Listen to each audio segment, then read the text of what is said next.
Hello and welcome. I'm going to be working on my game today in Godot. Lately, I've been working on some interact zone stuff or making damage on the player matter. So right now you can see this character is missing their left arm.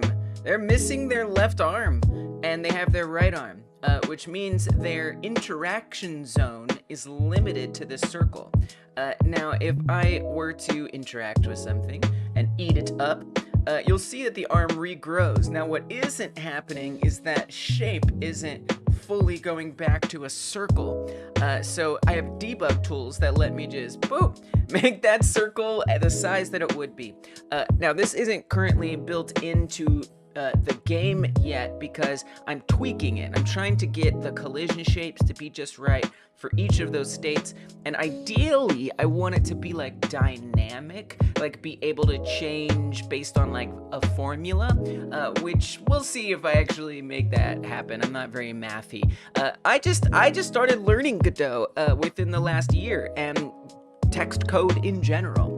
So really, I'm inviting you to come and be a part of my learning journey. And if you're learning stuff too, I'd love to hear about it. If you're watching this after the live stream, remember to hit that subscribe button if you haven't yet. I stream pretty often. I work on this game and do other stuff, make some shorts with some info you might want to get. So yeah, hit that subscribe button. Thank you. I appreciate it. Also, if you're that person watching it after the live stream, you might want to skip around a little bit. I'm going to be here for 8 to 10 hours, but I'm going to try to stay engaged, be engaging and all that, so if you want to hang out with me, that would be cool too. I have a little surprise for myself and for us, and that is in this package right here. Yeah, I kind of got a little something from the Godot Foundation. Some of you might already know what it is, and I'm gonna open that up and let it join me on the stream. I'm very excited. I'm way too excited about that. So you know, we're gonna have fun here. Yeah, so I'm gonna definitely have my head down in some code and problem solving, and it's probably gonna be a little unideal and all this kind of stuff, but you know, I just do my best. I come here, I do my best. So a quick overview of the game. You are an alien who is tasked with invading Earth and abducting as many humans as possible. So you can see there's like an abduction number at the top. These humans are just standing there waiting to get abducted. It's kind of still got some debug vibes.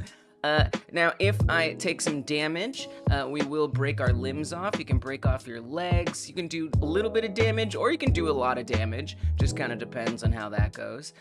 And those limbs will shrink. And then what I'm working on today, in part, is getting this. So right now we've got 0, 1.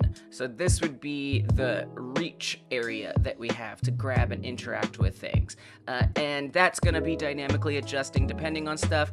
You can also destroy things. Things are very destructible in this game. You may have kind of noticed that. That's something I'm also in the process of overhauling a little bit, but you can see I can break apart this building and stuff.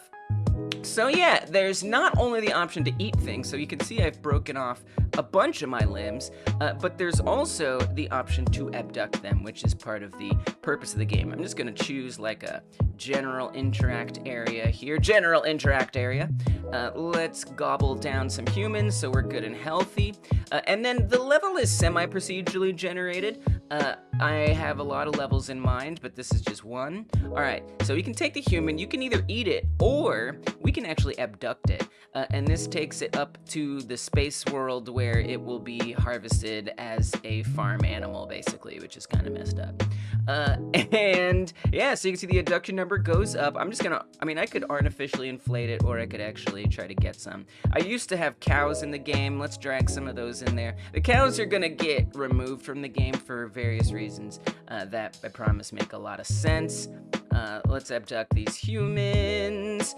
Give me some more humans to abduct. You can see the number of humans that are there changes every time that same tile comes around again. That has been designed that way very much on purpose, and so that way it's like a unique tile. So in theory, these humans would like run around, they would be inside of buildings and stuff. Right now they're here for like debug purposes. Level 1 wouldn't have you doing 10. That seems like a bit much. And let's just speed it up, and we'll just cheat. We'll pause. The player won't be able to cheat like that. Alright, so then if we get all those abductions, it's going to have roguelike features. You're going to pick some power-ups. Obviously, they have not been filled out yet. But in theory, you'd pick the power-ups here, you'd get them, and you'd be really happy, and you'd have abilities and stuff. And then your abduction number changes, and the level actually changes. Now, it doesn't look like much of anything, because I haven't filled out the future levels. But technically, I can keep using a little debug key here, super cheating, and keep going between the levels. We get new power-ups, and then we go on to the next one. So this is kind of generally what that game is about. I'm gonna dig into some code stuff, because that's what I'm here to do in large part.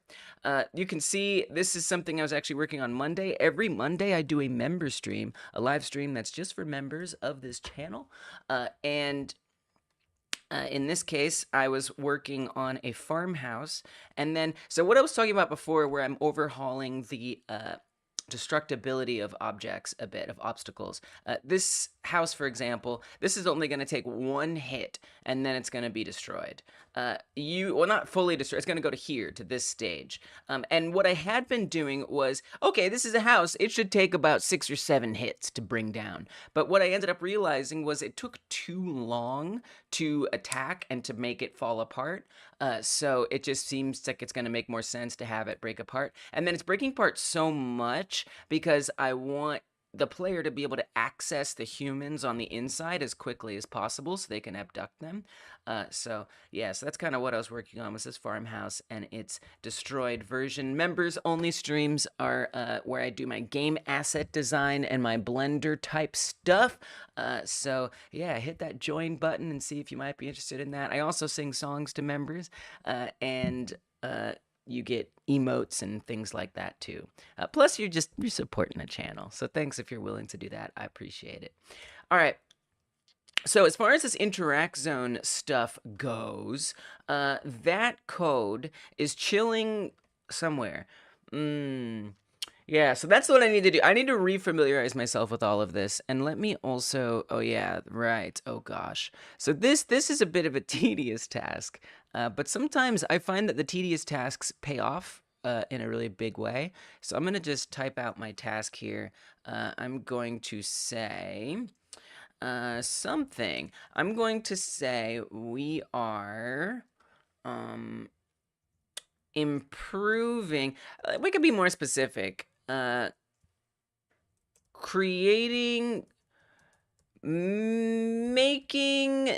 interact scalable interfact interact zone collision area. Yeah, that's pretty close to what I want to do. So I want it to be scalable in the sense that it can actually be adjusted by values. So you can see here, perhaps, there is this like kind of octagonal look. It's not quite, it's like an elliptical octagon. I guess it 1, 2, 3, 4, 5, 6, 7, 8. Yeah, it's an wait, 1, 2, 3, 4, 5, 6, 7, 8. Yeah, it's an octagon. Okay, so it's an octagonal shape here. And it actually is representing the interact zone.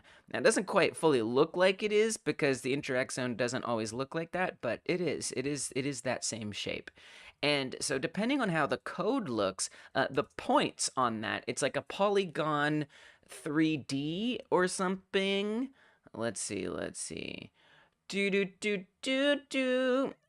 Wow. There's so many things in this node tree. I don't know what I'm even looking for. Node tree. I know you're here, but I can't find anything in there. Okay, here it is. So there's a bunch of different points here. And if I move those points, that changes his shape. And you can see the array of all those in here. And so what I've been doing is using code to adjust these. So that way we can say, if you have this much arm health or that much arm health, it'll adjust the shape to adapt appropriately. So then there's a script for that. This script is a friggin' beast, and it is something, and that's just gonna have to be okay. Great. So let's see. Some of these interact mesh. Okay, so I have some pretty wacky names here. So we have like the size of the collision shape.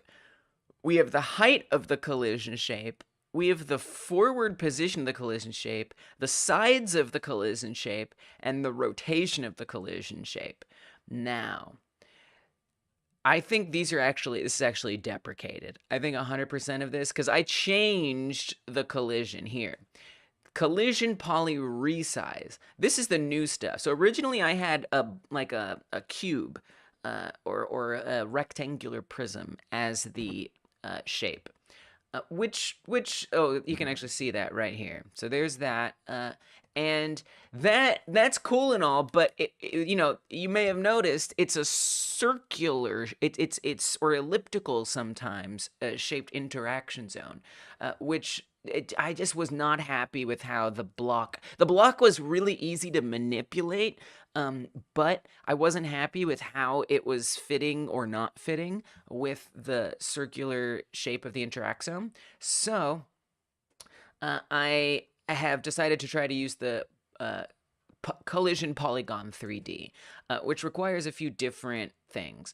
So this is all probably gonna go away at some point. What actually we're using now is the collision poly resize. So I'm resizing the left of it and the right of it. So I've split it up into two halves. All right, that octagonal shape. I've got the collision poly left, and this array represents, so over back in the main here, let me click on this. Right here. All of these values, right? I've identified the ones that make up the left side of that octagon, and I've identified the ones that make up the right side of that octagon. So I've set up a version that is a constant, more or less. I mean, it's a variable, but we're pretending it's a constant. This is sort of the baseline, the position that they start out in, and then we're going to modify that position here. I don't know that I need the constant kind of thing, but it's there, and that's going to be okay. So here's the left side. I'm very much experimenting. I'm experimenting. I'm messing around, but this is the system I'm going with, and I'm gonna make it work. So these are the left values, and then we have the right values here. So they're a little bit different. You can pretty much see they're the same. There's just negative, right? So there's negative 3.1, there's positive 3.1, negative 1.2, positive 1.2. So it's just the two halves of that octagonal shape. And so we're adjusting that by a certain factor. This is kind of where the formula comes in. Now, it's not really a formula, but so when this says 1, 1, that means that the left arm has 1 hit point, the right arm has 1 hit point, because both arms can have up to 2 hit points, or 1 hit point, which means they're damaged, or 0 hit points, which means they're dead. And so this means it's multiplying it by a factor of 1, all those values, which isn't going to be much. It's the same. It's literally exactly the same, right? So that means when it's at 1, 1, it's at its default. I think that that's probably the truth. Yep, that looks correct. Hey, what's up, Nepal? Nepal? Welcome. Thanks for stopping in. How you doing? So yeah, so you can see on 2, 2, we're multiplying it by a slight factor. Nothing much me? Yeah, nothing much. I'm here working on my game in Godot, as I do on Wednesdays and Thursdays here on this channel. I spend about 8 to 10 hours just cranking it out, doing my best. I've got some tea, I got some food. I'm doing all right. I'm doing all right. Thanks for asking. So yeah, so this is multiplying it by a factor of 1.625. So that's 2, 2 when the left arm and the right arm are both at 2 health. That's the size that it's going to multiply it to. Now there's a couple other values here. There's forward. All right, just go with me. All right, the names are weird. So that means it's going to have a default forward value. That is to say, where it is like in vertical position space. And then this is the factor that we're adjusting it by. I believe this is additive, so it's adding on. It's not multiplying like this is. So that's going to move it forward by 0.75 a little bit once it gets to that larger arm health. And then there's this rotation as well. Because when we have an arm that's hurt and one that's healthy, then it needs to be rotated so that way the interact zone is lopsided. So for the balanced values arrays, it doesn't need to have any rotation adjustment. Now, I have this very concerning looking one called Move More 1. Yeah.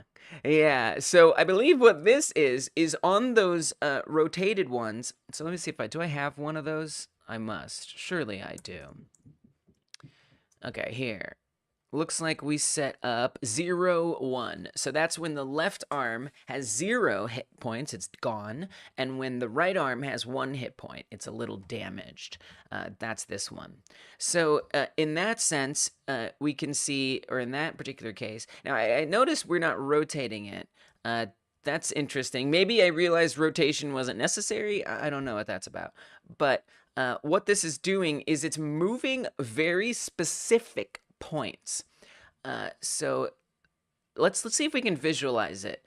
That's gonna be interesting, and we're gonna have to just see that takes a bit of effort to get it to be visualized.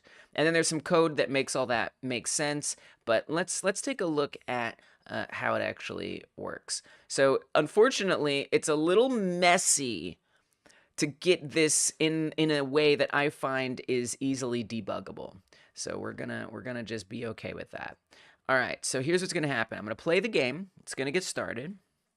You'll see the intro in the main menu. I haven't set up the intro cutscene yet, but there is the place for it. The place for it exists, and so that's always nice.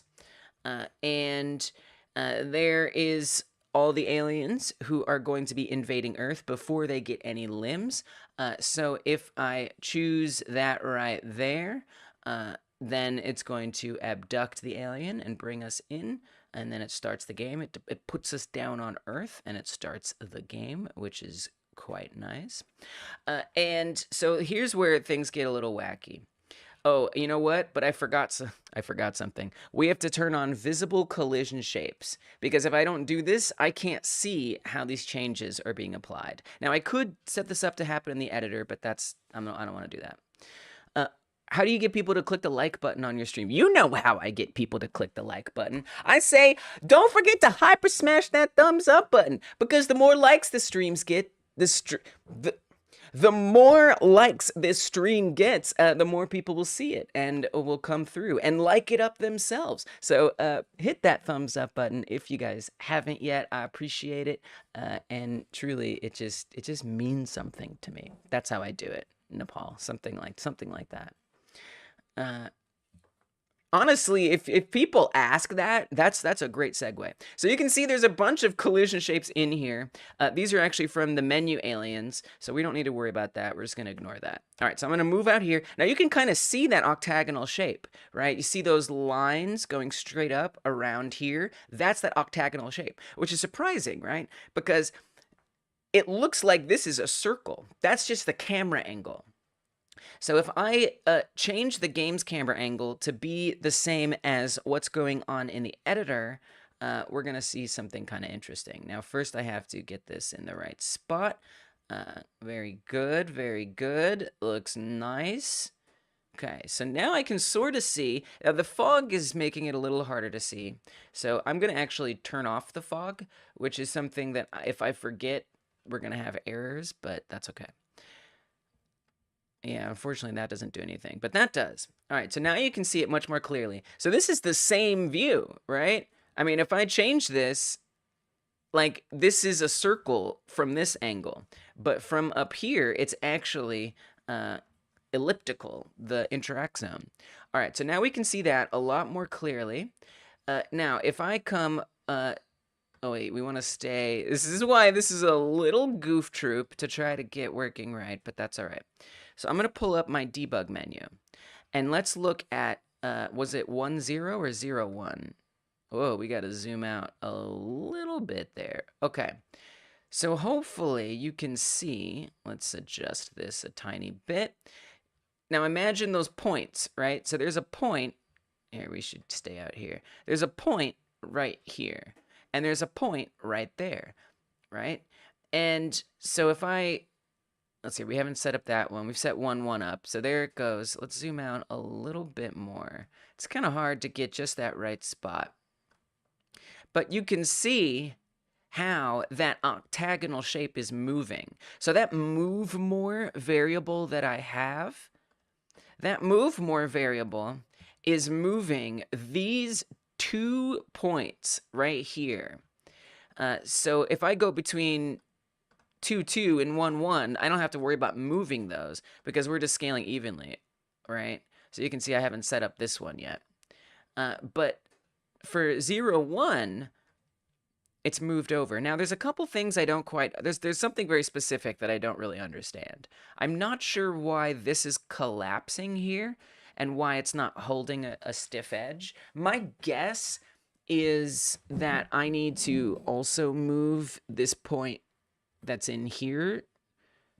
It confuses me a little bit because you can see it even creates this edge here. I don't fully understand why it does that. It's kind of cool that it does that.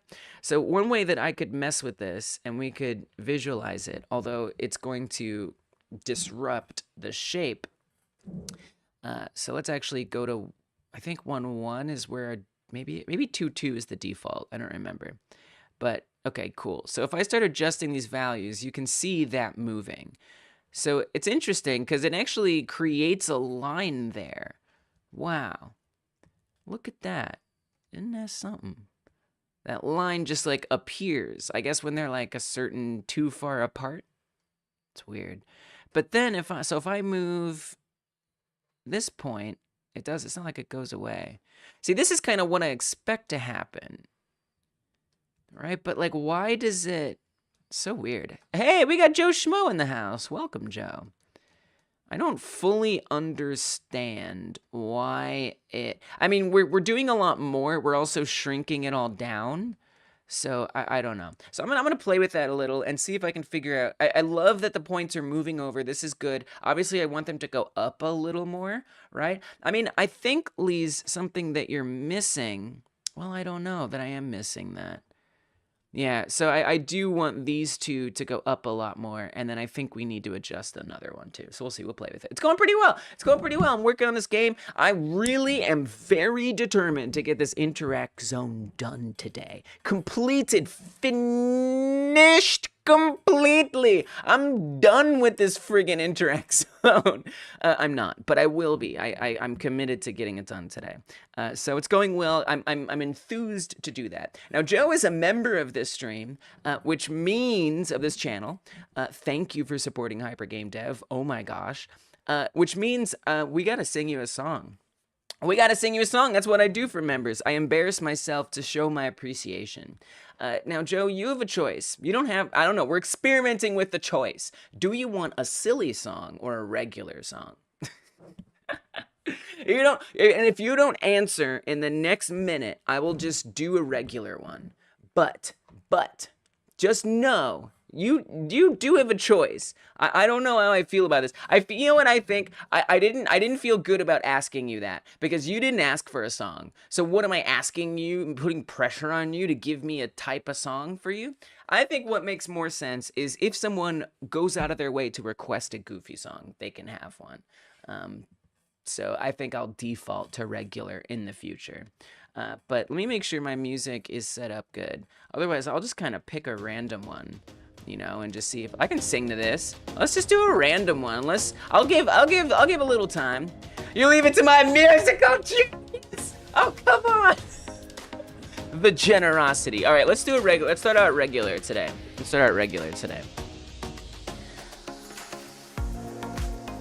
All right, yeah, I can vibe with this.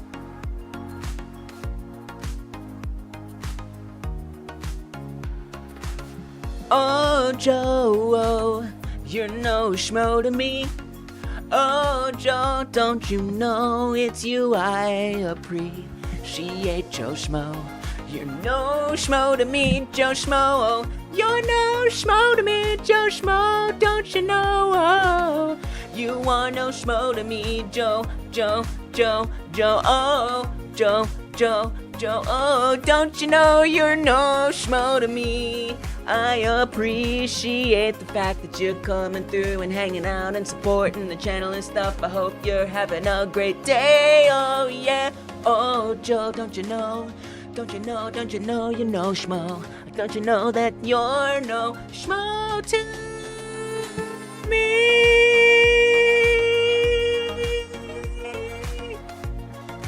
There you go, Joe. There's your member song. First member song of the day. Thank you so much for supporting the channel. I appreciate it. Let's let the music ride out, actually. I'm enjoying it. It seems a good vibe. Okay. So, yeah, so I'm gonna play with these values. So let's come to the script. Obviously that moves that position, but you can still see them in here.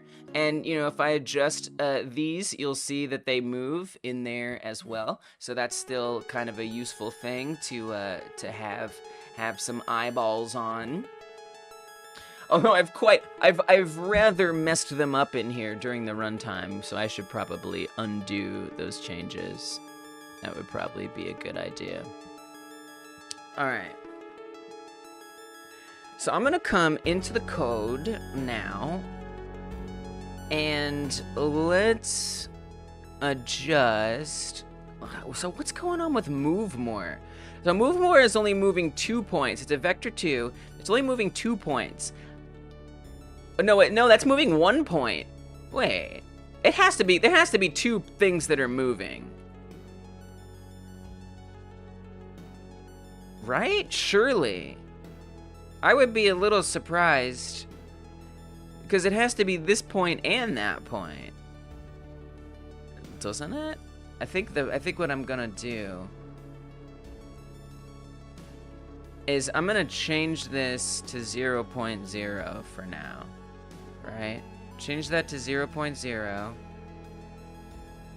Come out here. This is why this is a little wacky. Come out here to this above you. So that 1 point isn't even being affected. It's like staying in the same spot. Interesting. How strange. And how are we isolating it from moving at all? I guess I've removed that from the left and right array? That doesn't make sense because then we're not moving these other ones at all. How did I make this work? How did I even do this?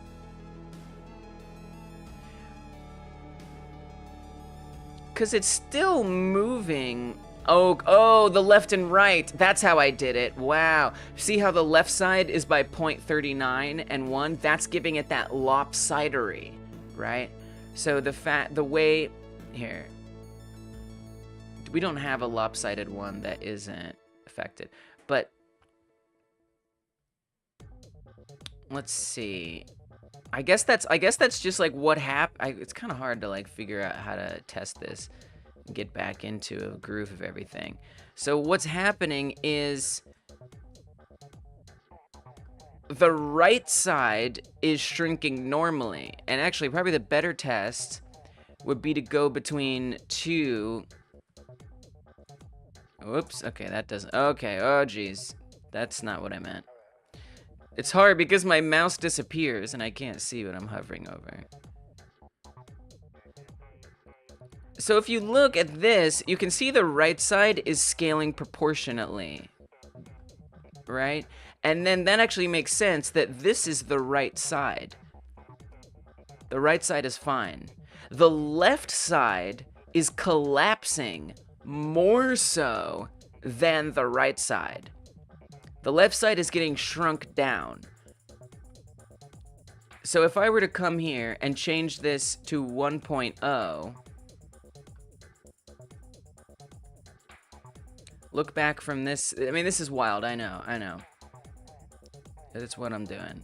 If I come over here, you can see nothing changes whatsoever.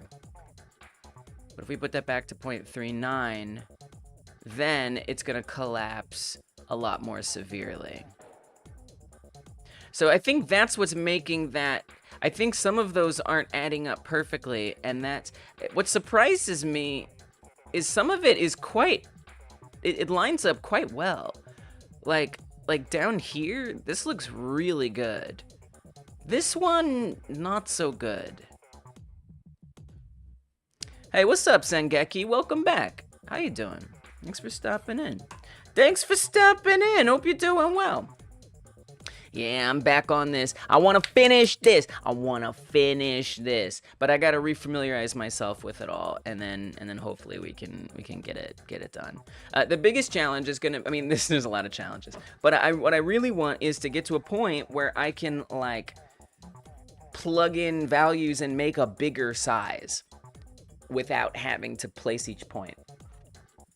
I don't know if that's gonna work, but we'll see. We'll see. I'm gonna stick with it. So, so we're moving 1 point because the vector. Reason why it's a vector 2 is because we're moving the x and the y of 1 point, and so the move more point that we're moving. How are we defining which one it is? We have a move more 2. Oh, so that must be me getting ready to move a second point. I don't know if I defined. So where do we define what that point is? All right, so we got to look down at this code now. Now is the time. So this is for resizing the collision poly each side, the left side versus the right side. So we're saying take those left side values, and we want them and the 0 position of that array and the 1 position of that array, 2, 3, 4, and each position of that array, we want it to equal its constant version, its baseline, multiplied by the resize factor. Okay, that makes sense. And then we do the same thing with the right side.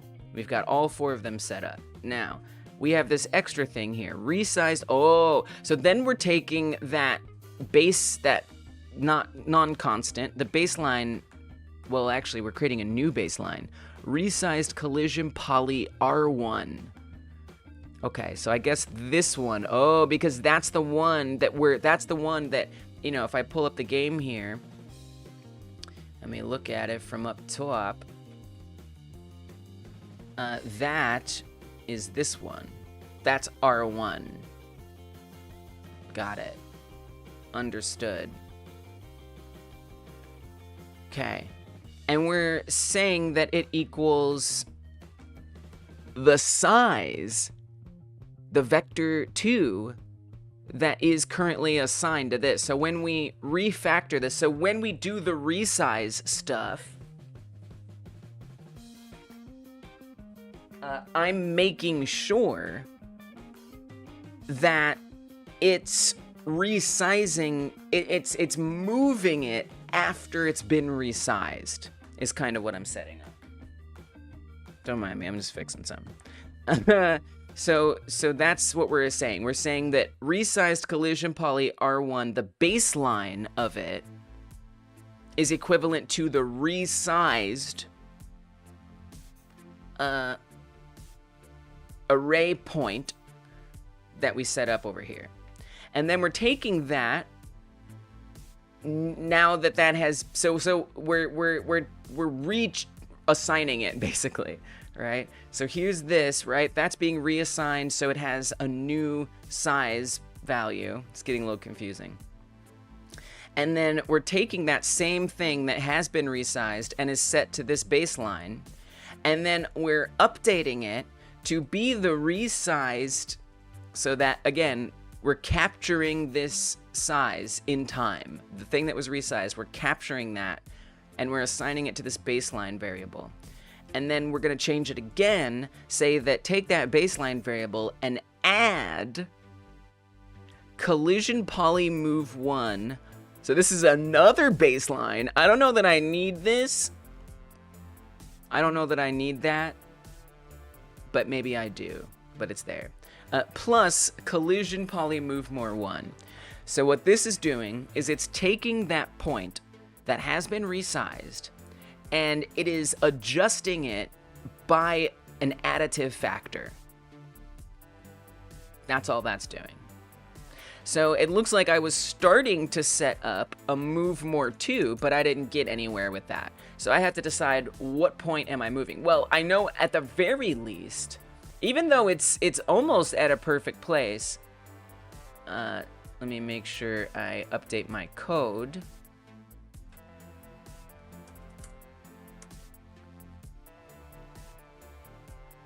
Okay, save that. Hop back into here and wait for that to save.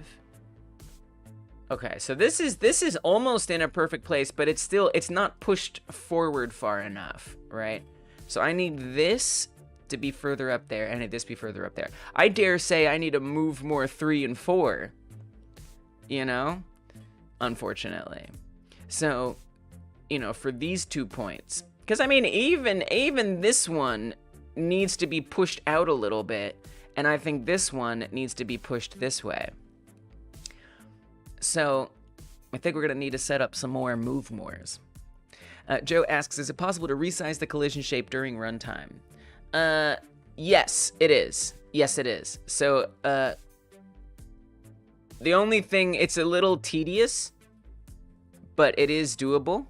I only say that it's tedious because I have to like update the value or whatever, you know?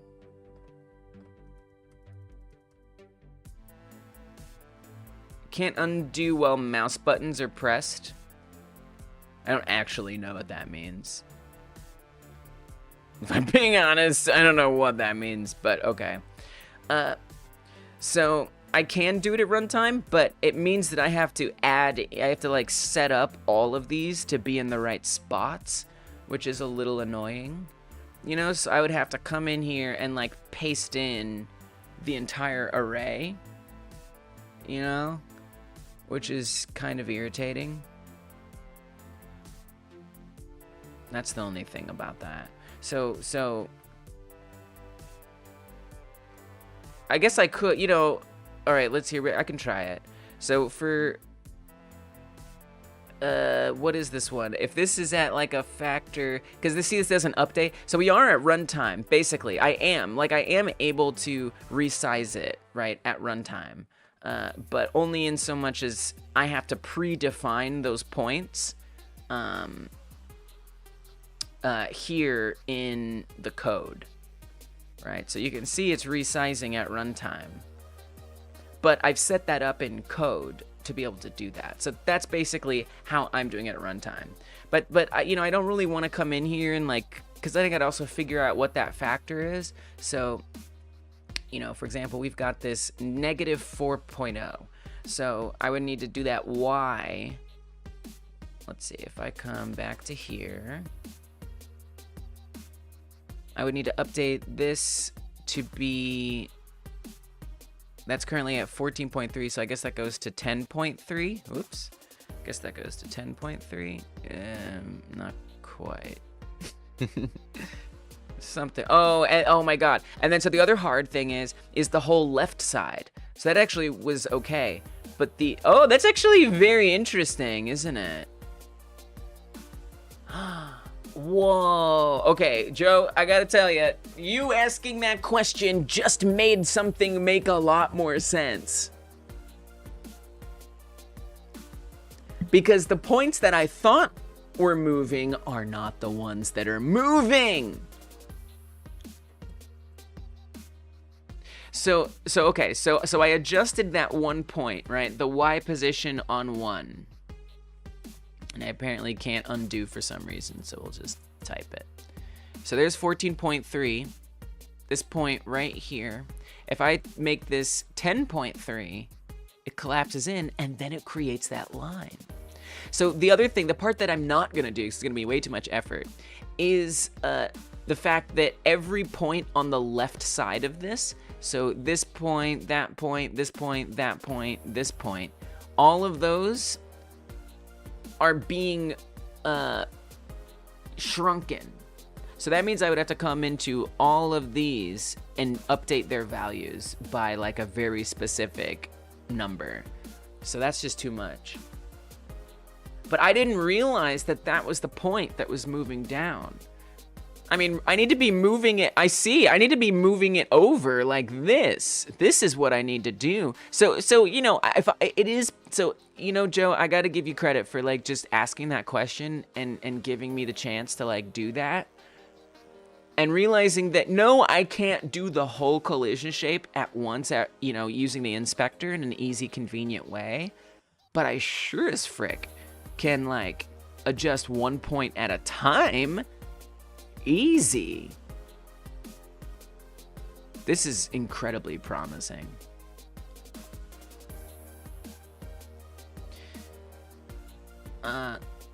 So let me give you a credit for just asking that question. It really helped me a lot. I'm gonna go ahead and I'm even gonna say that's an interact zone credit. I do give credits to people for giving me some inspiration, some ideas, some suggestions, and things like that. These credits entitle you to no compensation, but they do entitle you to a credit in the game and my undying appreciation. All right, we're gonna upgrade that. There you go, Joe. Thank you. Thank you for the thought food. Now, wow, I did not realize that what was that. And now the line is gone. Wow. Holy crap. I may well not need to move a second. Well, so what I will say is you can see that it's not fully reaching out here. So I might want to consider moving a different one. Why? What is this can't undo while mouse buttons are pressed? What even does that mean? I don't even understand that. I have never seen that message before. What is that? It's not a big deal, but it's bothering me.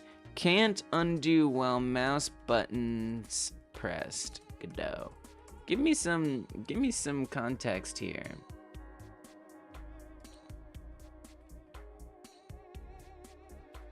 You know, okay. Can't undo while mouse buttons pressed. It's literally what it says. No results. Well, that's interesting. It's very interesting. All right, let's just try restarting it against some better judgment. So if I do that, it still can't undo. Look at this, what the message says. That's such a weird message. While mouse buttons are pressed. I don't understand what that means. Well, I haven't made any changes to the code. So what if we just don't save and we just come back? I mean, what is it on about then? I haven't made any changes. I've just been going around. You have a really nice debugging setup there. That's half the battle. It's just figuring out the best way to debug a lot of the time. Thanks, Joe. Thank you. I appreciate that. Yeah, right? All right, we're gonna get rid of all these changes. I didn't make any changes. We were just poking around at things. Yeah, because see, if I want to adjust those values, I want to be able to just undo them back. Like, I could punch them back in, but that's so much more effort, because I gotta go look at the array and see what it says it is. Undo is very handy. Oh, I opened the wrong version of Godot. You will bear with me. You will bear with me. I did get a Godot plushie. I got a Godot plushie from the Godot Foundation. And I intend to open it during this stream. I don't know when I'm gonna open it. I don't know when the time is gonna be right. But I'm gonna open it, and it's gonna hang out with me during the entire stream. I don't know when the moment's gonna feel right.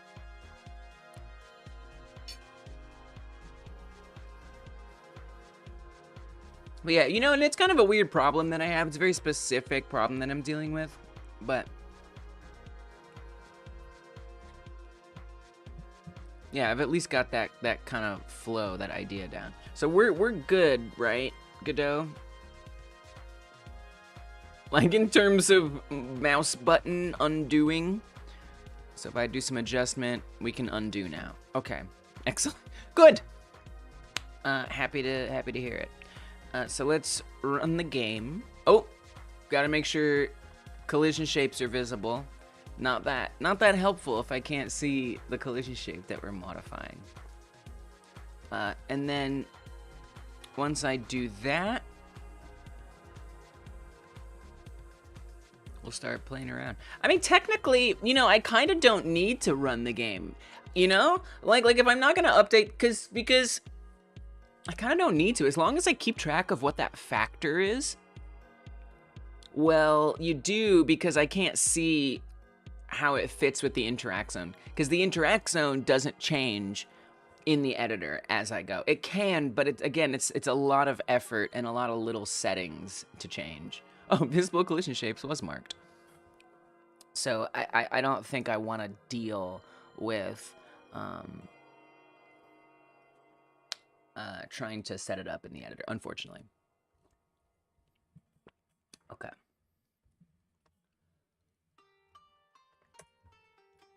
All right, get the game loaded. And then I'll move to a nice spot out of the way of all the collision shapes. Pause the movement. Get rid of the environment. And then we should be able to do stuff.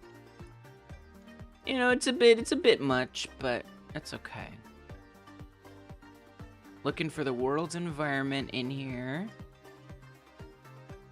There's a lot of stuff. I should just start searching. The reason I don't like to search is I often forget to unsearch, and then I'm just like, where's my scene tree? Okay, well, unsearch. All right, now we look from above at our collision shape. We can pull up this menu. Make sure we get in the right spot. Yeah, wow. So then this is the half that's being collapsed. Now okay. Let's come back to the polygon shape, wherever that lives. Here.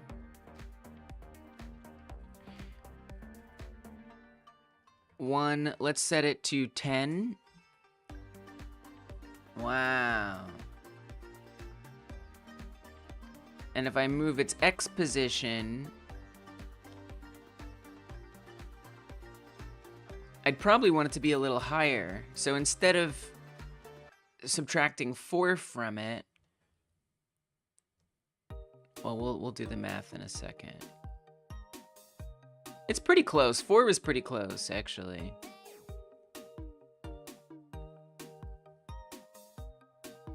Maybe like something like that. I mean, you really want a lot of these to adjust. The other thing I could do is try to adjust the interact zone, the circle itself. That doesn't bring me a lot of joy to think about. All right, so we've got 2 point. Can we make that 3? Can we give it a nice clean number? 10.77. I don't think 11 is gonna work. That's too far. Let's do 10.75. So we're going to 10.75.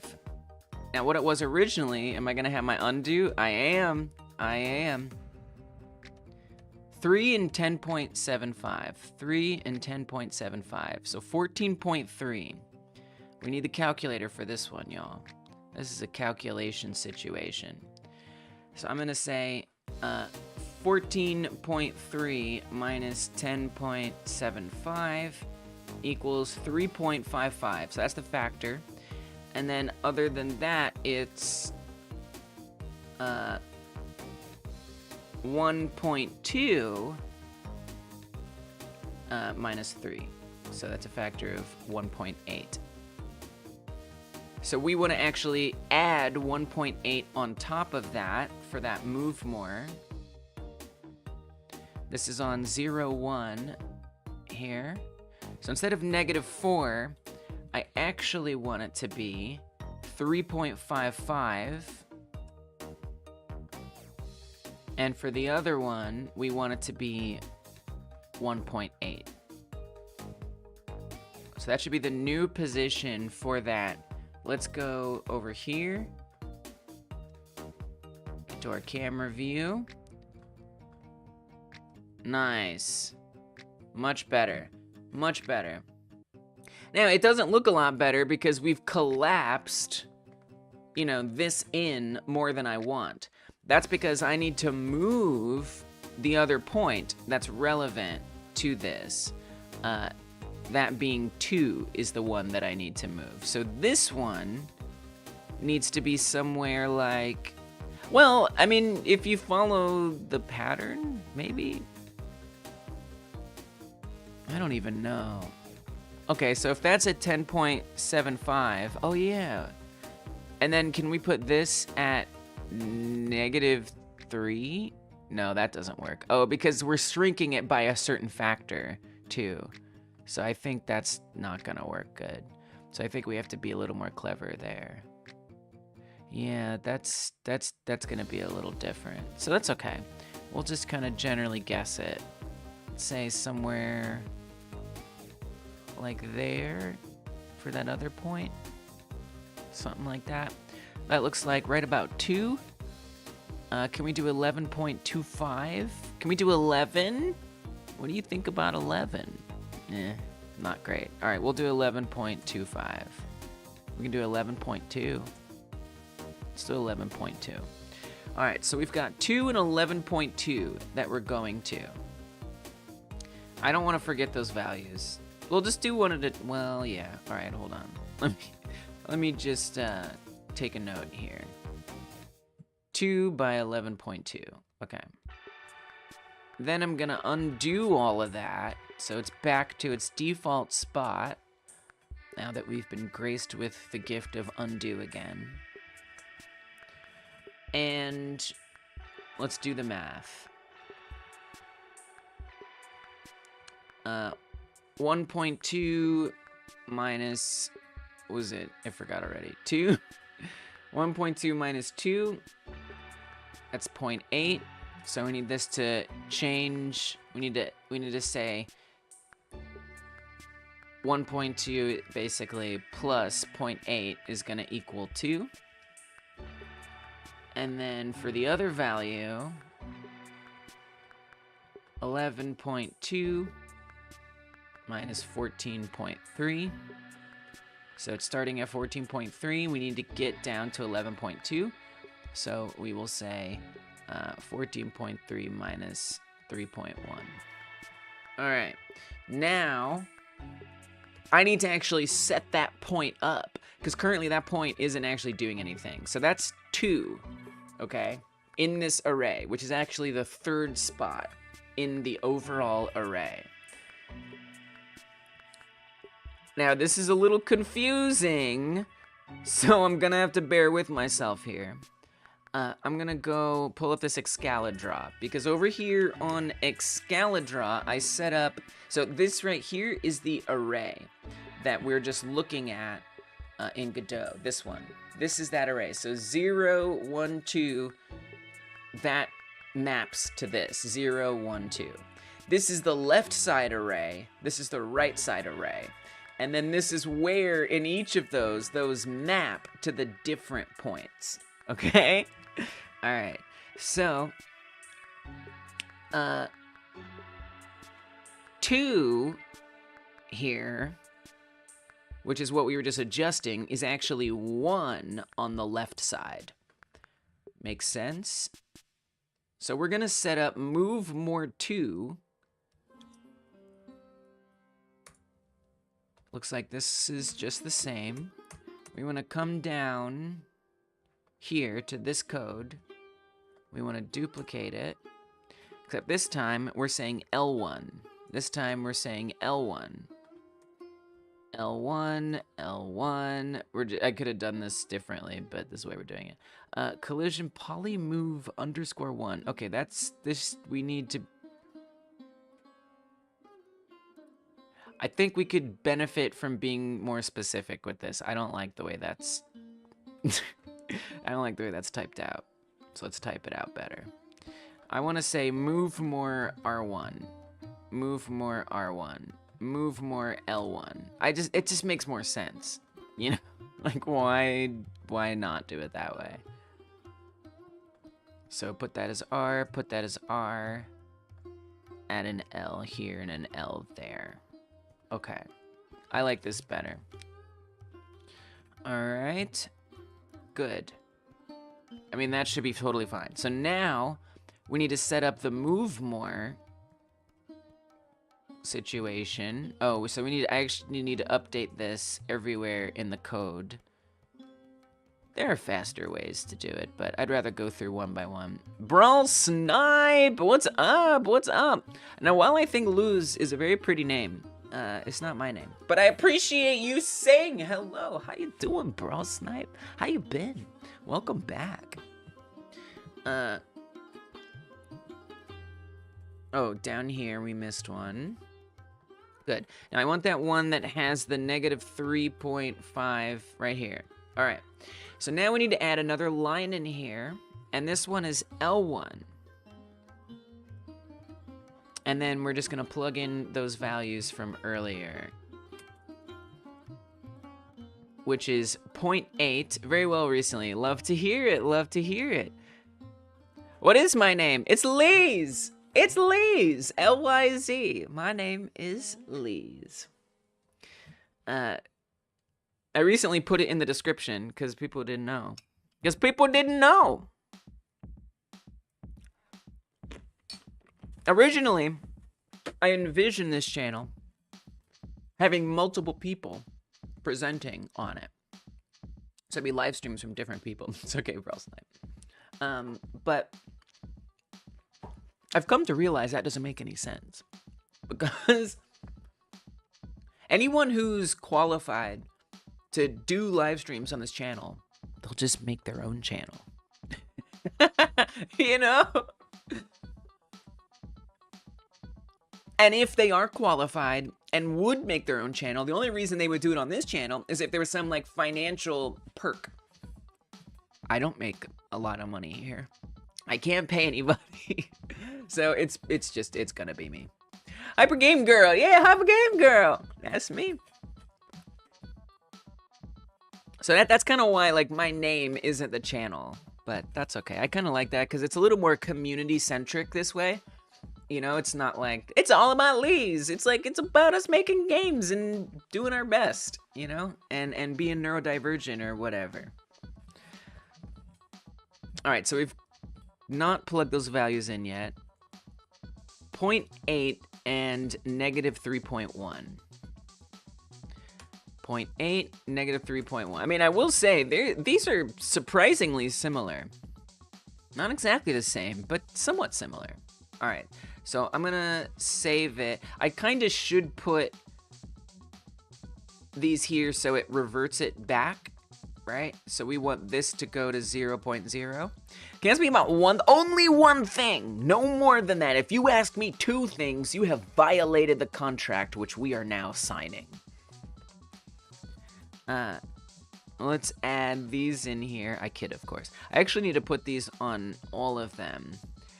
Now, ideally, as I said before, I would love to have a, zombie bow tile in the house. I always think it's tile. It's tie. Welcome, zombie. Ideally, there would be a formula here. But I don't know how to do that. And so I'm just plugging in all these values one by one. And if a formula emerges, maybe I'll ask one of my smart math friends to help me find a formula in all this chaos. Then we'll make it a formula. But for now, I'm just plugging in each one. All right, good. So let's see if that point looks a little better. Can I add a tag named WolfDev on Discord? A tag? Oh, like a role? For you? I don't think so. I don't know. Do you mean a tag? Because there's like forum posts on the Discord. We do have a Discord, by the way. Link is in the description box. We do have a Discord. It's a nice Discord with some people who are very helpful if you have questions about Godot and things. The eye, the extra eye. It's a little trippy, but I like it. It's unique. It's unique. So do you mean, because there's tags, like if we go to like the games by you category, right? There's tags that you can add to each post in there, right? But there's also like roles So like some people have different roles. Which do you mean? But in both cases, no. The answer is no, either way. Yeah. No, so the roles, I mean, they serve a very specific purpose, right? To be like, oh, you're a YouTube member, you're a patron. Let's elevate you. Thank you so much. Here's a way that you stand out. For people who are security or administrators, right? So that way they can, people can know who to turn to, who to be afraid of, right? And then there's the Godot helpers, right? So people who, if you want to ping someone for some extra help, right? You know who those people are. So they're all serve a purpose. Just giving you one doesn't make any sense. But I'm proud of you for asking. All right. So I'm going to find out if this point is where I want it to be. I think it should be. I think it will be. Oh, it's not.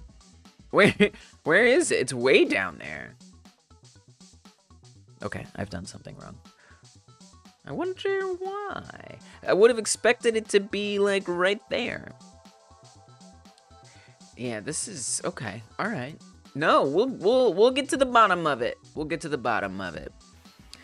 Rorik became a member! Say what? What in the world? Thank you so much. What? Welcome to the membership. Enjoy the emotes.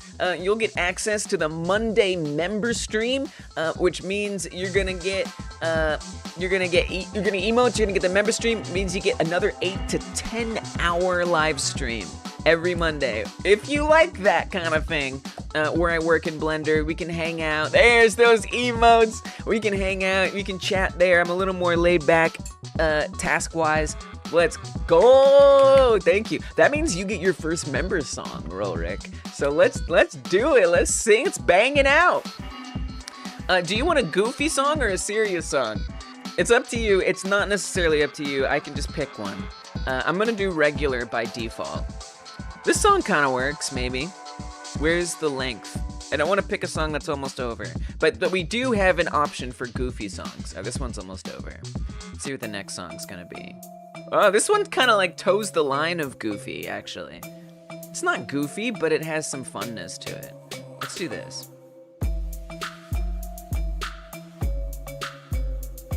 Hey, you requested goofy, you're gonna get goofy. If you have the specific desire, then that's what we're gonna do.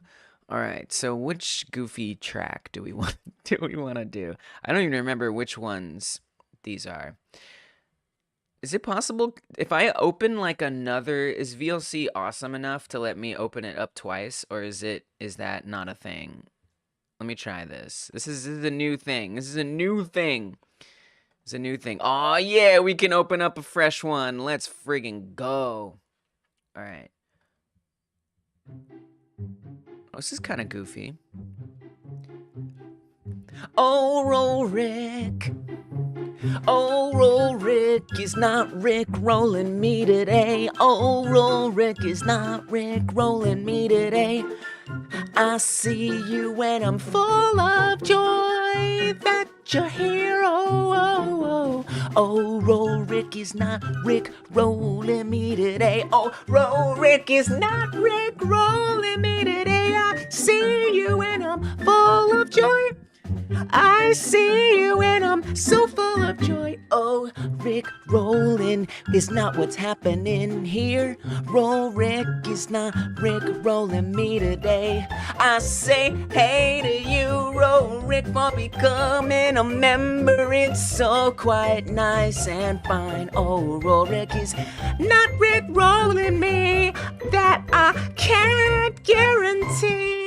Rorik is not Rick rolling me today. Rick is not rolling me today. Oh no, Rorik is not Rick rolling me today. Rorik is not Rick rolling me today. There you go, Rorik. There's your member song, your first member song with a little bit of a goofy track behind it. Yes, yes, yes, yes, yes. Nice fade. Let's go. I tried to fade it out a little bit. I love it, love it, love it. Thank you, Rorik. I appreciate it. Thank you so much for joining up. I appreciate it. Yes, it has come. It has at last arrived. Whoa, okay, chill. No more goofy tracks. Not right now. The goofy tracks are special. They have a special use case here. All right. Very good, very good, very good. I do still, by the way, indeed have an unboxing to do today. I don't know when I'm gonna do it, but there's a Godot plushie in here that I got from the Godot Foundation.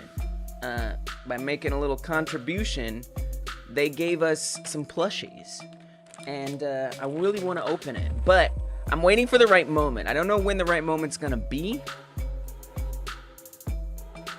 But it'll happen. It'll happen. Now wait, why is this broken? What did I do wrong? Open it? Should I do it now? I mean, if there is, I can do it now. I don't know. Maybe I should ask just in case. 'Cause you know, we need to make sure the time is right. We need to make sure the time is right. Here, I'm gonna put up a poll. I'm gonna put up a poll right now. Should I open it or should I not? We've got one vote that says open it. I'm gonna need more than one. I see, that's the thing. I need more. We got 2 votes that say open it. All right. It's getting up there.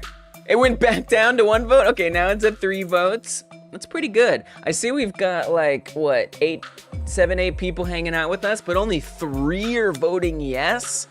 I don't know, man. I don't know, 3 are voting yes, and then only 6 have done a thumb up. I don't know if the energy's there. I don't know if the energy's there for, oh, $5! Oh my gosh! Thank you, bros. Oh my gosh, another $5! What in the frick? Open. Okay, I'll freaking open it. Oh my gosh, what? For $10, I'll open anything you want, all right? Thank you so much, Rorik, and thank you, Zombie Bowtie. I appreciate it, guys. Oh my gosh, we gotta sing you a song, Zombie, for that. Here, I'll just sing you the song that's playing right now.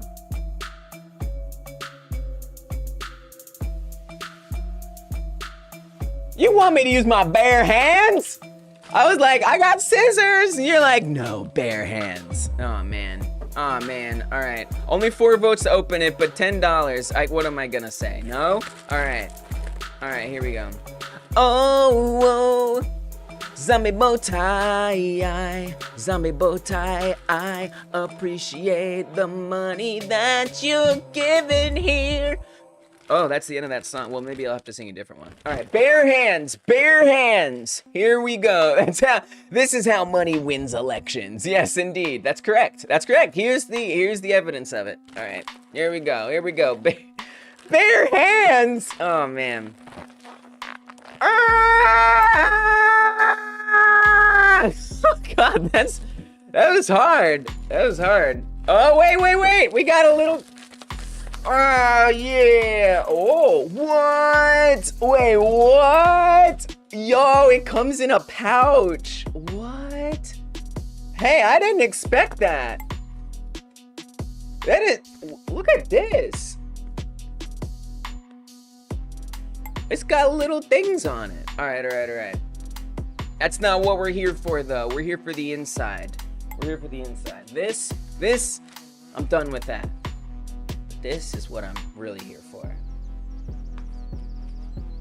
Okay, all right, I feel something plushy. It's Godot! Let's go! What was that? Wait, there was something else in there. Hold on. Look at that little guy! It came with the card. It's not a great card. There's not a lot on there. It's not very interesting. There it is. Look at it! Oh, I love it! It's so cute. It's so clean. Oh, it's so squishy. It's just, it's giving full cute. You know, it's like a nice big head with big eyes. So Godot Foundation did like a fundraiser recently where they, if you donated money, a certain amount of money, they would give you a little thing. Currently, the fundraiser is not happening anymore, so I don't know. It's kind of a limited edition sort of moment. I know. I'm sorry. They just now shipped, and we just got them. But I'm afraid the time has passed. But you can always come here because I think I would like to leave it here. I think it'd be nice to just keep it here for a while. Look at that. Look at him just hanging out. Oh, there is a tag on here. There's a little tag on here. I bet maybe someone's selling it. What's up, Dungeon Martian? Official makeshift product. It's very official. It's got a little holographicness on it. June 2024. Designed in Canada. Only 3,800. It's got a number. It's green screened out, so you can't see it. But it actually has a number on it. Only 3,868 made. It's your Halloween costume. Yes. Oh, it's so good. I don't think you can appreciate the color, and the texture is like really nice. It's soft. It's soft, but it's firm. You know. I mean, it feels like if you go to like the Nintendo store or something, like whatever. It's like that kind of quality. It feels like it's gonna hold up, you know? You got little legs. Oh, it's so cute. Okay, all right. So let's just have it hang out here. It's watching over us. Looks like it's floating. There we go. You're my little developer buddy. All right. It has been opened. The openness has occurred. Thank you guys for the contributions. We need to give Zombie Bowtie a song for making a donation. I appreciate that a lot. A lot. Make sure the song isn't about to end this time. Oh, Zombie Bowtie, I appreciate you. Oh, Zombie Bowtie. Why is that zombie so sharp? That zombie's so sharp. It's dressed so clean. That zombie's got a bow tie. It's nice and it's good to me. Zombie bow tie. Oh, that zombie's looking real sharp. That zombie's clean. It looks good. It looks great to me. All right, there's zombies. Dungeon Martian is here. Dungeon Martian is a member. Let's give Dungeon Martian their duly deserved song. Dungeon, would you like a goofy song or a regular song? Currently, there's a regular one in the background here. Oh my god, I can't believe this is just a part of my life now. We could do a regular one, but since you're a member, I give you the choice of a goofy one too. And also, of course, Rorik, thank you for the other donation. I guess we give Rorik another song. Oh, Rorik, it's okay to be Rorik, you can tell, because look how cool they are and stuff. It's okay to be Rorik, cool like that, like Rorik, oh yeah. Giving donations to the channel, that's what Rorik does, wearing flannel. That's just what rhymed with channel. It doesn't make sense, but Rorik makes sense to me, to me, to me, to me, to me. All right, we didn't get a response from Dungeon Martian, so we're gonna assume Dungeon Martian wants a goofy one. You know what? No response, goofy. We're defaulting to that. Give me something silly. Oh, whoa. All right, yeah.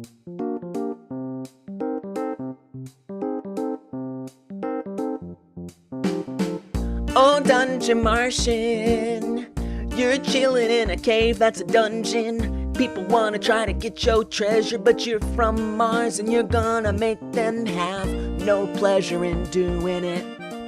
from Mars. You got guns and stuff like laser beams that make people get shrunk, and you're gonna make sure they're not gonna get your trunk of gold. Oh, Dungeon Martian, oh, oh, oh. You're going to plunder the wrong dungeon. There's a Martian in there. You better watch out. Dungeon Martian's gonna get you because you're trying to get the treasure from them. They protecting it, and it's not gonna go well for you. No, it's not. But for us, it's alright because we're friends with the Dungeon Martian. They don't give us the gold. Well, they do on the channel. Just don't plunder them. No, that's not nice. Dungeon Martian is in there chilling, trying to live its own life. Let's let it live. It's a peaceful Martian. It's a peaceful Martian. So let's show it some peace. Show it some peace. That was a weird one. I don't know, this song was kind of hard to sing to. There you go, Dungeon Martian. There's your member song. Look, I never promise these songs will be good. You love it? Oh, come on, guys. All right. You guys are too kind. That was something. All right. Let's get back to the regular music now. This is very regular. We're a normal place. Elise sing emote. Yeah, that's... What does that look like? Does it just have text Elise sing, or is it like me like belting? We need more members. We are getting more members. You know what? I will say this. We can unlock a slot if I gift some memberships right now. If I gift some members, should I gift some memberships? I kind of feel like maybe that would help. Actually, I actually think that might help. So I think I should probably do it. Wait, I gotta make sure I can actually figure out how to do it. That was awesome. Consider doing a second channel as a musician. Oh, come on now. Now, come on. Oh, yeah, dance emote, right. So it's tough because we only get so many slots. And the slots are based on how much... Oh, maybe make sure I still actually can gift the memberships. Did I speak too soon? Oh, yeah, wait. Maybe they stopped doing that where I can gift memberships. They used to give me 10 memberships a month that I could gift. I don't know if they're still allowing that. All right, hold on a second. Uh-oh. Well, that's a shame. That was nice to be able to do. I think they may have stopped that. Yeah, and so I can't actually choose who gets the membership. Like, if anyone gifts memberships, you'll see that it actually goes to random people, which is not ideal, obviously. Okay, so I'm going to show you what I see. Oh, look, it's gone. I think they got rid of it. What a disappointment. I'm sorry to build up the hype that I might gift some, but I think that it was basically what they do is they'd let me do 10 free gift memberships a month. But I think that promotion has ended, unfortunately, which just, you know, it is what it is. All right, let's see. Oh, hold on. Membership gifting. Yes, no, it's here. It's not gone. Wait, it's still here. You have 10 memberships left to gift this month. Let's gift them. Gift those memberships. Let's go. Give me some party music right now, yo. Let's freaking go, dude. Yes. What have we gifted? To whom? It has occurred. Now, I can't choose them. It's random. Matthias, you have been gifted a membership. Sean S., Grey Witch, Tommy Monroe, and Edward. You guys have all been gifted memberships. It would be weird if they ended it. Now, I'll do 5 more. Now, I cannot promise that you are the one who will get it. But you know, here's what it bases it on. It bases it on who gives the most thumbs ups, who watches the most, and comments, and chats, and all of that stuff. So you can be a lurker. Like a lot of these folks we don't see in the chat, but they've recently been around, thumbing things up, watching, and so they get picked. So that's just something to keep in mind. All right, let's do 5 more. I can't believe I had to come all the way over here to do it. 5 more, 5 more. This is it for October. This is my entire October gift. Here we go, 5 more. This means we'll unlock a emote slot, which is nice. All right. Let's see what we got. Who do we get? S got a gift membership. Javon, Crooked Vulture, Green Baby, and Brew Pezzow. I don't know if I said that right. Thank you guys so much for supporting the channel in the ways that you do. And if you're here, if you come through and you want a song, I will give it to you. What this means is there's going to be another emote slot, so we can figure it out. I know, I'm so sorry. I know it's unlucky. Maybe if people give more memberships, then you'll get one. I wish it were more like Twitch, where people could choose who to give it to. Oh yeah, that's another thing. Make sure you have gift memberships enabled. That's a great point, Dungeon Martian. So some people don't have the option to enable gift memberships. In that case, don't worry about it. But if you do have the option, you might be opted out. So here's what you do to check, Brawl Snipe. You come to under the video, you see this join button, zoop, boop, click that. It's also on the channel page. And then up here, there's gonna be these 3 dots. You're gonna come down to gift settings, right there, right?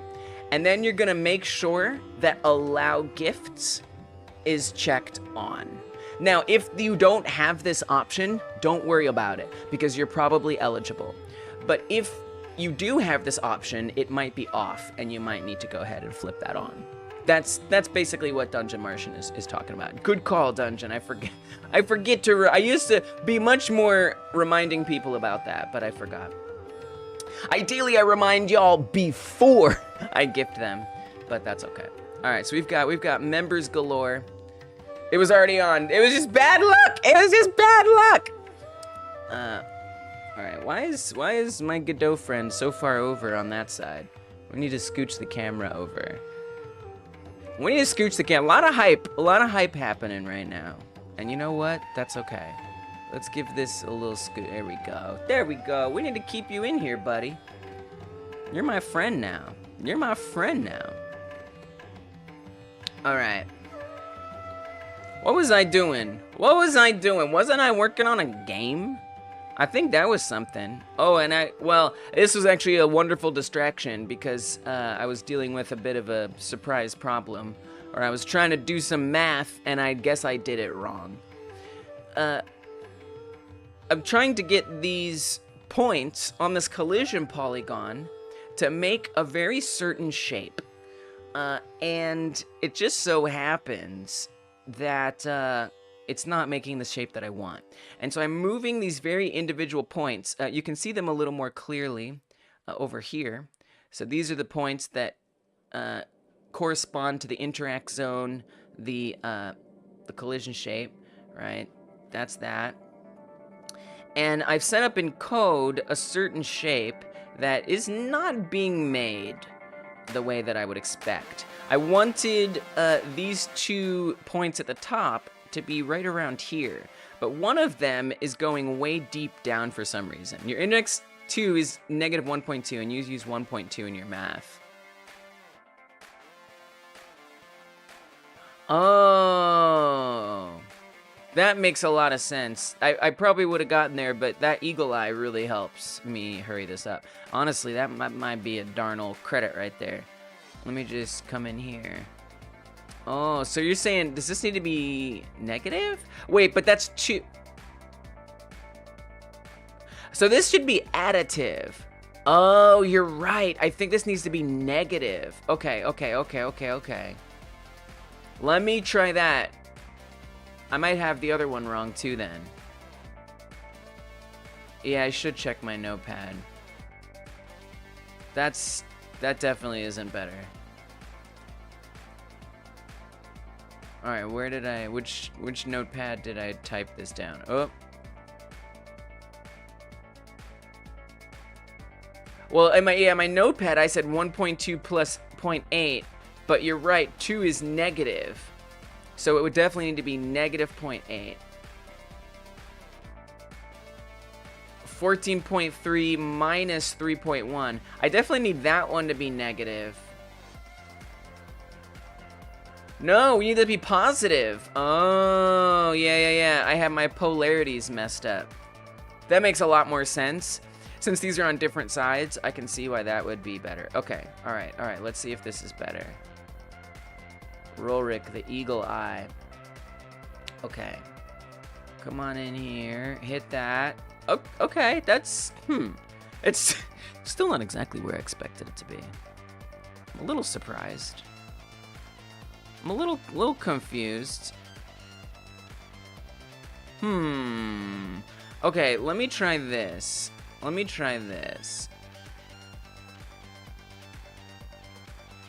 Because really, it should be, like, around here. Let me give you an eagle eye credit for just picking up on some things that I missed. Eagle eyes for Rolric. Gotta find you on here. Man, this list is hard to search. There's Rolric.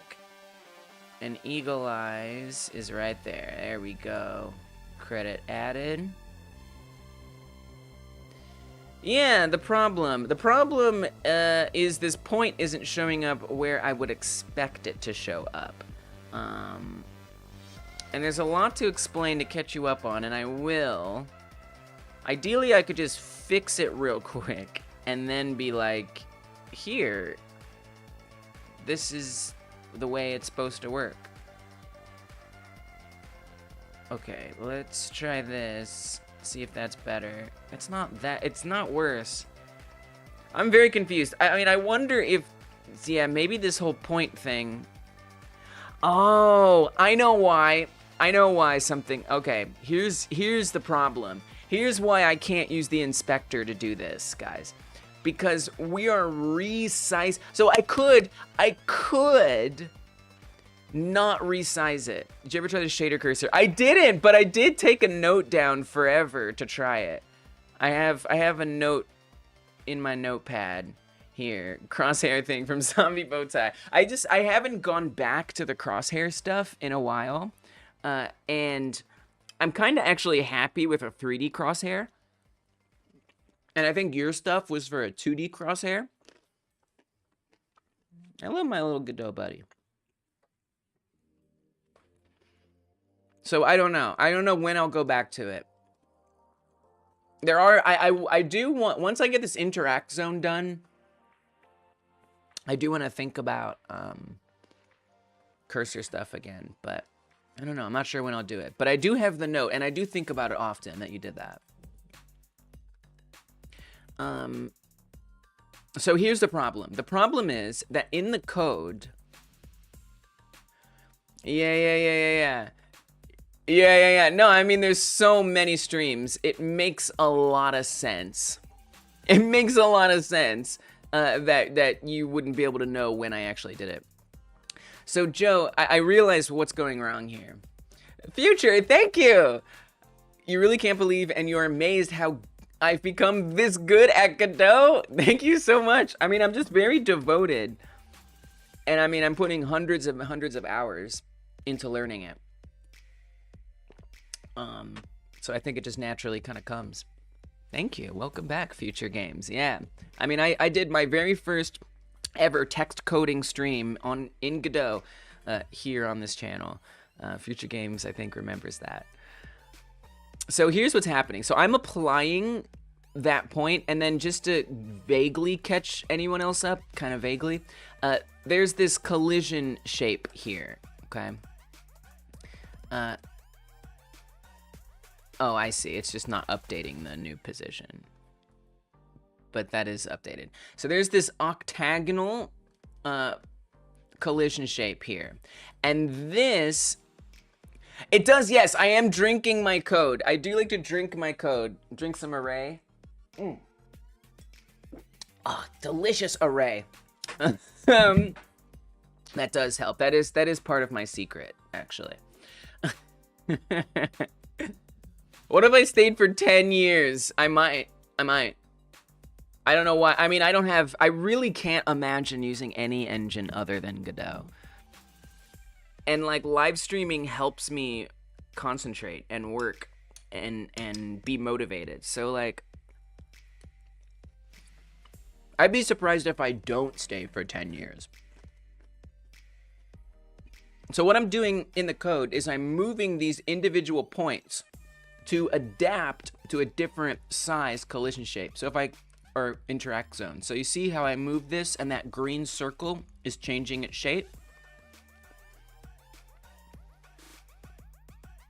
This collision needs to adjust to fit that circle. Now, I'm not looking for help in figuring out a different way to make that work, all right? This is the way I'm doing it. I'm just catching you up.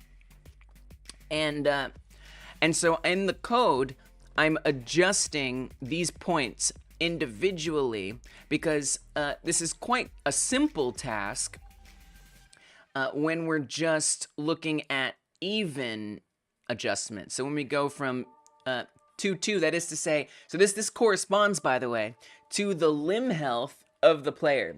So the player's arms each have 2 hit points maximum that they can get, and it can go down to 0.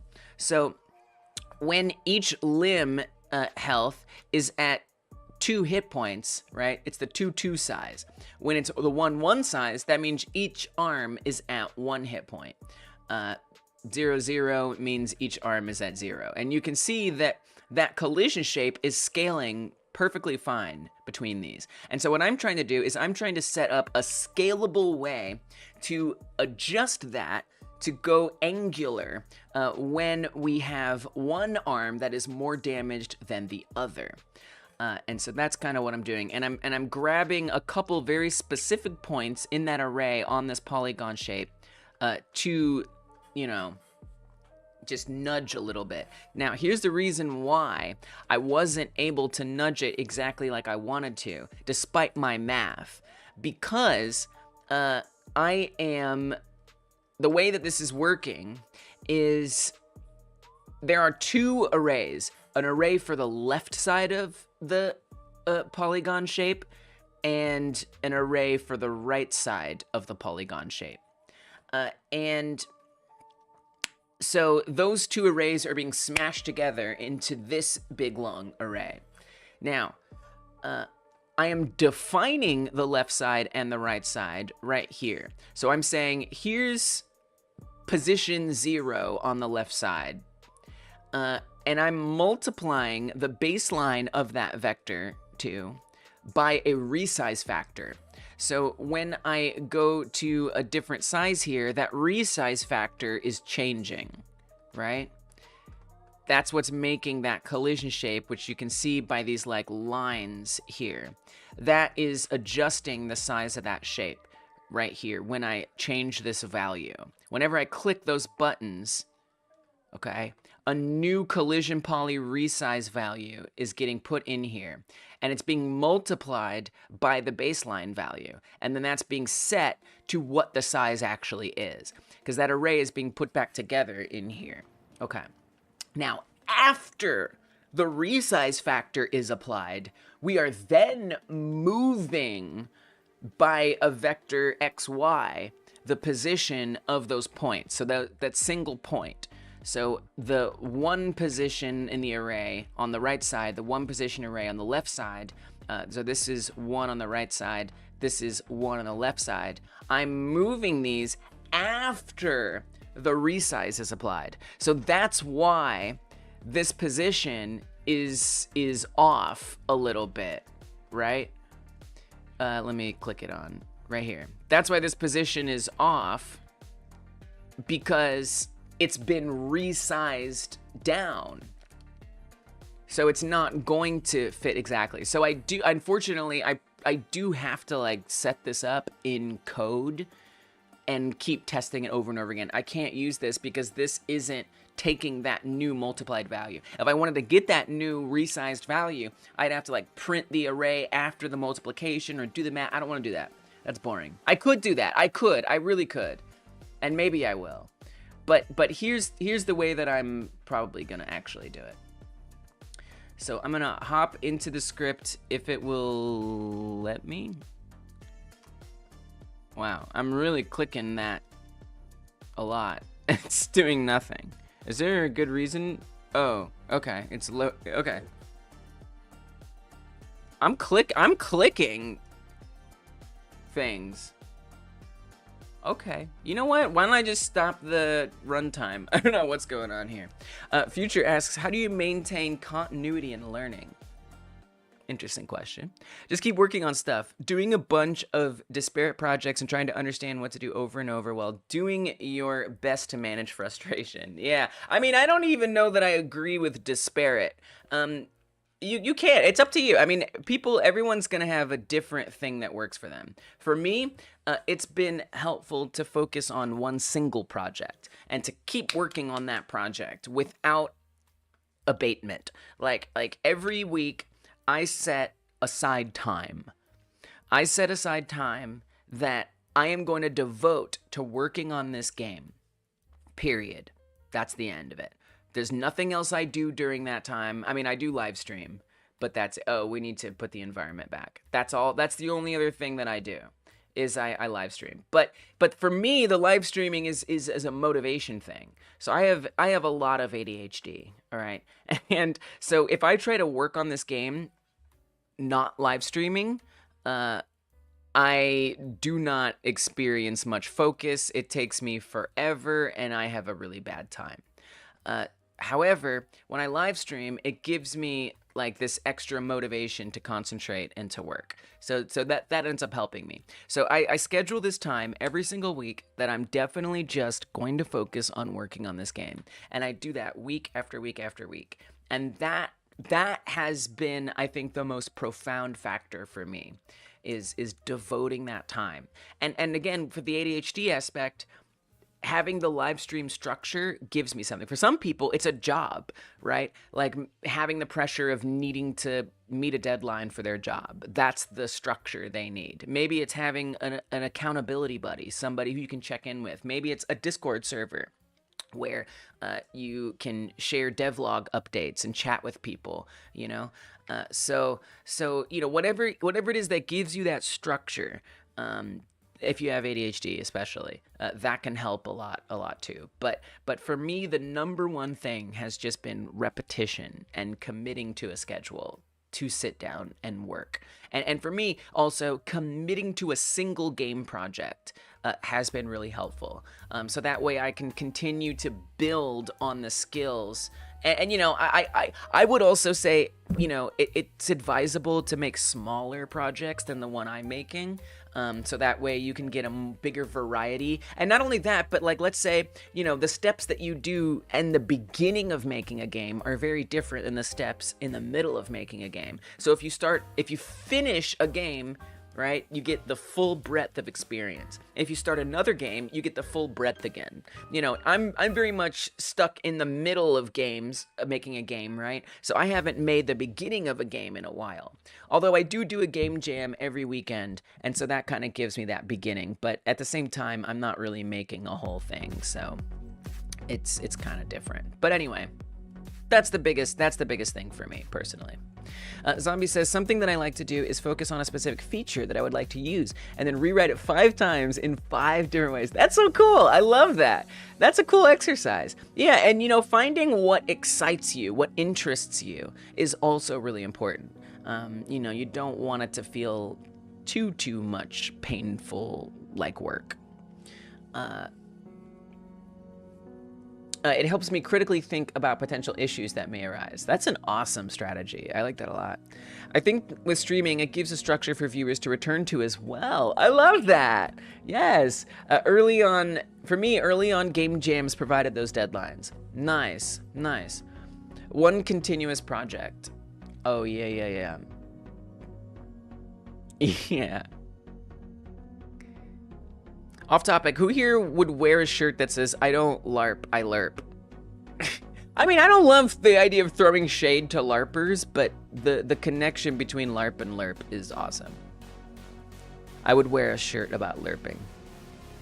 It's like the old problem of always having your distance to a destination, but never arriving. Whoa. That's deep. All right.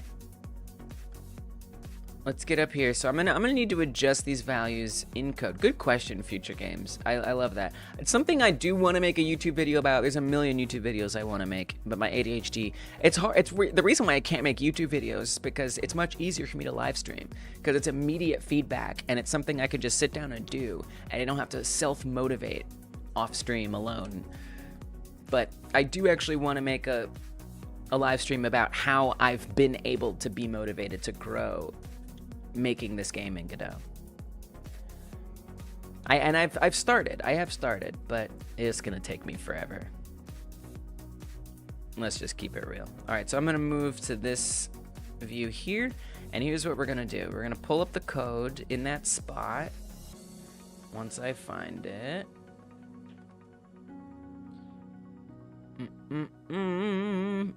Oh, let's just look for that 3.55 value.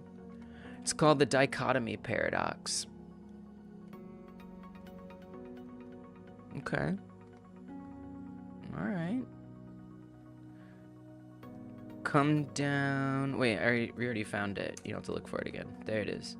So right here, I need to add a little bit more value onto this. Now this is tough, because I can't look at the 3D view while I adjust these values, which sucks. We're trying to move 2. So there's 2 right there. You can see it moving that line.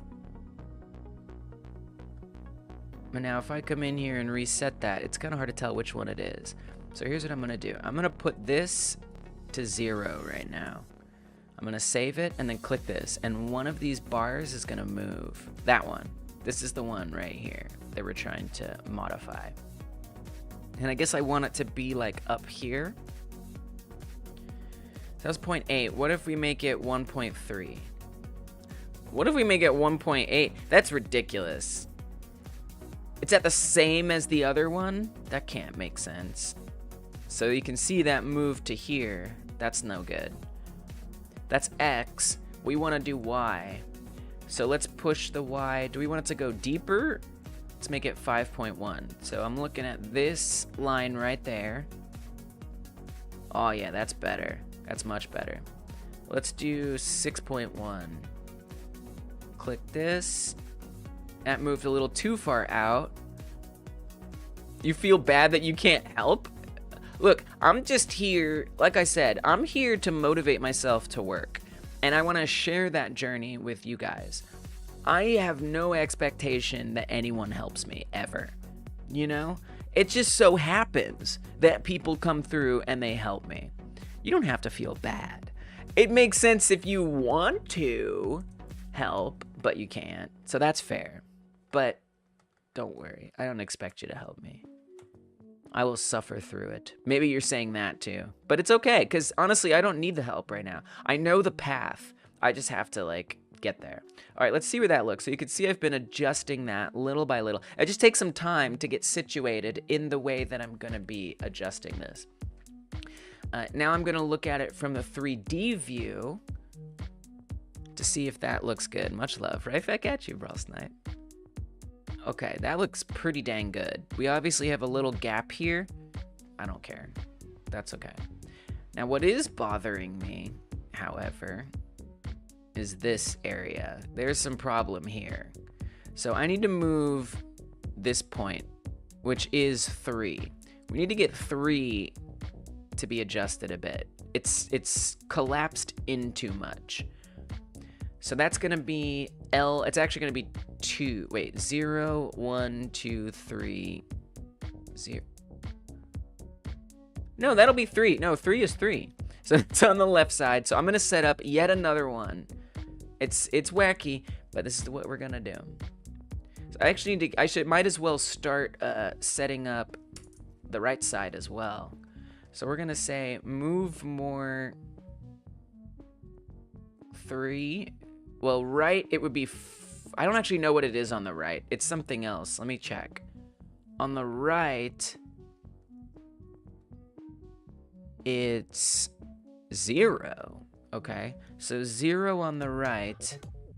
Let's update that. And it's 3 on the left.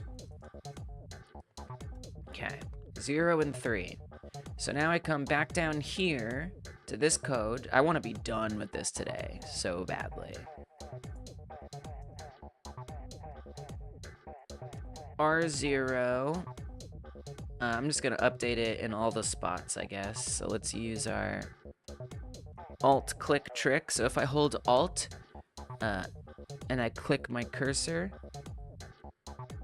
we can put it before every point here that has a 1. And then I'm going to press the delete key and update that to 0. Now all that changes.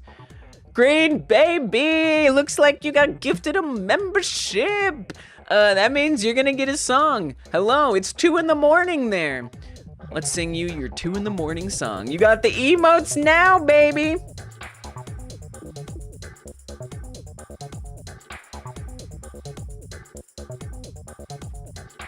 Alright, I could ask you if you want a goofy song or not, but I feel like you have to request. Just so you know, you have the option to request a goofy song, but I'm gonna sing you a regular song. We can't ask every time, that's too much asking. This one's kinda in the middle though. Oh, green baby. There's a green baby, there's a green baby, there's a green baby. I hope that baby's healthy. It's a green baby, I hope that baby is healthy. Is it sick? Is it just leafy greens? Is it sick? Is it just leafy greens? Look at that green baby. Look at that green baby. Up at 2 a.m., a sleepy baby. It's green, is it sick or is it leafy? Green baby. Oh yeah, green baby. Are you sick? Are you leafy? Up at 2 a.m., you're definitely a little sleepy. Green baby, green baby, green baby.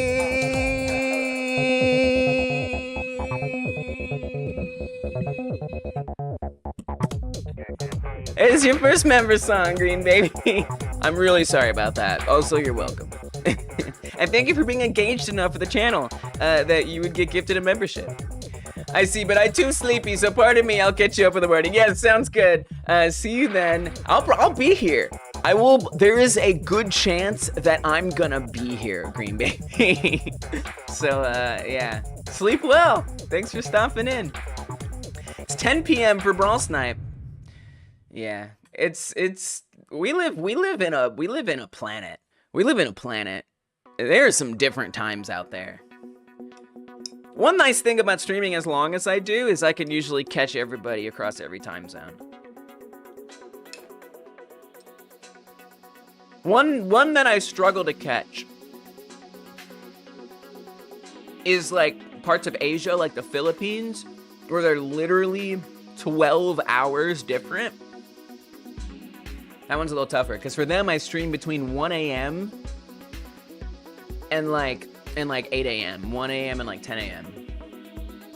That's a tougher zone to catch. All right. So I'm adding these new points to adjust here. So I'm gonna change each of these. This is 3 that we're adjusting this to. Is that correct? Is 3 the right one? I think it is. Yeah, it is the right one. Okay. There we go, all updated. Now, we come up here and I need to add in, might as well add them both, actually. So let's plonk them both in there. We want an R0 and an L3.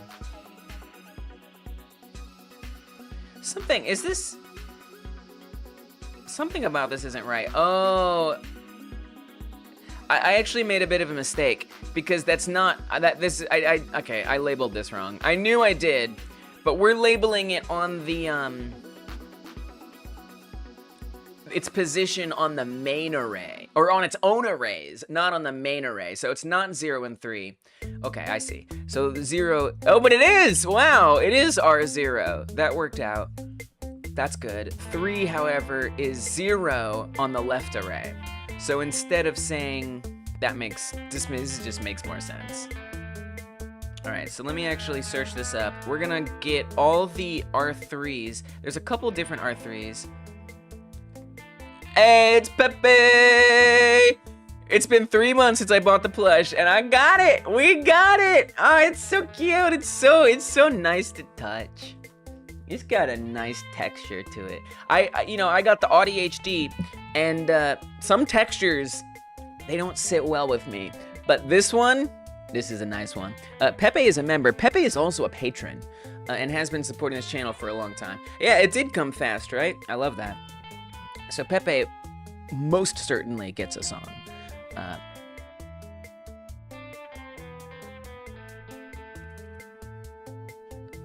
Let me just make sure this song isn't about to end. A little bit. Let's back it up a bit. Some textures are poison. I know. I can't stand them. This one, for me, not poison. Oh, Pepe. Oh, Pepe is paying us a visit. Oh, yeah. Oh, Pepe. Oh, Pepe. Thank you so much for saying hey. Oh, Pepe.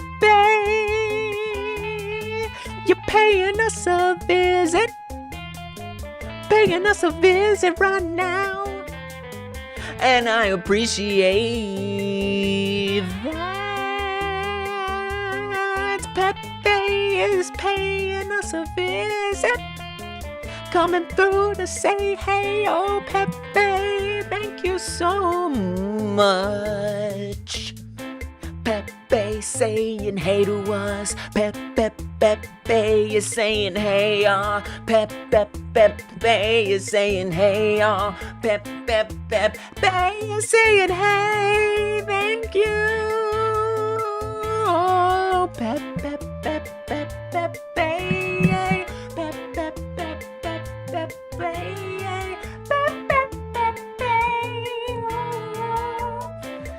There you go, Pepe. There's your member song. Thank you so much for always being such a great supporter of this channel. It means the world. It continues to mean the world. I need to replace some things. R0 stays, right? It's the L3 that I need to change. We need that to be L0.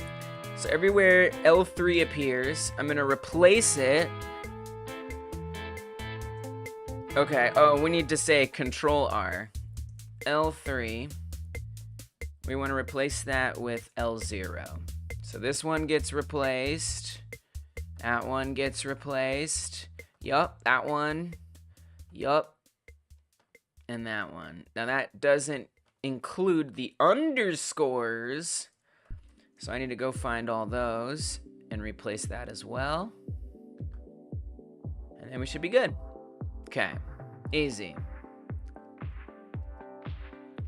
Alright, so then I will go ahead and put these in all of these places. So I gotta go to each one of these and paste it in. It's a lot, but that's okay. So there's gonna be 2 more sizes that I haven't actually built for yet, which is a bit of a nightmare. So there's gonna be a power-up that's going to increase how big your area can be, your interact zone can be. I am hoping that once I get all these values figured out, I can like procedurally, you know, increase it. I don't know if that's gonna work, but that's my hope. Okay, so we're gonna come down to 0, 1.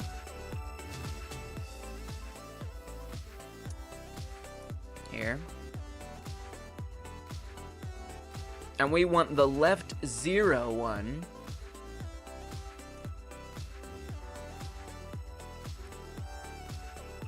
Let me see if I can figure out where that's supposed to be.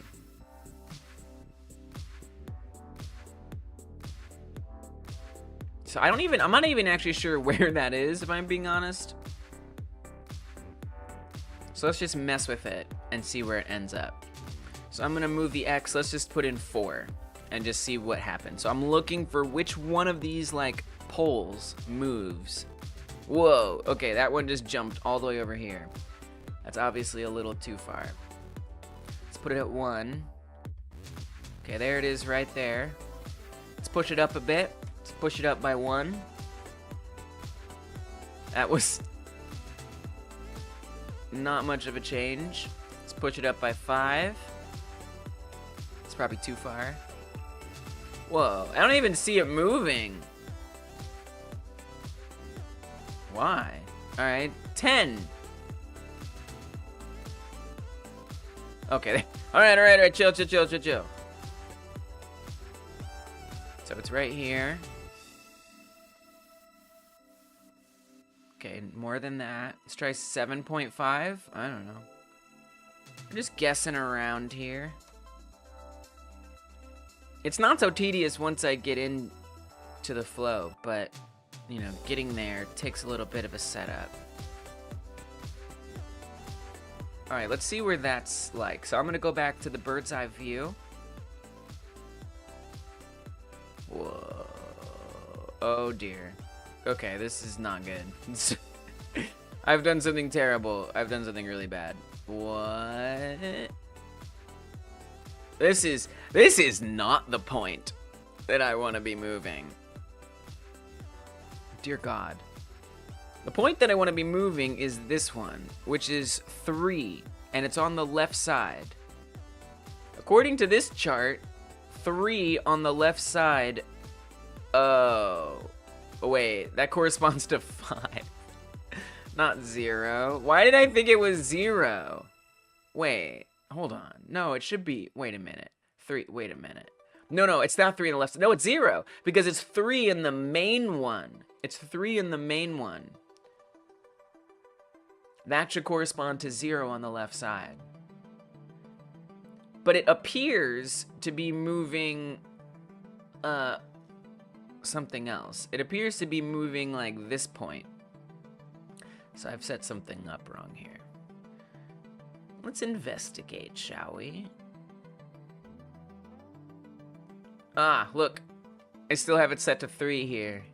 We gotta make that 0. Am I replacing? Oh, this one too. That's why. Oops. Easy fix. So this position is probably not gonna be correct, but that's okay. Alright, now it's looking a little more correct. Let's look at it from above, and you can see I've overshot it, which makes sense. So I actually want to pull this one down a bit. Oops. The eagle eyes can't always save me. Yeah, hopefully I work on a task that folks can participate in more if they want to. But, you know, this is just one of those that's just, like, complicated with a lot of layers that, you know, it can't always be easy for people to help out, unfortunately. Because at the end of the day, my #1 priority is getting this game put together. What if we make this 5.4 since that matches the other one? That would be kind of dope. That seems like that could be wrong. It looks okay. It looks like it's a little too far to me. So let's put this at 5.0.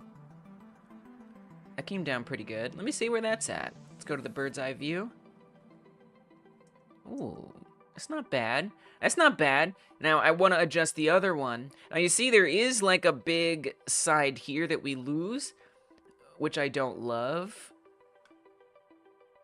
I think that would be remedied by bringing this point that we're moving down a lot. So I think we should actually move it more like around here so we have less of that gap.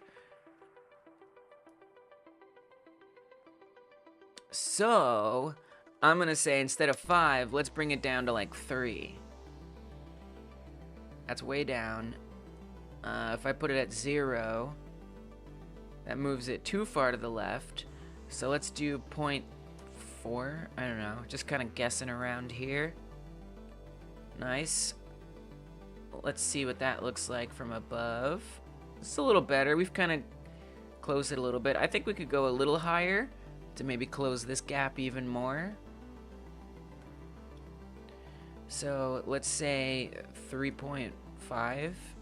See what that does for us. Let me just see what that looks like from the bird's eye. It's not bad. I think we could push it a little higher. 3.7. That didn't feel like a lot. Let's just try 4.0. And then I'll need to move the X position a little bit as well. But let's see what it looks like from above. It's not bad. I'm gonna do 3.8. And then I want to bring it inward a bit. So let's say 0.3 instead. It's good. It means we're getting more precise. If we're doing smaller adjustments, it means we're close. Not bad. You know, I would love to close more of the gap there. If I wanted that, I would need to move. Well, and so that's the other thing I can do, right? There's that scale factor right here, this resize left. If I adjust this, let's say we make that 0.4, and then we play it, you can see they all extend out further. So I could increase that. I lost it. Where did that go? Where are we now? All right, hold on. I got lost. I got lost in my script.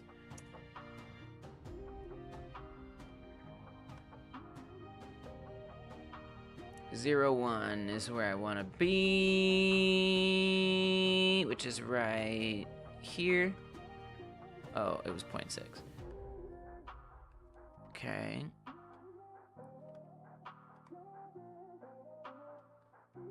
If I make that 0.7, I think I didn't try it at 0.7. That's too far. That's way too far. Okay, hold on. Rein it in. Rein it in.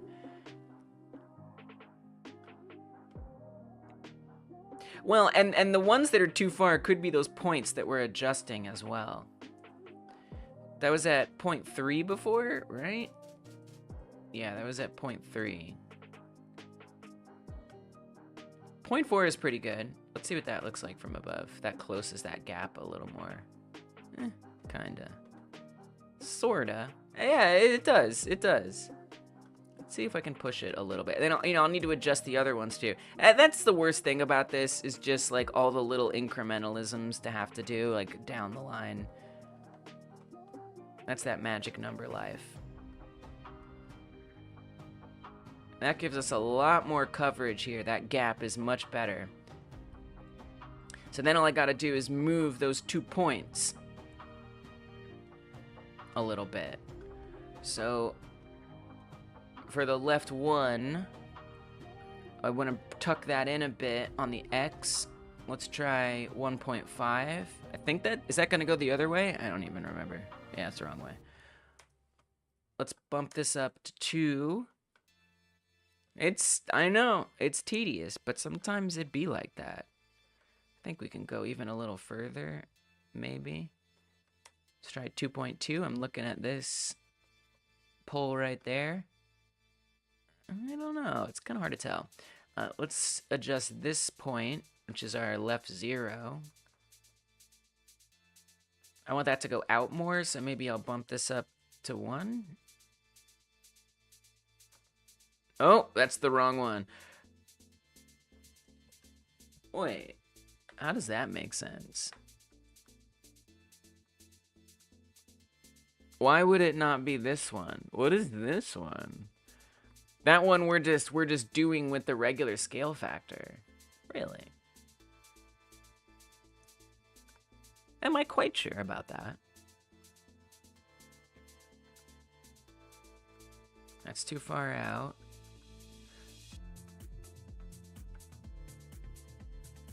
Wait, but didn't we have it at 0.6 before? I'm looking at this one. All right, let me just see what that looks like from here. I'm a little confused. I guess I just didn't... I guess I'm not moving that point at all. Let me see what that looks like when we do the whole thing.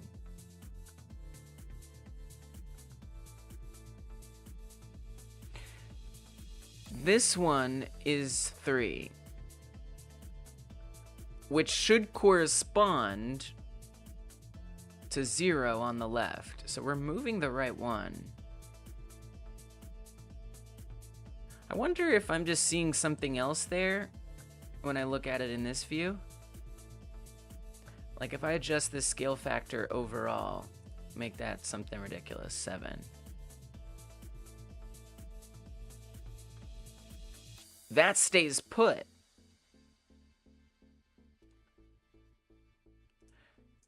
So is that one on the other side? See this? What is this? What is that? Who are you?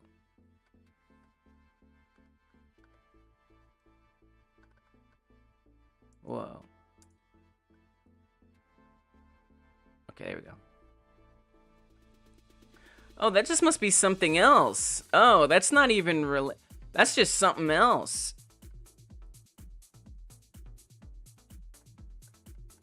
I don't think that's even... What is it? What is it? I don't know what that is. Maybe it's very it's fine. I mean, if it's something else, that's okay. It's just a little confusing, you know? If I, okay, that makes it disappear. Nice. Yeah, that's just some other thing. What is it? Is it this big circle here? I think that is the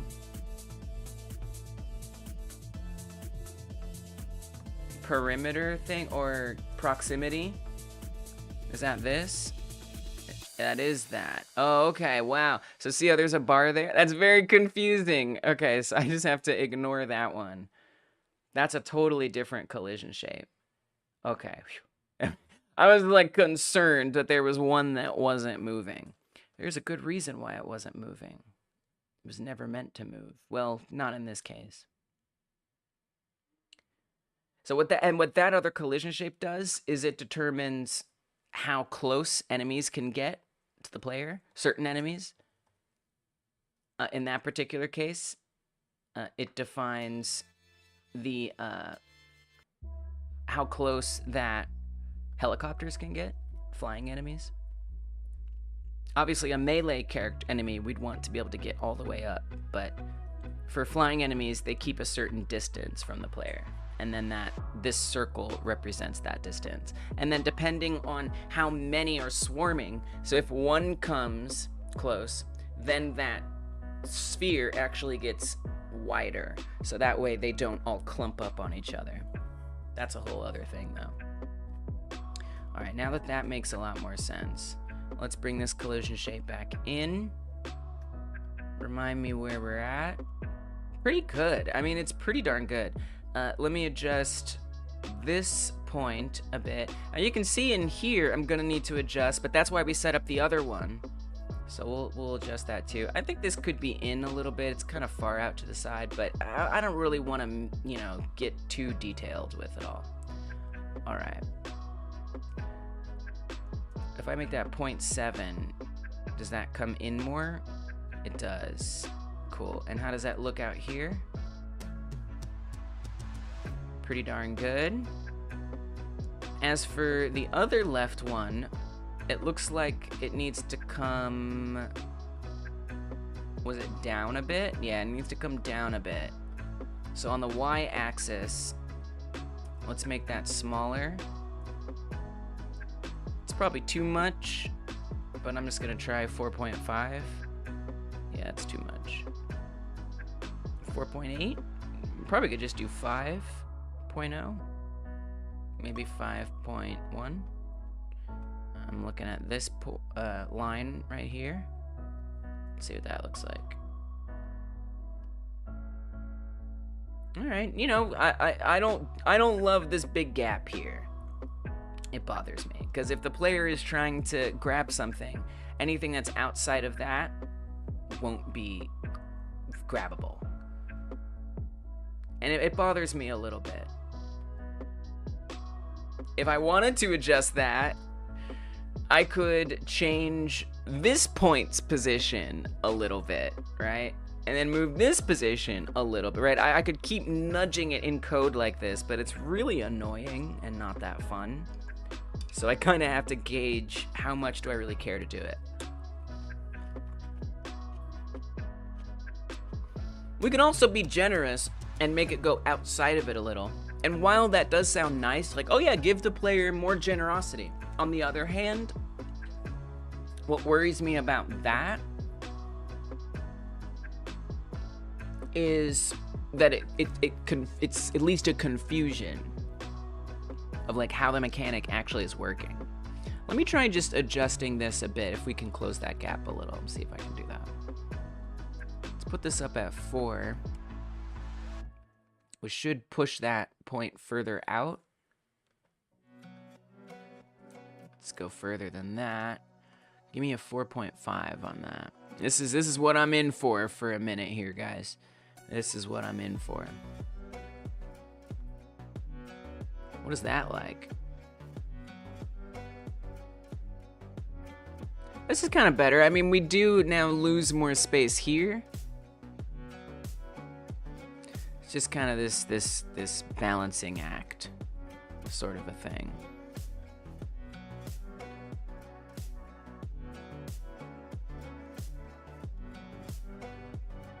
It's tedious.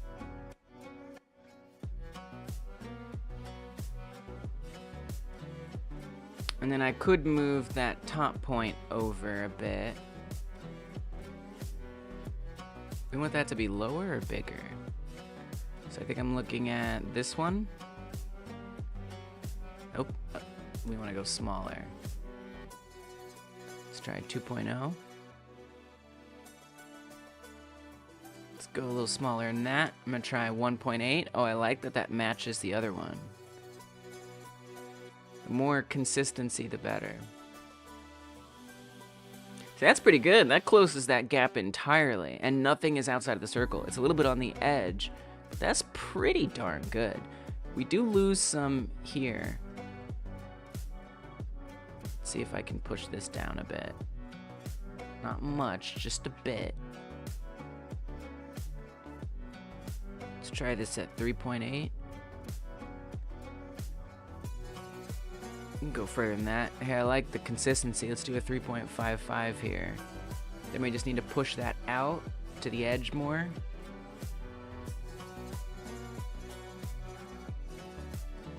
Let's see what that looks like. Nice. So we've lost a little here, but now we've gained some there. I think this is pretty good. This is pretty close to the edge at this point. Pretty much anything that you're gonna grab is gonna fit in that. So this is quite sufficient. We do lose a little bit up here. Maybe I could move this point over. Obviously, I'm gonna need to do some adjusting there. All right, so let's do the other side.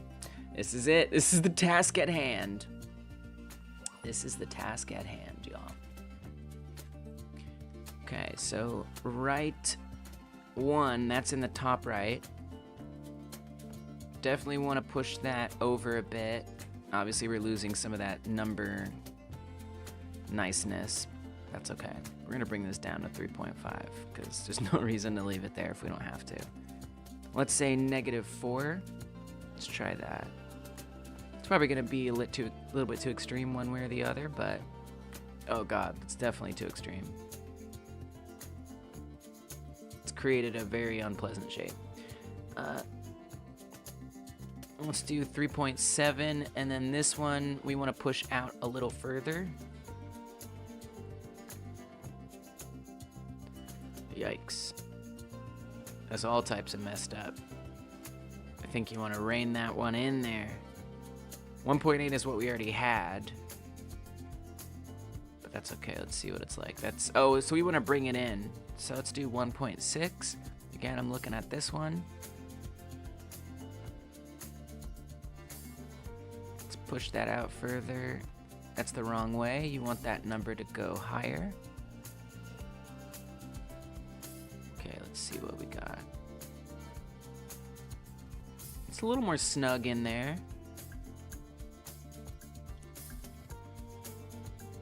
So, I mean, it feels like there's a point, like, right here.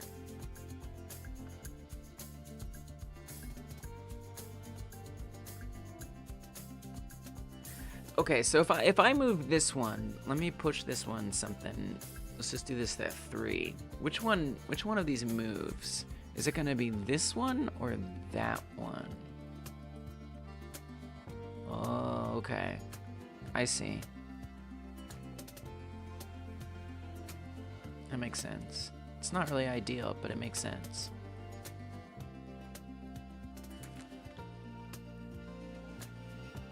Let's do 0.6. And then I want to push it down. So I think you want to do like negative for it to come closer. Yeah. Let's do negative 1.0. You want to bring it in more. I think we're going to want to reduce this. Let's make it a little bigger. And let's see what that looks like from a bird's eye.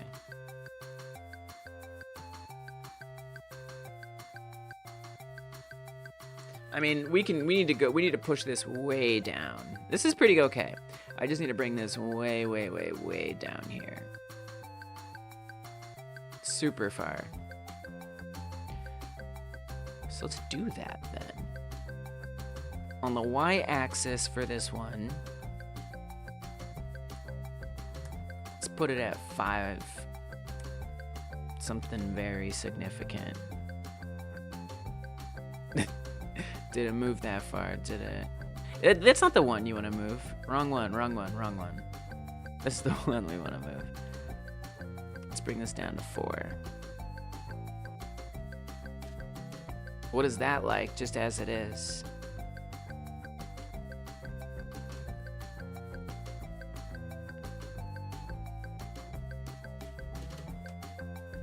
Huh. I'm a little confused.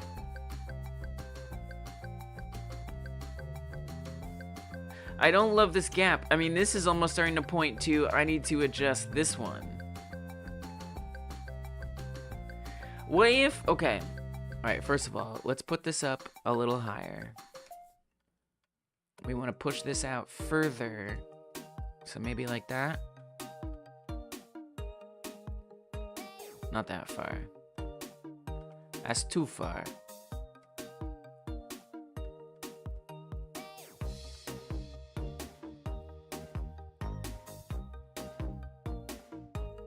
I'm so surprised there's a point here too. I'm a little confused, if I'm being honest. So like I need to add another point. Okay, so but what if I change the resize factor on here? What if we increase this a little bit so they're all on the right gonna expand? Huh?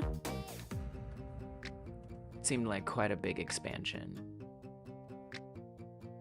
No, that's perfect. Oh, much better. Nice. A lot better coverage there. Yes. Oh, this is almost perfect. So I just gotta bring that top point down a bit. Yeah, this is good. That was it. Cool. This works for me. Yeah, we got a little bit of a little weird angle down here. I don't care. Kind of makes sense. This is your healthy side. You can get a little extra grab. You lose a little bit on this corner.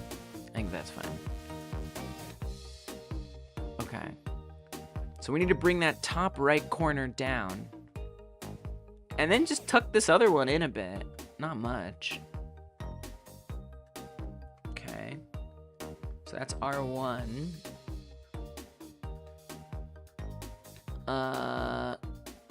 We want it to be more negative?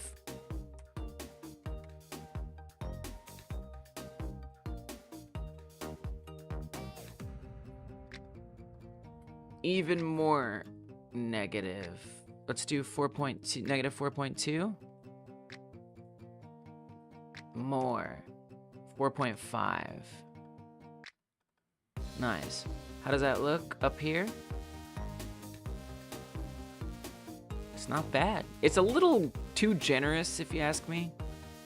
And the only reason I say too generous is just because, again, I don't want it to be confusing. If the player's like, why can I reach outside of there on that side, but not the other side? I don't want it to feel confusing. Might be able to get away with 5.0. Oh, I'd love 5.1 again, just so there's some similarities on each side. I don't expect it to work, but if it did, I would prefer it. Just for the sake of formulas. Yeah, then we lose a little too much up in the top here. So why don't we stick with 4.9?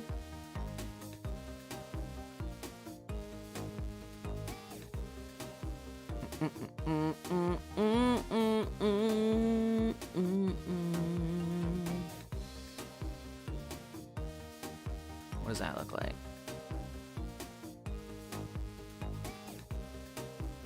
That's a little too far. And we adjusted it? Oh no, okay.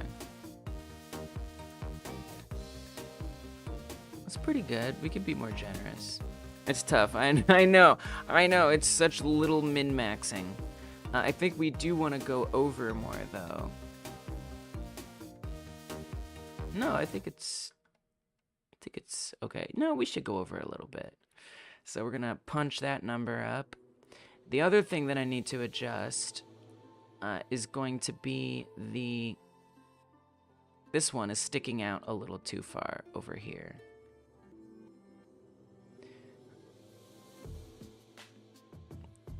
I'm trying not to care about that gap. I'm trying really hard.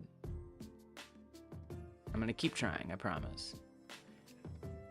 Right side, negative 2.5. We want that to be more negative. So it comes down further, and we want to tuck it in. So I think we want to lower that number. See what that looks like. It's probably in a little too far. Oh, it's not bad. That's pretty good. Oh, look at that. It's so tight over here. That looks great. I like that. I'm gonna push this one up a little more. I am. 4.8. Even if it's giving too much, I don't want it. Worse than giving too little is giving. Worse than giving too much is giving too little. Okay, that looks really good. This looks awesome. That's pretty snug. I like this. Lock it in. Lock it in. All right, so now we can switch between these and it adjusts really nicely. Now, that's only with one lopside. Now, luckily, I can just invert these values for the other side for 1, 0. So I'll do that. That's a really easy one because all we have to do is just flip the x values to flip their polarity, basically. The negative one's to positive, the positive one's to negative. We're locking it in. We are so locking this in. I am not I'm not faffing around any more than I have to. Now where it's going to be a little more tricky is if I want to double it, right? So if we wanted to go up to the bigger sizes, how well is this going to work? I will literally try just like actually doubling it. I have a feeling it won't quite work out, but that would be glorious if it did. This will be interesting. All right, so let's put the other side on there. I'm just going to grab all these values that are relevant. Our poly resize. We want to go to 1, 0, which is right there. Paste that in. Where did I go? I got lost. Here we are. So we want to invert these. So the left side needs to be 1.1 and the right side needs to be 0.42.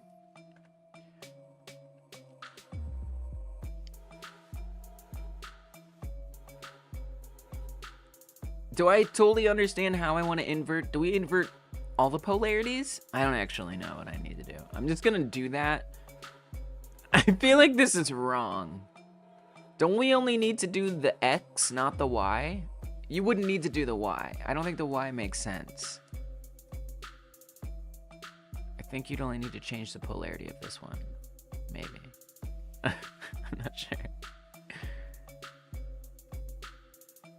Let's just see. Let's just see what that's like. Let's see how wrong I am. Very wrong. Okay, cool. Yeah, that's definitely not right. Okay.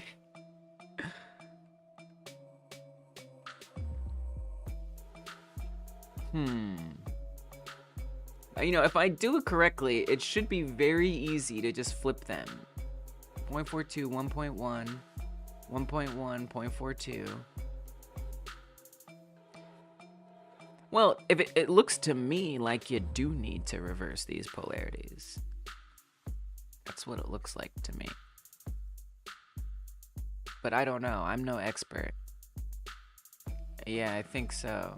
Oh, wait. Swipe. Oh, wait. Oh. Maybe you're right.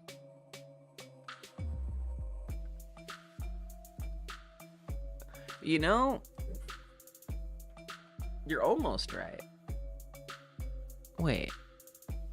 It's just like ever so slightly off. How is that?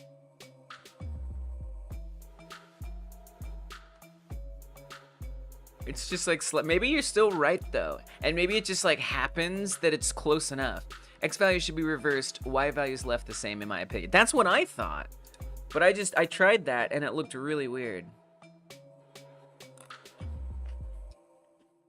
When I reverse both of them, it looks better. But that is not quite a mirror there.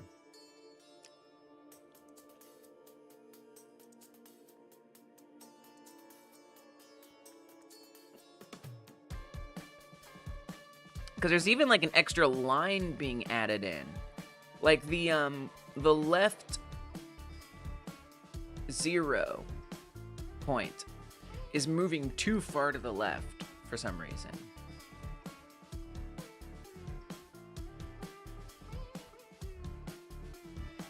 For some reason, this is going too far to the left.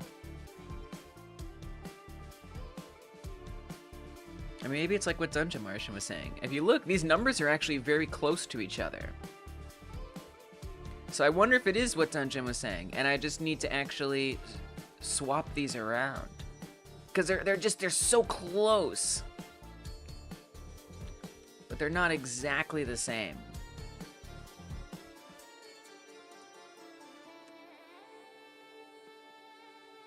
So what if we just move them around?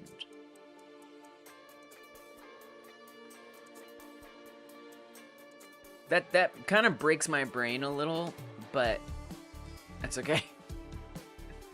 It's fine. A little broken brain is okay as a treat. Oh, that didn't work.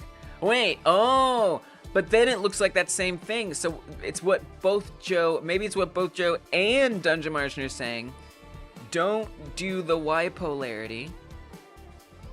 And swap the left and the rights.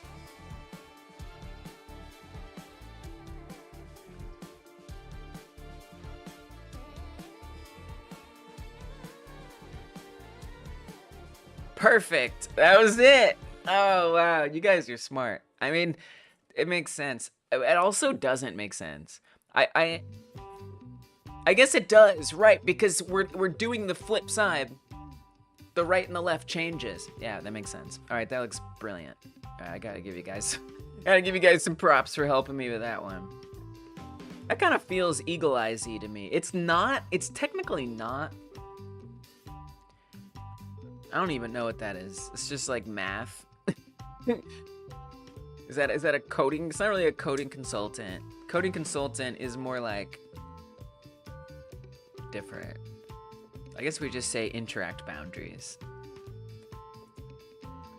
All right, thank you. Thank you for just making that make more sense. I don't know if I would have figured out the left-right thing without considerable brain effort. All right, great. So now we've got the mirroring on each side. That's probably the biggest help that I get from chat, is like it like reduces how long me working on something takes. Like, I probably would get to a solution eventually, but man, you guys help it speed up so much.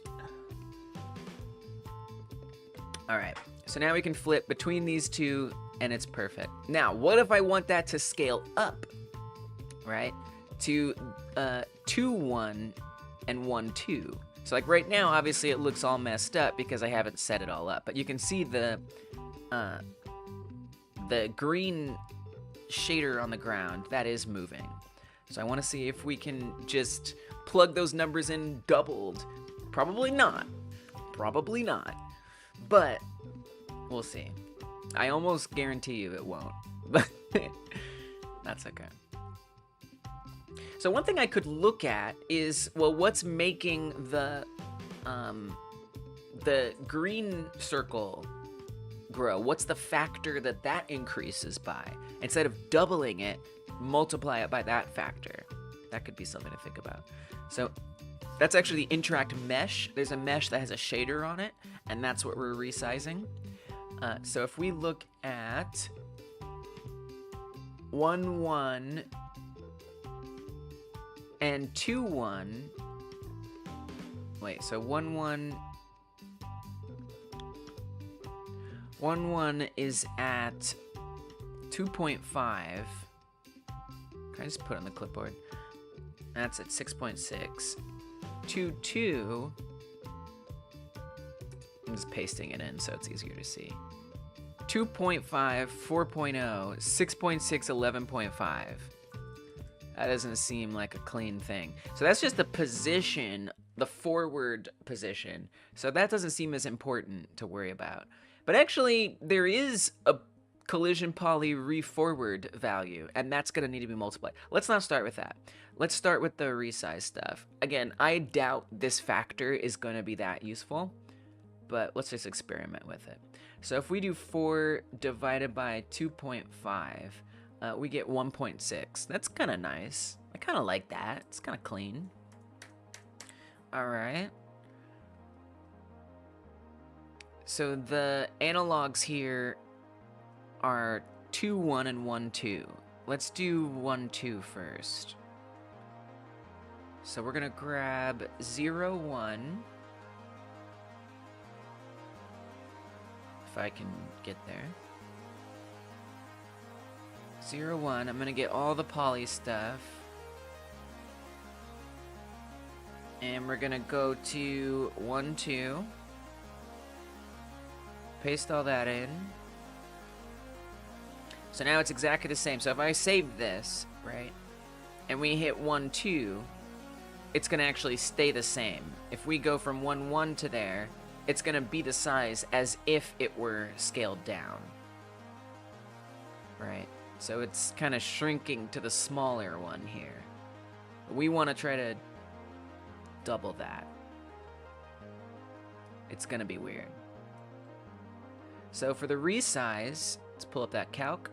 We want to do 1.6 times 0.42, which gives us 0.672.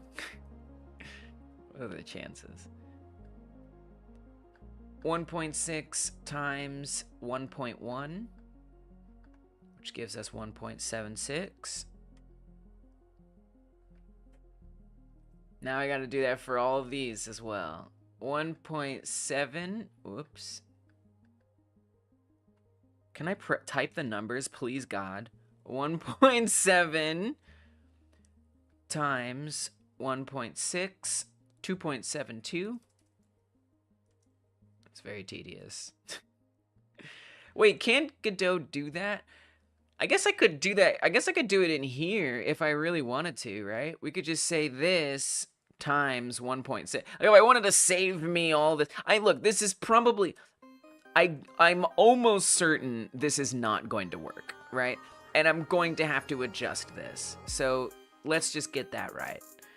But, I mean, here, actually, I might as well start this way just to see what it's like. Let me do this one too. Who knows? Maybe I can adjust the factor a little bit. Maybe that'll be nice. I don't know. It might be stupid, but I'm gonna try it. It's simpler than doing all those calculations. All right, let's get the bird's eye for this test. I want the satisfaction of it looking as good as it can. Because being it's rotated, there's no elegant way to scale it up without trigonometry. Yeah, I think you're right. I think you're right. Well, that's why I kind of want to plug in each value, get them all figured out, and then find my math friends and ask them, is there a pattern here that can be made into a trigonometric formula? But we'll see. It'll be fun. You know, it's not bad. It's not good. It's not good, but it's not bad. You know, there's some, I don't know, it's not too bad. All right, let's see. Let's push it a little more. So I'm gonna have to adjust it, right? Its position over a bit. All right, so there is some other adjustments that need to be made. So I could, if I wanted to save myself a bit of trouble here, and I do, we could make a scale factor. So let's do that. I'm gonna say variable collision poly scale factor. We're just gonna call it that. Scale factor 1. It's a little confusing. How do I want to word this? Yeah, I guess we'll just say 1. This is very confusing, but I don't care. This is going to be a float. We'll set it to 1.6 for now.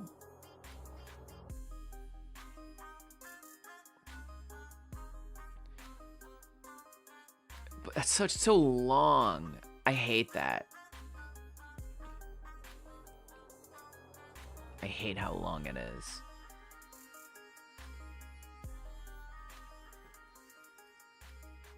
Really, it's 2. Let's say scale up 2. And we're just gonna call it that. I can't stand it. It's too much. It's too much. It's too long. Because that's gonna have to be pasted onto all of those. It's gonna like be a second line. It's probably already gonna be a second line. Definitely is.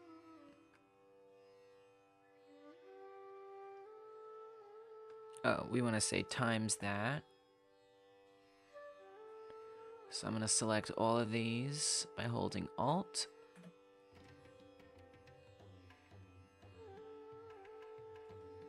Oh, it's not a second line. I love it. All right, just to make sure nothing's broken, everything should be the same. Whoa.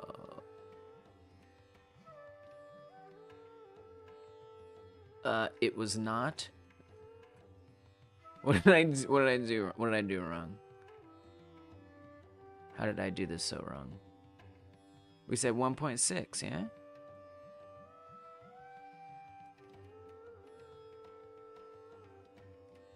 Why would that be so much larger?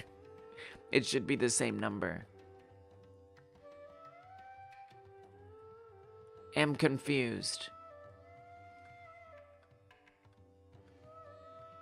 We have exploded it.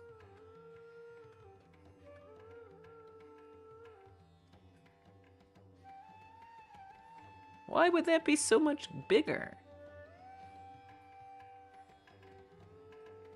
But if I replace all those with 1.6, you're saying that it won't be that? No, that's just nonsense. I mean, I can do them all one by one if I have to. Okay, but then that's correct.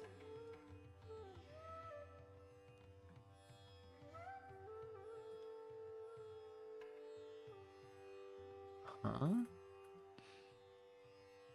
Is there some... Is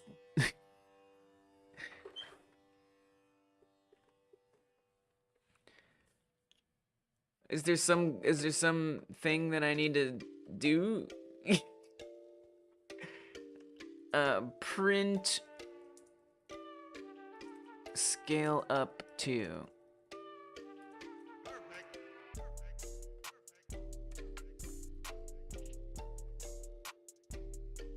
It's very confusing. Null? It's null? Now I'm really confused.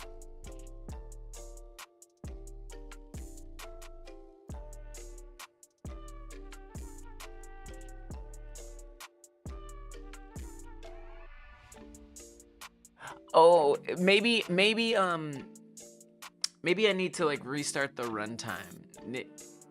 Like maybe creating an export variable somehow like confused it, and it needs, oh, I also need to put the environment back in. It's gonna get angry at me. Let's say that that's the problem. Well, this is just gonna be easier because I only have to update one value if I can get it with the variable, as opposed to, you know, having to update all those 1.6s every time I want to make a little adjustment. And you know I'm gonna want to make little adjustments. You know what I'm saying, little Godot.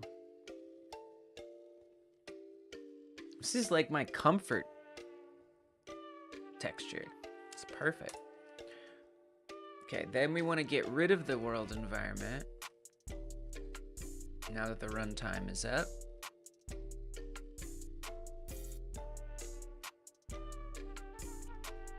Oh, oh no, no, put the environment back. Okay, my bad. We gotta actually wait until the game is all the way. The reason why is because when you're loading into a level, it changes the sky and the lighting. So if I remove the world environment, it's like I can't change the sky and lighting because there's no world environment. I could tell it to just ignore that code if there is no world environment, but this feels like such an edge case in my own debugging process. Maybe it's not. There's probably going to be other collision shapes that I want to adjust from a bird's eye view, so who knows. All right, now remove this. Okay, there we go. So that was it. Now it says 1.6. The problem was I was trying to create a new export variable while the runtime was up. So, you know, Godot is able, since it's an interpreted language, it's able to, you know, be updated while the runtime is going, which is super nice. But if you create new things that like weren't there before, especially as it pertains to like usually the scene tree, but maybe since I made it like an export variable that somehow interfaces with the scene tree, which actually kind of makes sense, because if I click on that here in the scene tree, right, that scale up to is visible. So if you create something new to the scene tree, then the runtime doesn't work so well, the runtime updating. Okay. So now I should actually be able to just change this value. So if I make this 2.0, let me click on this, you see it got bigger. Nice. Okay, so let's play with that a little bit. It would be nice to get an export variable that lets me move it over as well. But let's just play with this. Let's say 1.7, see where that gets us. Ooh, see, that's pretty dang close. That's pretty close. All right, let's set up the move over thing. So right now, I do have a re-forward for moving it forward or backward, but I don't have a re-sides. I do be calling it re-sides. I just do. So I'm gonna set up a new re-sides I know, I know. And we make that an additive scalar. So I'll probably need to restart the runtime again, sadly. So this is going to be collision poly resides. Same thing, collision poly, and then sides, so the actual sides. I know it's a weird name. And so this is just going to change the X position of the overall thing itself. Let's close the runtime. I'm going to bring the world environment back while I'm thinking about it. Then I'm going to look at the way we set up the resides code before. Here. It's position X. That should be the same. Here we have position Y for the forward. Same kind of thing. So I'm going to grab all that. Put this here. And we just got to type the same stuff. Stoner Jesus in the house. Welcome. As a member, Stoner Jesus is entitled to a song. It's going pretty well. I do very believe, me and Godot Plush do very believe that I will get this interact zone number game resolved today. So I'm doing a lot of little numbers, boop, boop, boop, here and there to try to get the area that the player can interact with when they're using their character, trying to get that to be just right. And it's great. I got some new headphones thanks to all the support you guys give to the channel. So I'm able to rock these new headphones that don't fall. These were my old headphones that I was wearing, held together by a binder clip. Look at that. The foam pad is hanging out. Just a mess. I've been wearing these for like 2 years. But again, thanks to the support you guys give, I was able to get some new headphones. So that makes it going good. Although they're very tight on my head, and so my glasses are getting pushed into the side of my head. So like that I don't love. But I mean, being able to move and not worry about it falling is great. So I'm honestly doing great. I got a snack, I got some tea, like, can't complain. Let's put it that way. How's it going with you? How's it going with you? We gotta get you a song. This song is a little ethereal. I could sing to this one. Let's try it. It's kind of a vibe. It's kind of chill.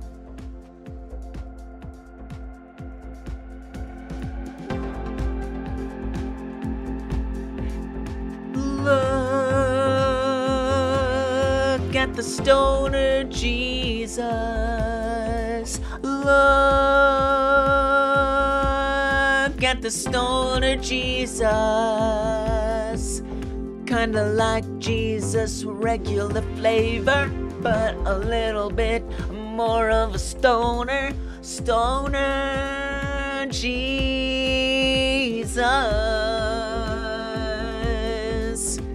Stoner Jesus is rising out of the ocean. Oh, oh, oh. Stoner Jesus is rising out the ocean to give you a gift. Stoner Jesus. What you got on your hand there, Stoner Jesus? Is that a gift for me? Is it a little bit of something I can puff on and feel a little bit happy? Oh, Stoner Jesus. I feel the vibes that this thing has given to me. Stoner Jesus, thank you for rising up so I can feel a little bit happier today. Oh, Oh, Stoner Jesus, you to me are A-okay.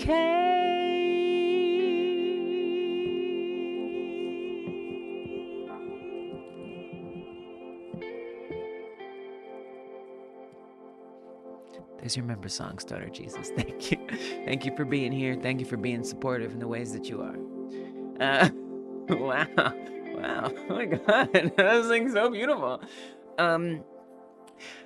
I did notice while we were doing that the internet's being a little wobbly, which has just been a fun thing lately. It means you might notice the bitrate dropping here and there. So the quality of the stream might get a little lower. See how it dropped? That should be about 9,000 kilobits per second. You can see it is not. So I might do an internet swap here momentarily. So that way we don't have varying stream quality.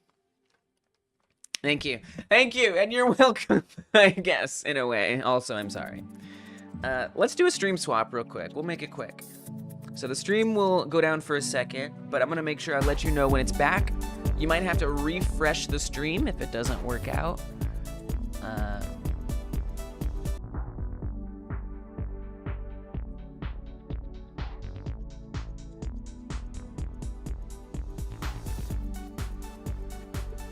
All right.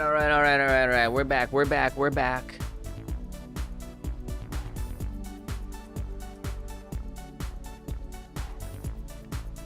And the internet's looking a little better over here, which is nice. Very good. Can't complain. While I wait for my other modem to reset, let's get back to work. So I'm out here setting up a way to move this collision zone left and right.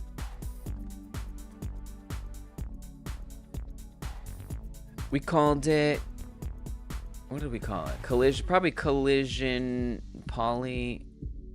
Oh, I didn't call it that, did I? I think I called it interact. Oh no, we did call it collision poly sides. Good, excellent. Collision poly sides.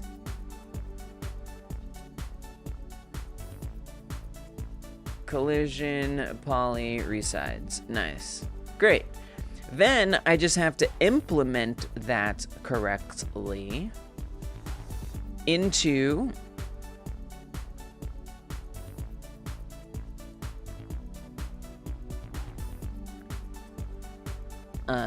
each array's code itself, or each like ARM health code. So if this couldn't get any more chaotic, we're gonna add in resides here. I do need that to be in each one of these, so it can readjust it as needed. Obviously I haven't needed it, so generally it's not that necessary. So I can just put it back to 0. It's an additive factor, so it's not gonna like multiply it by 0 or anything like that. Oh wait, we need to look, it's kind of confusing. We need to put this, because this is old stuff, the interaction collision. We want to look at collision poly, resides, collision poly, here it needs one, very much so. Here it needs one. Put that in there. It's getting a little, I kind of feel like these, you should put all these in here. While we're at it, why don't I just add the whole everything. So this already has everything. That one has everything, collision poly. This one doesn't. So I'll just put all these in here. This one doesn't. Put all those in there. That one's good. This one has them, but we need to add the new one in there. So let's get that in.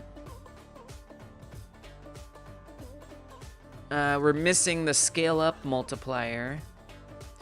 Okay, that was a bit of a, okay, we need to do it like this. Okay. This one, we just smash in there. I wonder if you could plug all of your vector positions into Wolfram Alpha and have it just give you the equation. Wow. What is Wolfram Alpha? Is that like, don't they make calculators? That's a good idea though. To like use some kind of tool to try to get those values. Cause you know, I'm not exactly sure how this can become an equation, but there's gotta be a pattern here. There's gotta be some kind of formula that I could figure out, right? It's gotta be. There's gotta be.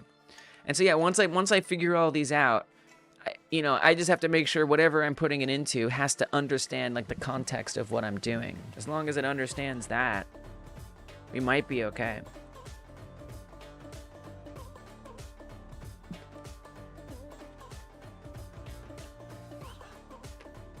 We'll see. It's a good idea. I hadn't thought to even try something like that. I totally should.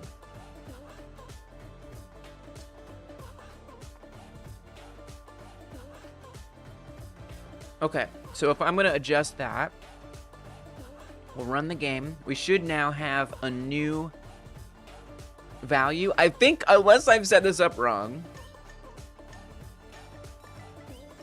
we should have an offset that we can basically adjust that whole collision shape to the left or right. And it should be set up as a export variable. Oh, I do need to implement it into the code, I guess. Oh, no, it is. Right. Oh, yeah. Well, we don't want this to be an export variable because that would change all of them. We don't want that. It doesn't actually make sense for some of these things to be export variables, actually. That's okay. All right, come out here. Let's hide the world environment.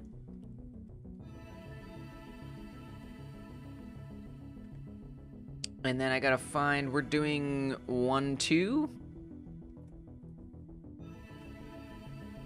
And on the resides, we're gonna keep adjusting that value. So let's pop this open.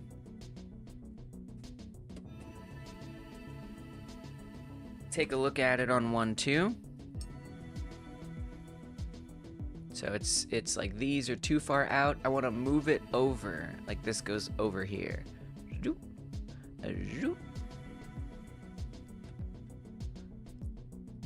So assuming I've set this up correctly, let's try making this like -1 and see if that does something. Oh yeah, that's zooped.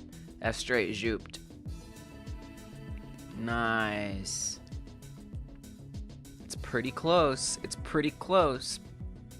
There might be some differences. I don't think it's gonna be a perfect fit. Because the left side looks excellent right here. The left side looks awesome. Look at that. No notes for the left side. But the right side, it's not looking so good. It's too far. And then even at the top, I would say it's not quite right. So I could try adjusting the scale factor though. So let's adjust the scale factor. That could help. Joe says, I bet it's something like adding the x values by the cosine of the angles rotated through. I just hope that there are values like that to work through. I don't know that there is an angle that can be figured out. It might be harder than I imagined to come up with that. That means that something is slightly off. The further the number changes, the more visible it'll be. What? What?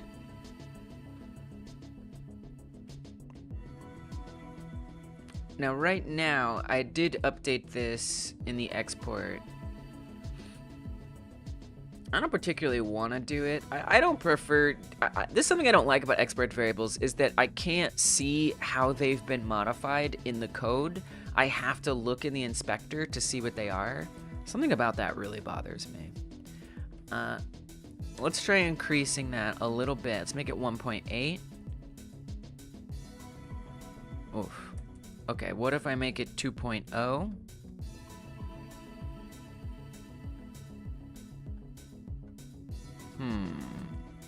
Is that...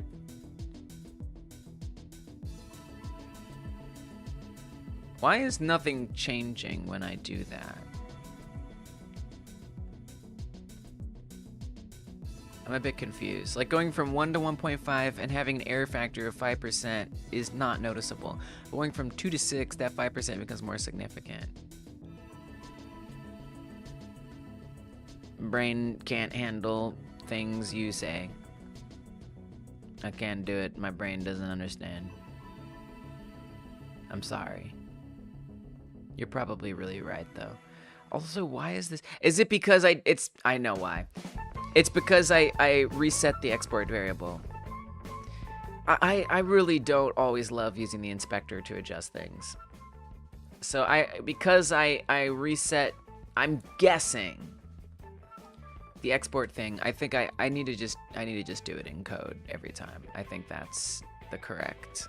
I think that's the correct thing. Yeah, I don't know what you're talking about. I don't have any idea what you're talking about. And I bet it makes so much sense. I want to guarantee you that I believe that what you're saying makes sense. Because I do believe that what you're saying makes sense. Oh, these are pinchy headphones. I really believe that that makes sense. But like, I am not of the brain to understand. I'm out here plugging in things and seeing what happens, you know? I'm a brute force kind of developer often, most of the time. All right. And I bet what you're saying isn't even that complicated. I'm just like, I can't handle it.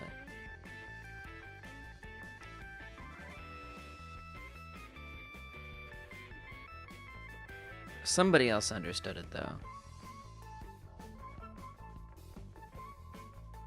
There we go. That's the change I was looking for. Okay, so now it's obviously too large. And I'm just going to keep adjusting this in the code. Let's put this at 2.0. Oh, it's not even... Wow, really? It's not even trickling down? Is it because it's an export variable?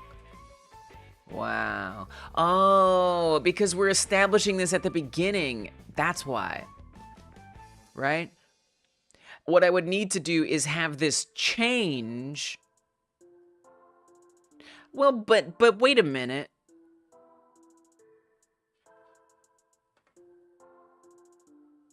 Right, not what's in the instance. Right, exactly. Exactly. Yeah. That makes sense. Boo. I would need to like have it update within the function, the scale factor. Yeah. But can I change it here?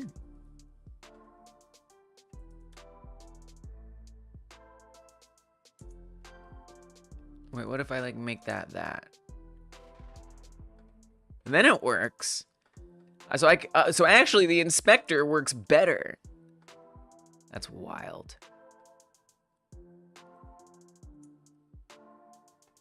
In this case, the inspector is the way to go. Apparently. So 1.7 should put me... I didn't know. I was talking crap on the inspector, and the inspector's like, but I'm good. I still would rather go back and update the value, though, in the code. All right, so that looks fine. Now I put this at 1.8.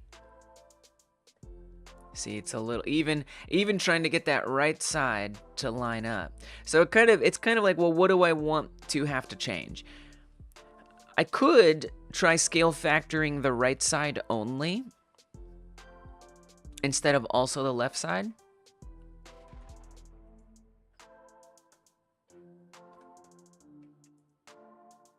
I think that's an option. Export variable has some pros and cons. It ends up meaning that your numbers are set in a different spot. Yeah. I agree. Don't like it for the player. That's fair. It's quite fair.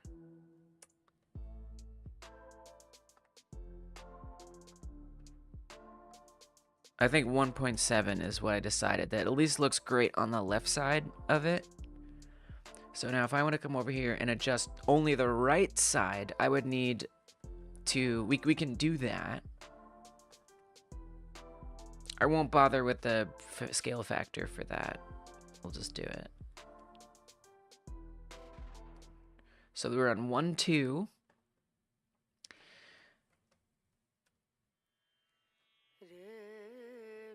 So let's say 1.1. I could add yet another scale. And that's kind of like where the formula would come from, would be figuring out, like, you know, what does this multiply by? And then ideally that could go through all of them. I don't know if that's going to work out, though.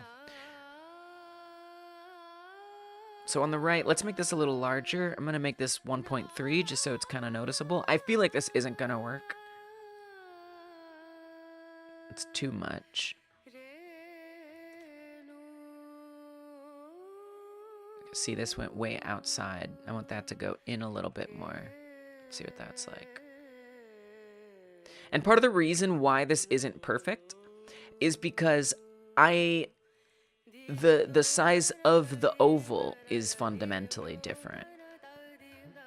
All right, so you can see now that actually looks a lot better, except for this point up here. That point, not so much. That one did not come through well. So, really, I literally just increased it by 0.1. I added 0.1 on there. That's it. That's all I did.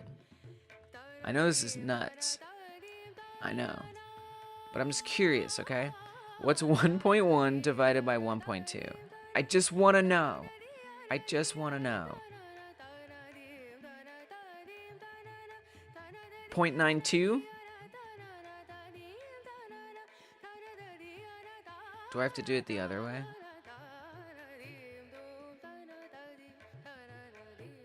I have no idea. Well, it depends which way you want to go. You went from 1.1 to 1.2. So you would want to be multiple. So you want to do the other way around. You want to say, you want this one. You want the 1.1. It's 1.1. It's 1.1 is what it is. Why am I so confused? That doesn't make sense.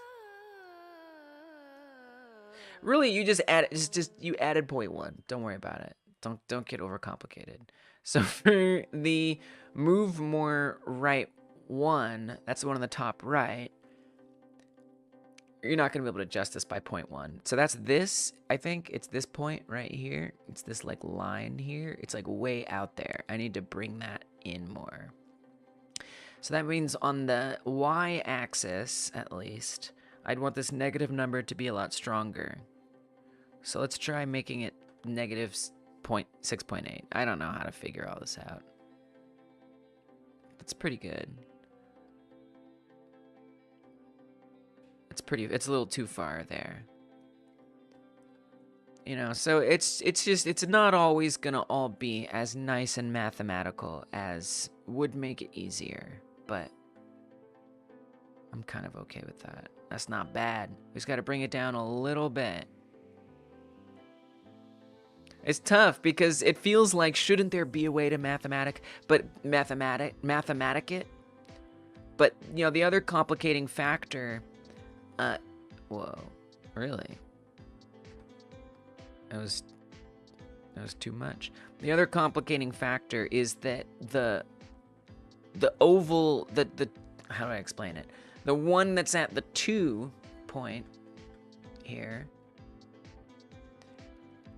it's fundamentally a different oval shape than this one. So like the difference between the green on the ground between these two, like the shape isn't exactly the same on each one. So it's never going to be perfect, unfortunately. So I think I'm kind of doomed to just punch each one in.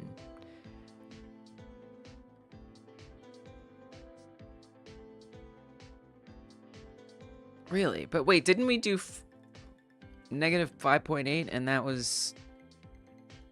Okay. Alright, whatever.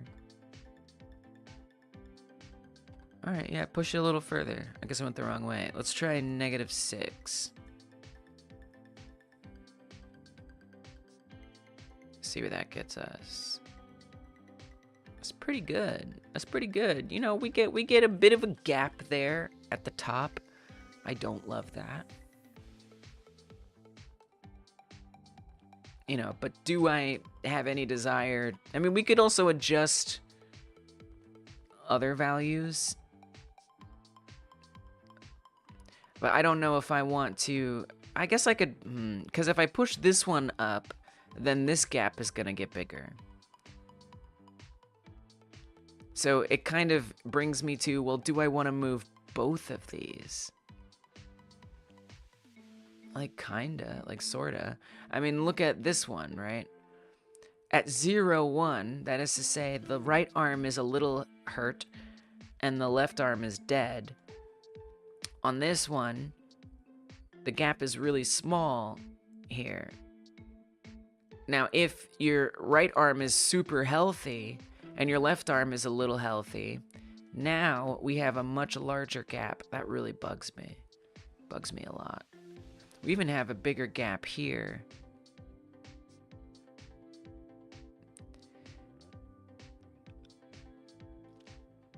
So it's just kind of like, how much does it all really bother me? And does the scale up really help that much? Like, it does a little bit. It's kind of nice because I can like work with the same kind of baseline. But it starts to feel a little pointless if we're adjusting all these numbers here and there. Why not just come up with all new numbers? I don't know. So the left one, I feel like it could be a little higher. Think that's this one, maybe. Yep. So if I look at that position, oh, it's way too high. My God. And it closes the gap all right. It certainly does. Let's move it over a bit too, maybe 2.0.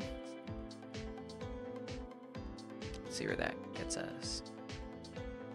I want to be done with this so bad. I really do.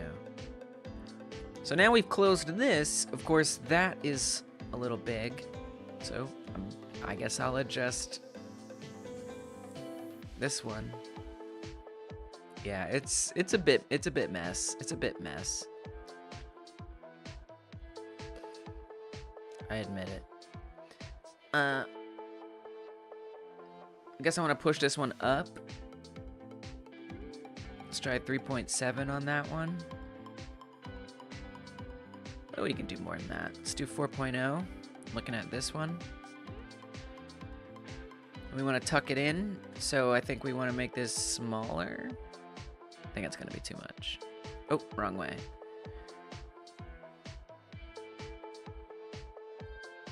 Say 0.7. See where that gets us. That's not bad. It's a little funky. It's a little messy, but it's kind of okay. Not loving this, but I think it'll be fine.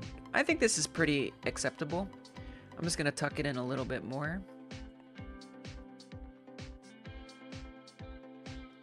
But overall, I think I'm pretty satisfied with this. I have to let go of perfection here. I really do. Alright, this to me looks fine. Alright, we're locking it in. I'm not faffing around with this anymore. So, we're gonna grab these same values. And we're gonna copy it to the other side, which is 2, 1. So I'm pasting all this in here. And we need to flip them around. So this becomes 0.42. And this becomes 1.2.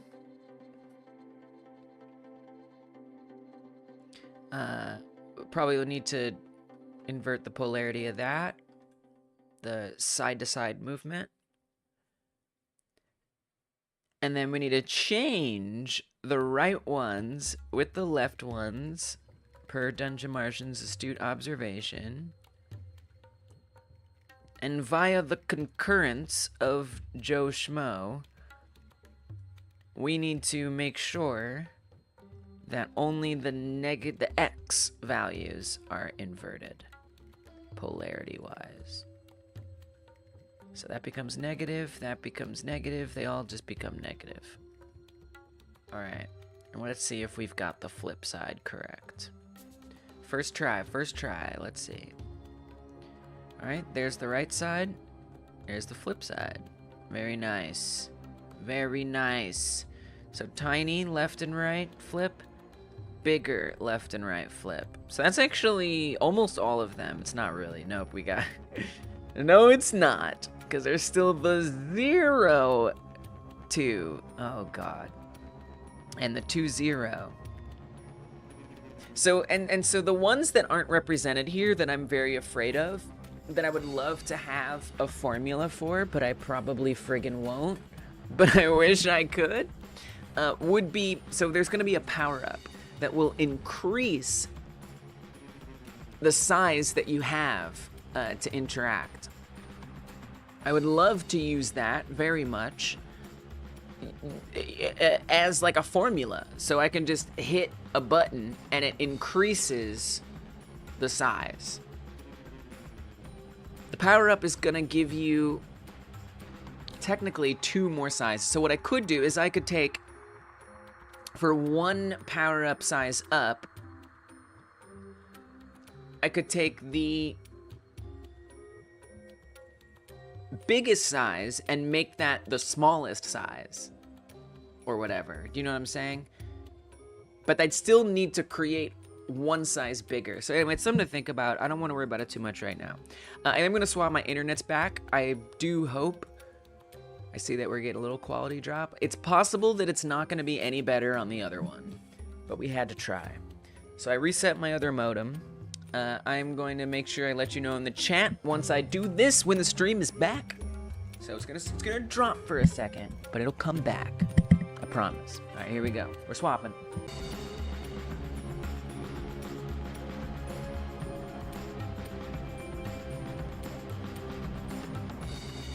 The swap has completed. Our internet is not better. That's just the way it is. It's just gonna have to be a little wobbly today.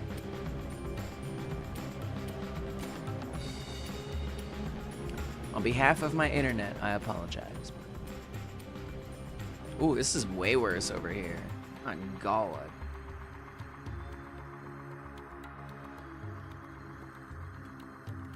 It's not my favorite when both of my internets are being... Honestly, I think this one's worse. I feel like we should swap it back. It's a bit tough. It's a bit of a tough choice there. Hate to see it. All right, so now I need to get the 2-0 and the 0-2. That's the last pair before this is going to be functional.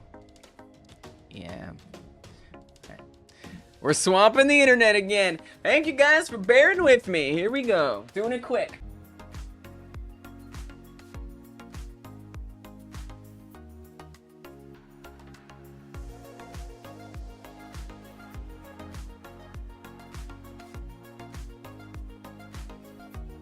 All right. Having 2 internets isn't even enough sometimes. I guess I need 3 internets. Maybe I should get a 3rd one. That won't be too expensive. It won't. All right, so for the very oblique one, this is obviously going to have entirely new values. Now, it's very similar. It stretches out a little further. I mean, I'm really going to have to get point by point with this one. I don't know if a scale factor is going to help us that much here. So here's what I'm going to do. I'm going to at least put the closest corresponding ones on there. So like our 2 2s, or our 2 1s on the 2-0, and then the 1-2 on the other one. So I'm just going to grab all of our polygon stuff. That's on 2-1, so I gotta come to 2-0.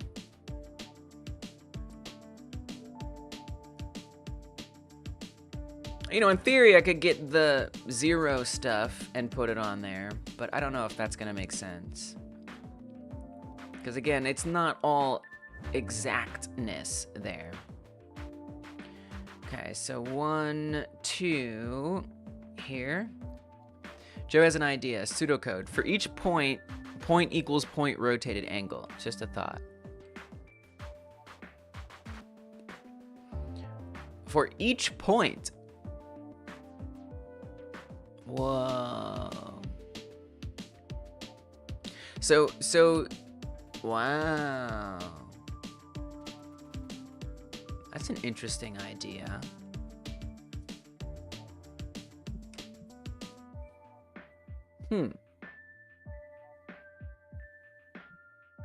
So what you're saying is we would be moving it point by point every time. I feel like there would still be, but it would be like across all of them. I guess my biggest concern with that is it almost makes me think I should have worked backwards. Like I should have designed the collision shape first and then made the green circle on the ground match the collision shape. Or something. Because,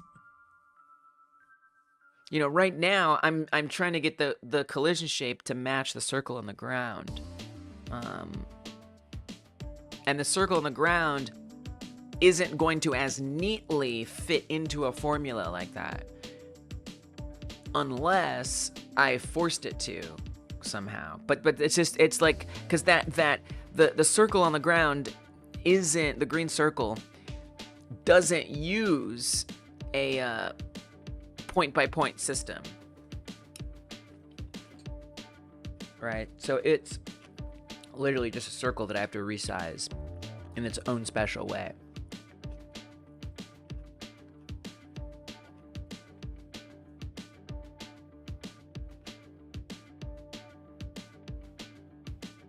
It's tough because, you know, at this point, even though I'm so close to getting this version working, scaling it up for the power-ups is gonna be not awesome. You know what I could do for now that I think about it, I could just scale up I could do that for the power-ups, is just use a scale factor that increases that size statically, and then draw the circle around the collision shape.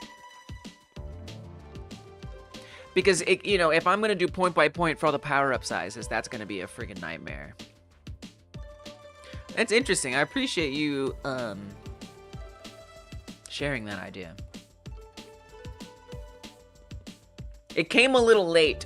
It's like if I had been given that idea before I started doing all this 2 weeks ago, 3 weeks ago, I think that would be a really good way to proceed, for sure. Kai Guy in the house. Welcome, Kai Guy. Good to see you. We have another member. We have another member up in here.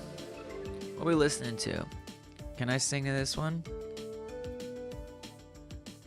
Oh yeah, this is a super long one. Oh yeah, we got plenty of time. Yeah, it's a plushie. It's a plushie. It's alive. It's a real live creature. Look at it. Ah! I gotta figure out the myriad of ways to use this thing. I don't really know how. I don't know yet. Maybe it should be there for like, oh dude, do I leave the tag? That's such a conflict right now. I should have bought 2. I don't have that kind of money, but I should have gotten 2. Cause this tag is very special. It has, there's only 3,800 made. It's sprung to life. It's super real. It's super real. It's probably covered up by, the subscribe button, now that I think about it. It's probably covered up, actually. I just realized that. This is a terrible place for it. I guess I could try to put it over here. Maybe I'll work on that. But yeah, I actually just realized there's a huge icon on the screen that is probably blocks. But maybe we'll do the member song. We'll use it for a little dance, a little member song dance. All right. Kagai.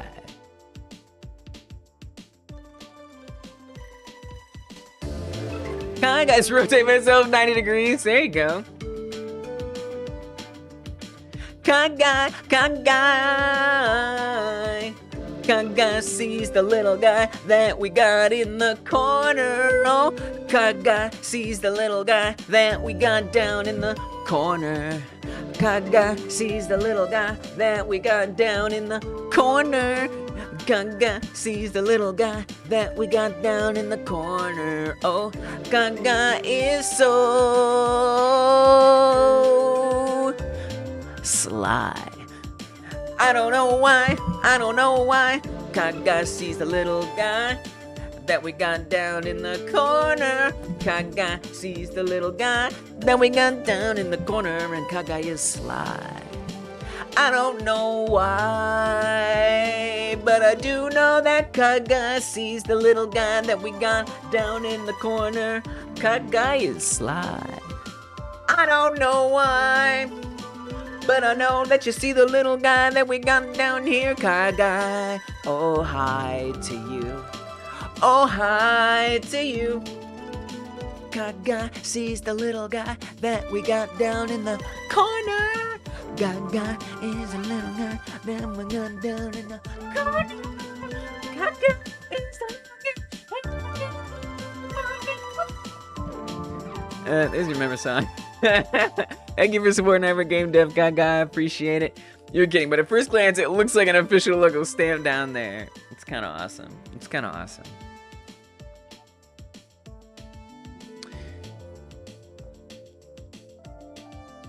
All right, I was copying this. Sly Kai. It's kind of got a ring to it. Right, so we're pasting this on 02. So if I've done this correctly, so what I'm up to, by the way, is I'm getting the interact zone to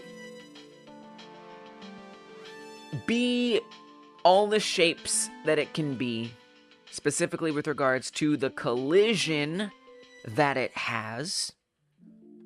There is a collision shape, a collision polygon, specifically, shape, right here. And it's got these different points.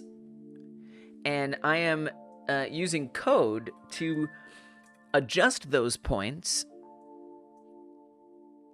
So that way, when the zone shape needs to change, the collision shape will follow suit. And I am almost done with that. I have a couple left to do. And you know, I think I could do the power-up ones. I think that won't be that hard. Because Joe gave me some inspiration there, which I got to give you some credit for that inspiration. You gave me some inspiration to just, like, you know, consider doing because those will need new circles around them. And so it makes me think, well, if I just adjust the collision shapes, you know, at a reasonable scale without worrying about making each point somewhere new, I could try to shape the circle around that collision. And then I wouldn't have to worry about doing all these little adjustments. I think that's going to work really well, actually. So, yeah. Let's do the world environment being gone. So that way I can see more easily. We're going to hop up above. And what I should see here is that 02... Whoa. Oh, yeah, that's pretty close. Yeah, that's right, yeah. So 02 should get bigger. So that's what would be there for 1, 2. And you can see that when you go down to 0, that is to say your left arm is busted, you lose some space on the left there. And mystifyingly, you gain some on the right. Yeah, we're gonna overlook that little oddity there. So So I just need to make some adjustments so it fits in there. And then same thing over here, going from 2.1 to 2.0. It does get longer. That just has to be okay. All right, so I need to make those adjustments so that makes sense. And then this version of the task will kind of be done. It's painstaking and it's not the most exciting thing, but it's really, really going to help a lot with the gameplay. Sure would be nifty if it had a built-in oval collision shape, yeah, or a way to stretch a cylinder. Yeah, I know. I agree. I completely agree. Yeah, the cylinder, unfortunately, didn't have enough adjustment points for me to get the shape that I needed. Which really sucks. All right, so we're doing 0.2. That's right here. That's where we're at. So obviously on the left, we need to tuck that in a lot. I mean, we could even consider removing, this is probably gonna look terrible, but I could try removing the scale factor entirely from that. Just out of curiosity. You know, it's not bad. It actually needs to go a little further. Oh God. Down here, it's not far enough. Up here, it's too far, unfortunately. Although I do need to move those points anyway. Oh, well, maybe just don't scale factor that. Well, but then that's gonna make it worse. Right? If you don't scale this, it's gonna be tucked in even further. It's gonna look quite messed up, I should think. Yes, that's something of a mess. So I'm gonna push this up further. Let's try 7, something kind of ridiculous there. See if that makes the shape a bit more sensible. It does. Now, tucking this in is not gonna be very exciting, I have to say. Well, I mean, if it's similar to 0, I mean, what if I put this to, well, you don't want this to 1. What do we do for 0? I don't know. Let's just try making it even smaller. Oh, that's not smaller. That's bigger. Let's try 0.3. So I guess I want to keep shrinking it until there's a lot of lack of idealness here. I'll be honest with you. Really, that's the updated size? Okay. 0.1?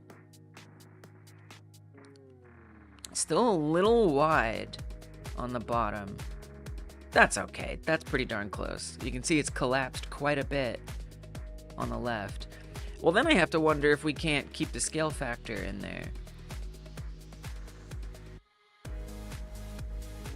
Wait, but that's what you're... No. That's what you're adjusting. You don't want to keep that. What you were thinking of is this other stuff. Yeah, this is gonna be a little tough. I gotta be honest with you. This is a little tough. Because I think we have an extra one. Yeah. This isn't being modified by the scale factor. So I think I need another point to move around. The question is, do I want it to be this one or that one? I think I want it to be this one. All right, just do it. Screw it, let's do it. Don't think about it. Just do it. Which means I also have to restart this. We're adding another one in. It's tedium. It's tedium. I know it. I know it. And it's starting to become clear the ways this could have been easier from the start. But we're this deep. It's time to commit. So, come over to this script. We're on that script. Good. We're gonna add a couple more on here, but I need to know which ones they are. So if I drop in here, internet looks good now, which is awesome. So I'll put that away for the time being. Grab the polygon shape. So if I want to move this one, that is 4 on the left, and it is 9 on the right, 4 on the left, 9 on the right. According to my chart, 4 on the left is 6 in the array. Oh, no, other way around. 4 on the array is 2 on the left. 9 is 2, so it's just 2s. It's just the 2s. Got it. Ghosting, breakover. All right. Thank you. Thank you for the good coding luck. Hope work goes the best it can, Kai Guy. Thanks for stopping in. Thanks for supporting Hoppo Game Dev. I appreciate it. All right. So I'm going to duplicate these again. Except this time, it's for the 2s. Not really ghosting. Yeah, I know what you mean. You're lurking. You're lurking. I think that's what they call it. Lurking. Okay, now we gotta come down here. Set this up. I mean, this code is nuts. Like, I know that. I know that it's nuts. I know.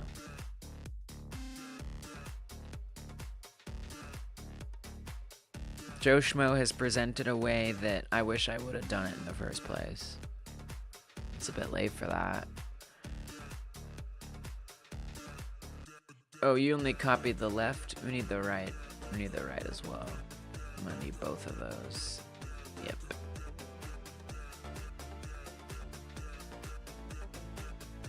So it should be the 2s on all of them. All right. Now we've got that in place, and now I can move that. Well, I also now need to add that into here. It hurts, but it's true. We want these to be defaulted at 0s. I know. I know. But sometimes it's just the way it has to be. All right, 0.0, 0.0. Gosh, I can't wait to be done with this. 0.0, 0.0, all that. We don't always need it to scale up. So that's gonna make it a little trickier to copy and paste. I don't even know that we want it to scale up at all. Wait, we lost. I got lost. Where did it go?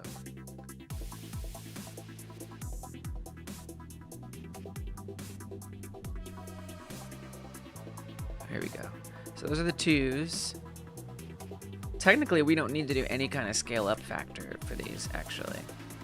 Because it doesn't exist in a lower scale. It's chaos, is what it is. I'm gonna start from, let's say, the bottom and work our way up to the top. Paste that in. Paste that. Paste all the way up. We can skip that one. Drop it in, drop it in. Drop it in. All right, now restart the game. I need to find my 02 position in the code. Once the game loads, get rid of the world environment. And all that. Wait for the editor to become responsive again. I know, you're working hard, Godot. Take your time. Take the time you need. I'm still getting used to having my little buddy here. Okay, move over. Stop the movement. Clear the world environment.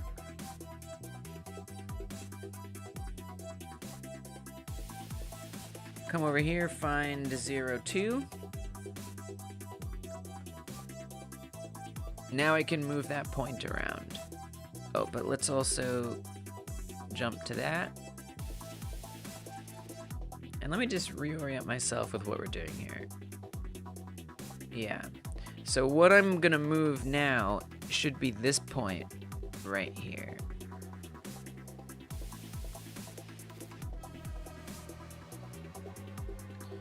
So let's see how that looks.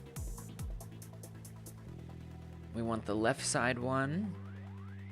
So I want to move it outward more.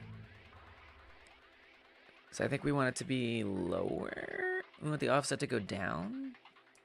Let's try negative 1.0.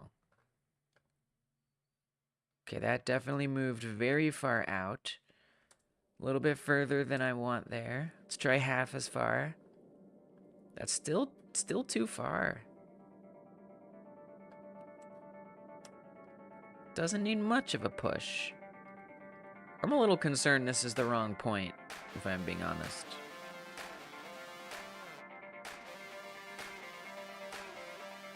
I think that's the wrong point.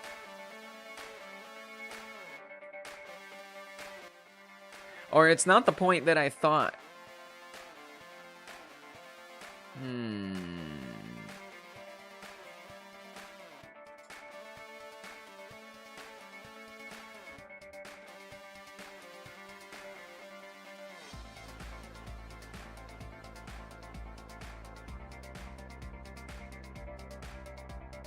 Wait, so did I not need to do that at all? I didn't need to create a new one? Alright. I think I didn't need to create a new one, guys. I think I didn't need to do that. That's exciting. Okay, cool. Well, let's try moving this one on the left. The 0 one. Oh, wow. I need to create the new one. It's so confusing. Put it at 0, 0. But then it's gonna multiply that by the scale factor. Yeah, but then it's gonna be 0, which is what you want. So that's probably fine. Oh, what happened to the game?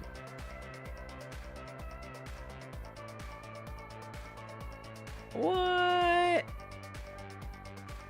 Seems the game has ceased. Oh, it's back. Okay.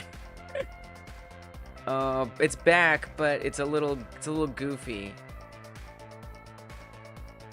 Oh man. Oh man.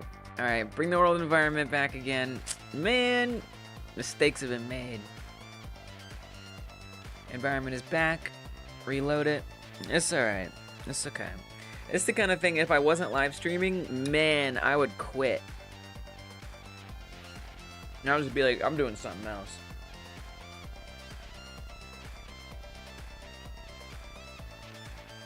But having the structure of the live stream means I have a reason to just like keep moving forward.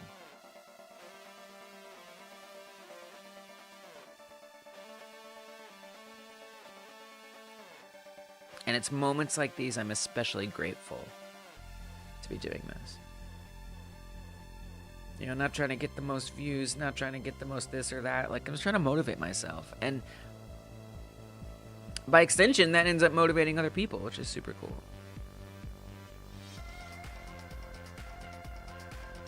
But this is the main thing. Alright. So I need to make that larger. Oh, look at that. I never needed to make another one. How? So then what's this point?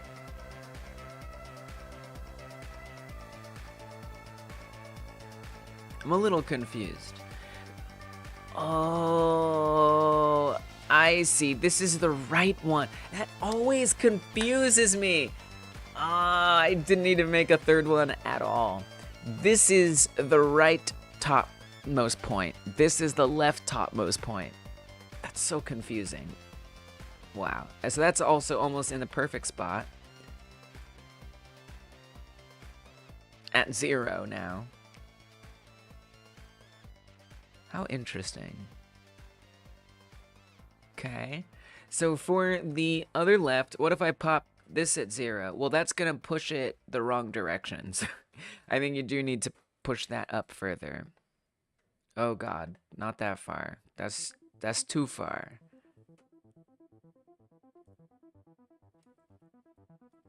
Let's try 2.4.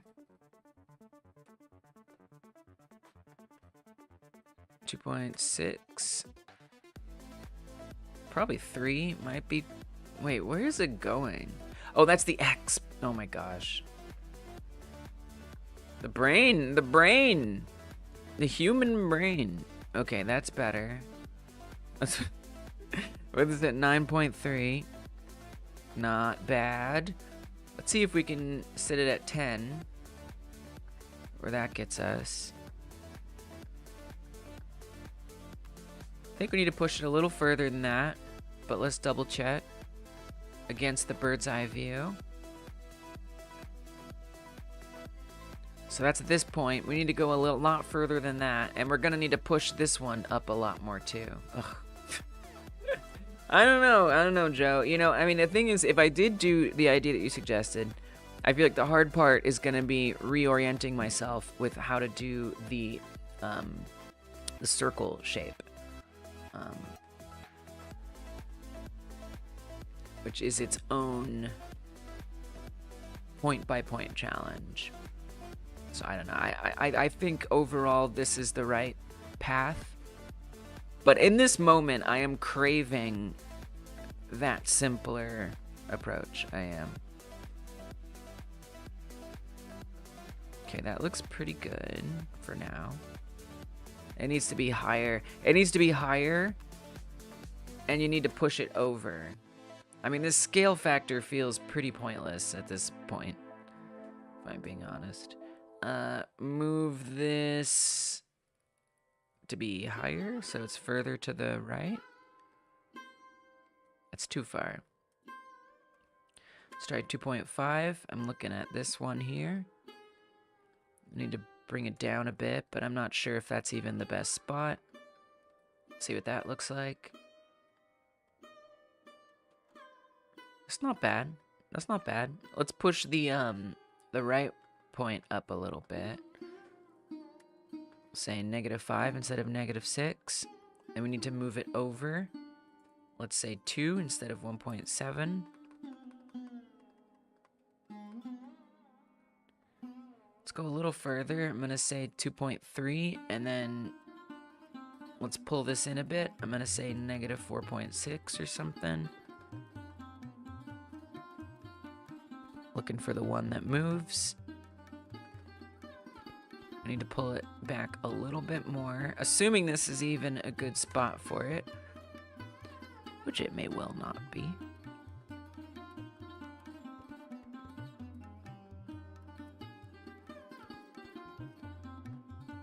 That scene's taking a long time to save. All right, let's see what it looks like. Oh, that point is way too far out. Well, you really just need to pull it back a lot. So if you want to pull it back, you want to make this smaller. Make it 3.4. That's quite a lot, right? Oh, it's the wrong direction. Let's try -6.0. I guess that makes sense. Looks like you're close to getting it done the way you're going about it. Try to change it up now would just take more time probably. Yeah, right, exactly. It hurts because the way you're describing, like, it sounds real nice. It sounds real nice. But, you know, setting, you know, it's kind of the situation where, well, next time I set up a system like this, then I'll take that into consideration, you know. For this time, we do it this way, unfortunately. All right, this is pretty decent here. I'm pretty happy with that. I could tuck it in a tiny bit, I guess. That wasn't very tiny of a bit. No, it was. That's pretty good. Then I just need to move this point up more. Up and over a bit. But I love that it inspires you to have those ideas. let's say this, if we want it to be deeper, we would want to make that number bigger, yeah. So that point went up. This one is nothing. I want this to be more like over here, more like where that other one is, but not inside the circle. I have no idea if that made sense, but I said it. We want to pull this in, so I think we want to say, like, let's say negative, sure, 0.3. Oh, I keep doing that. That doesn't look very different. What's that? Okay, well, we certainly need to go further. Let's try negative 1.0. Oh, wrong direction. That would be the problem there. Let's just try 1.0 then. Too far in. Let's say 0.7.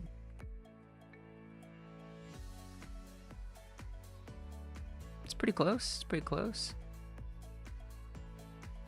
Let's try 0.5. Nice. Let's see what that looks like from bird's eye. It's not bad. It's tough. It's kind of a tough one there.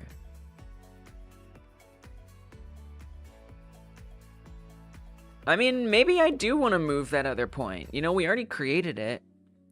I could help close this gap if I moved this one up a little bit. It already exists. It's implemented. Screw it, let's do it. Moving that up, I think we want to make this number bigger, so it should be like this one right here that changes. We need to move it over to the left a little more. That's not... Is it a bigger? I always forget. Okay, no, we want to make that smaller. So let's say negative 0.4, something like that. It's too far. Negative 0.2. Let's see what that looks like. Just trying to close those gaps. Oh yeah, it's a lot better fit over here. Much better. I would say we could push up the middle point on the left a little further. How much does 7.5 give us? A little bit. And we need to pull that in. You have already forgotten how we do the X factor. That's the wrong way. I'm very forgetful.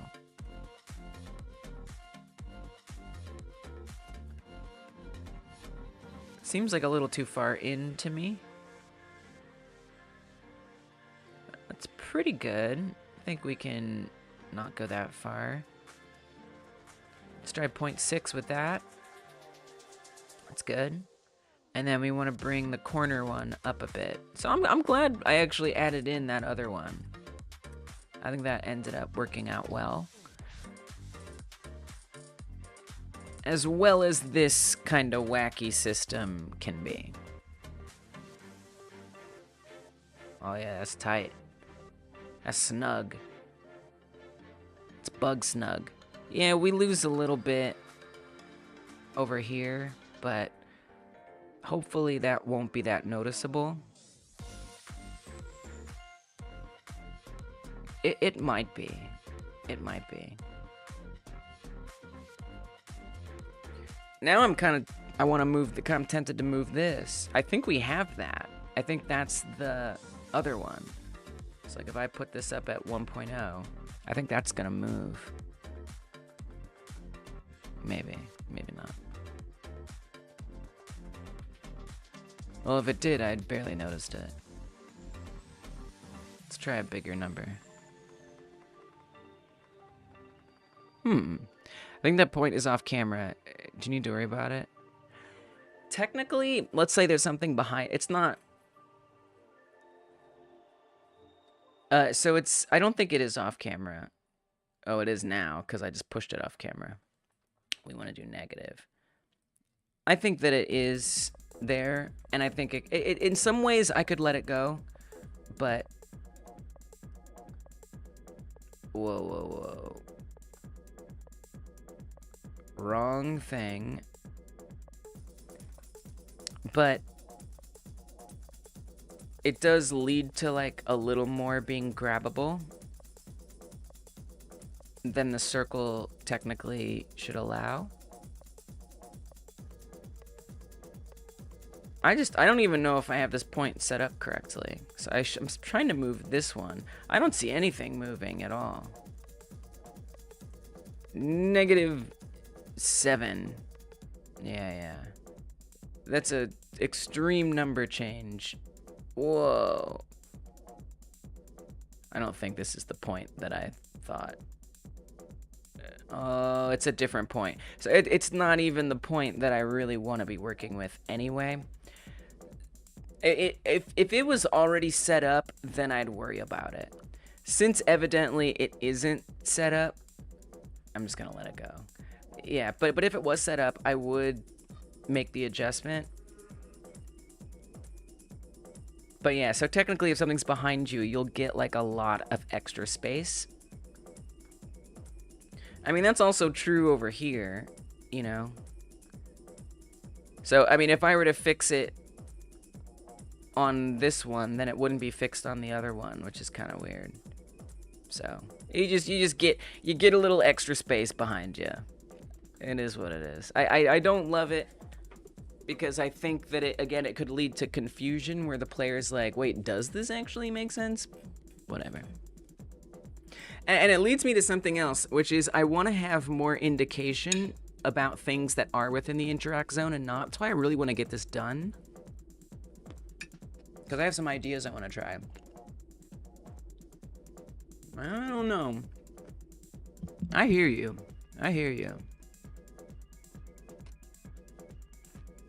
But for whoever does notice it, to me it makes it a little confusing. Alright, so let's just be happy with this. Even though I don't quite love it. We're going to grab these values. And we're going to add it to its inverse. And we're going to do all the swaps and flips that we do. So the inverse is 2, 0. 2, 0. Paste these in. Hopefully I did that right.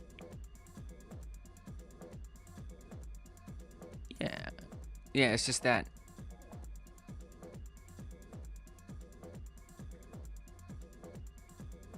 I think this is fine. Why does that one so much longer? Oh, guess because all the negatives. I see. Alright. Then take this. Switch the lefts and the rights. It's a lot more lefts and rights to swap. That's okay. Paste that in.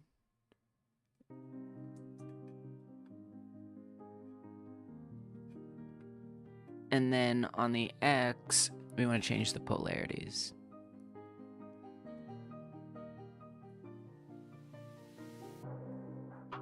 All right.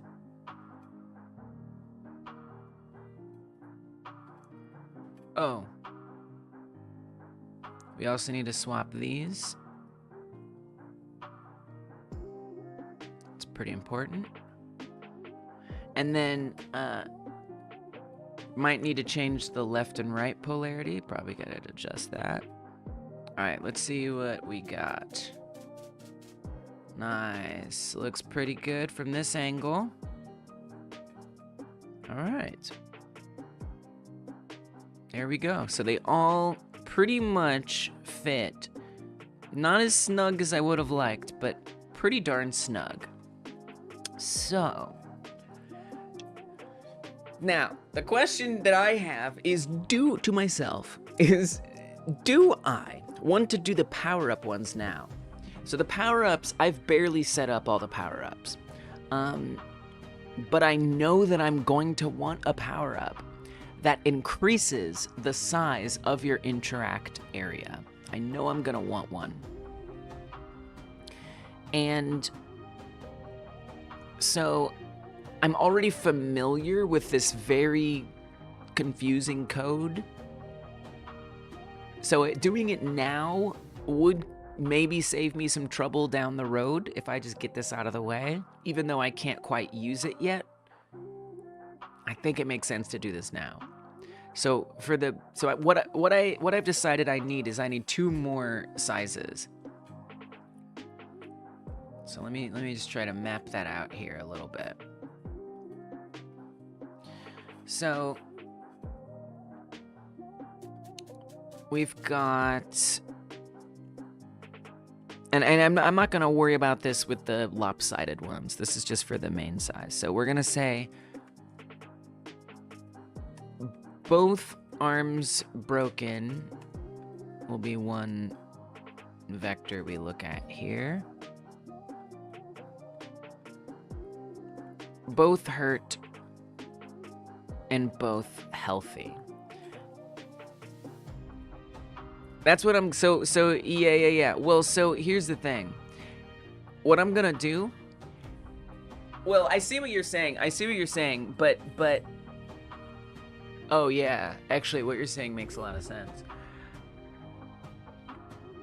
So what I'm kind of, yeah, yes, that is what I'm gonna do. Yes, exactly. But what I'm doing here is just trying to like explain to myself and to y'all what it is I'm aiming to achieve.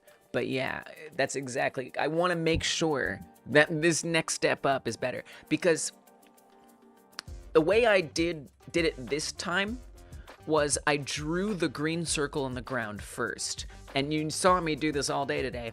I've been trying to get the collision shape to fit that circle.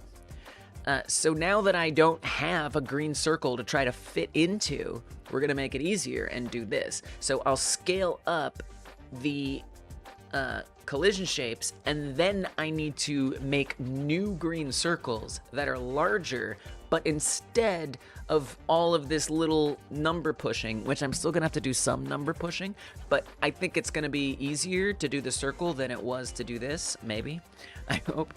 I'm gonna then make the circle fit the collision shape. I mean, it is still gonna be a little annoying. I feel like either way it's gonna be annoying. But you might be right. Maybe I just scale them both and I don't have to push number. Maybe they both just scale it. I don't know. I honestly don't know. Hopefully. I'm hoping that it's that simple. I'm really hoping it's that simple. But here's what I'm going for. So right now, with both broken, this has a scale, we're gonna just say a scale of 2 is what we're just gonna call it. Size 2. That's the current biggest size. Oh, sorry, that's healthy. When it's 0, when it's both broken, it's size 0. It's the smallest size. When they're both hurt, it's 1. So what I want to create is a couple more. Now wait, this isn't quite what I mean to draw out here.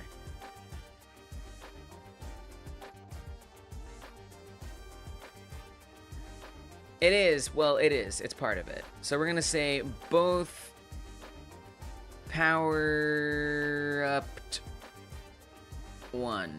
So 1 power up boost. That brings us to size 3. And then you'll be able to boost every power up. You'll be able to increase every power up, basically. Or level up, or upgrade a power up, basically. So that's gonna bring us to size 4. Okay.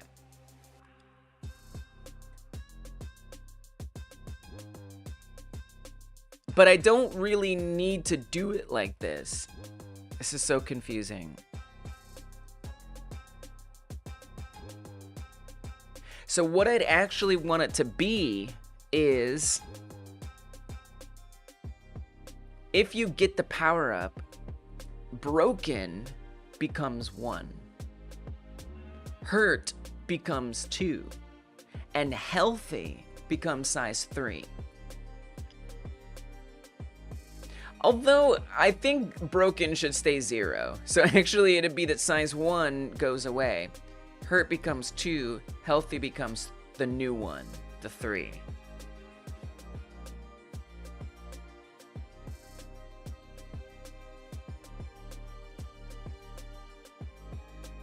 So it's a little confusing.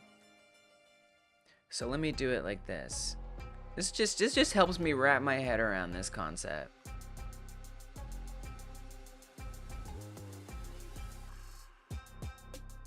So we're gonna say power up level 1.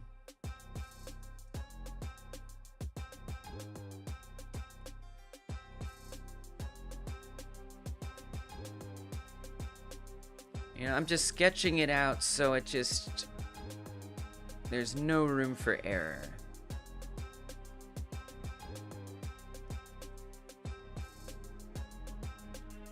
Give me all that.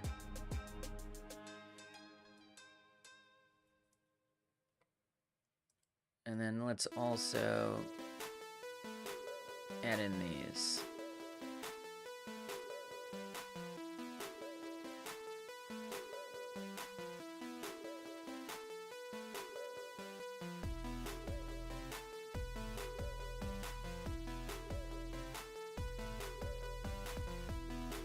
Okay, so sort of like this.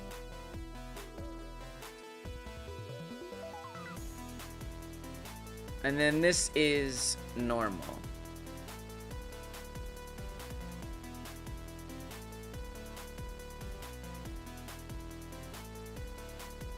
So then I'll duplicate these into here. Just trying to make it make sense.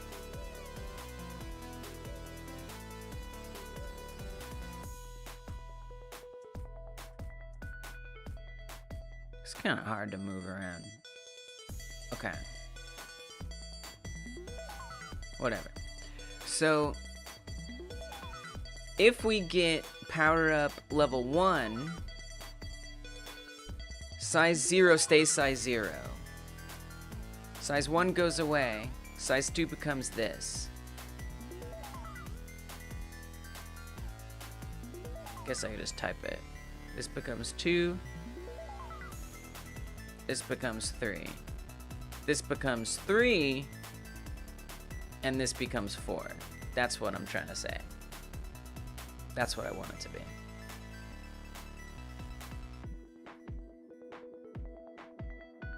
So really we're only reusing 1. And otherwise it's all new stuff. Size doesn't look like a word anymore. Yeah. It's just letters. It's just letters. It's just shapes. It's designs.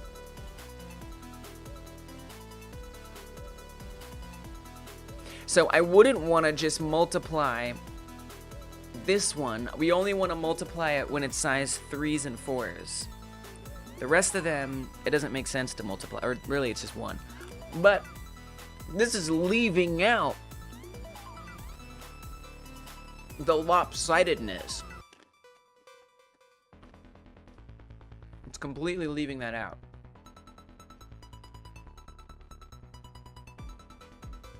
So really, this is a very special one because the both hurt 2, or sorry, the both hurt power up level 1 is actually just going to act as if it is normal, both healthy. So see, this is it's a little confusing because the way it's set up, I kind of have to somehow move things around. So I think what I'm going to do is I am going to create like a new matrix for it. And then, you know, the trouble is that matrix is based on health. So we need to say if you have a certain power up, this is going to be kind of wild. This is going to be really messy, actually. So before I do that, let's just plug it in and enjoy it working the way it's supposed to. Hey, Insane Alpha Beta, welcome. How you doing? Good to see you. Welcome back. I want to say this is arm left,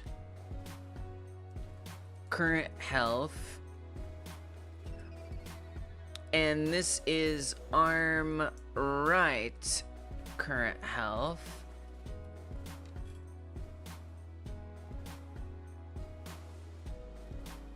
I should just be able to run that, maybe. So right now we should be at 0, assuming I've done this correctly. We should actually see it dynamically change, maybe. Nice, yes. All right, and let's not look at this boring collision shape, no sky crap. Let's get rid of this. Let's at least enjoy the fruits of these efforts and see it all function as it should. Now again, some of it's gonna be, you know, the collision shape didn't fully match the circle shape in every way that I wanted it to. So there's gonna be a few oddities, like we can grab it when it looks like we can't grab it when it looks like we can. But hopefully, for the most part, it all makes sense. When I click on things, I can click on them. And I really want to get to changing the way the UI talks to you with regards to what you can and can't grab.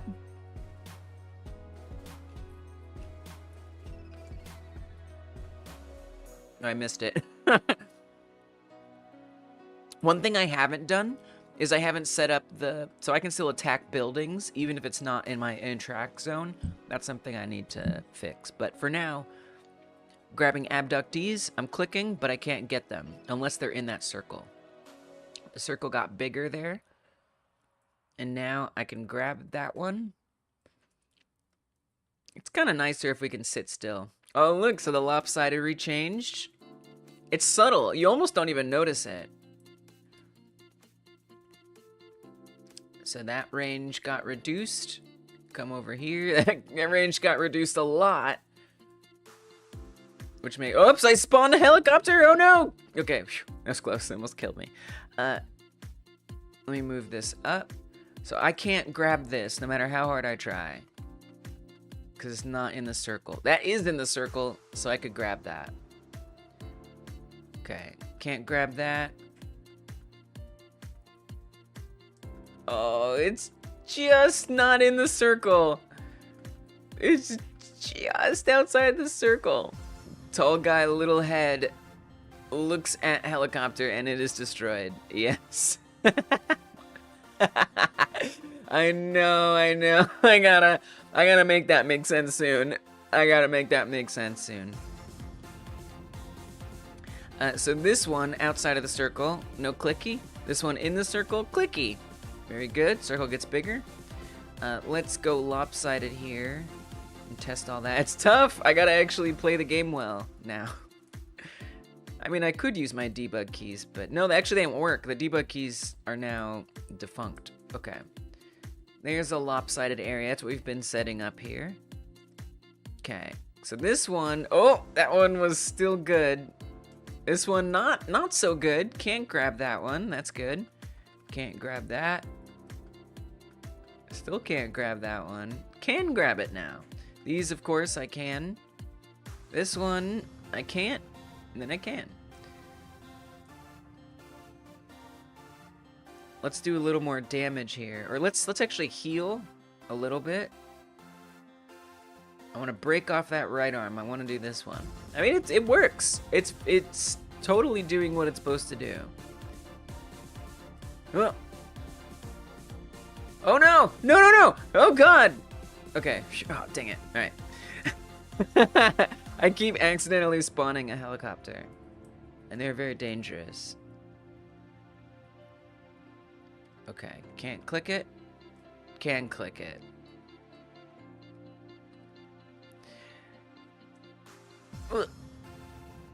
So we get you can see that was that little extra space back here. Right? Even though it's outside of the circle, I can still grab that one. So it's kind of like a little bit of a gimme. But yeah, it's a pretty uncommon thing that a player might encounter. So that's it. That's what I've been working on, is getting that set up to suggest. Now, something that I want to do is have that circle be a little more dynamic and do more stuff. So let's say right now, well, let's actually move this over. So like right now, these people are out and these people are in. I would like the arrows to be above the heads of the ones that are in, or have a circle underneath the ones that are in. Some kind of indicator without having to necessarily look at this circle and figure out if they're in or out.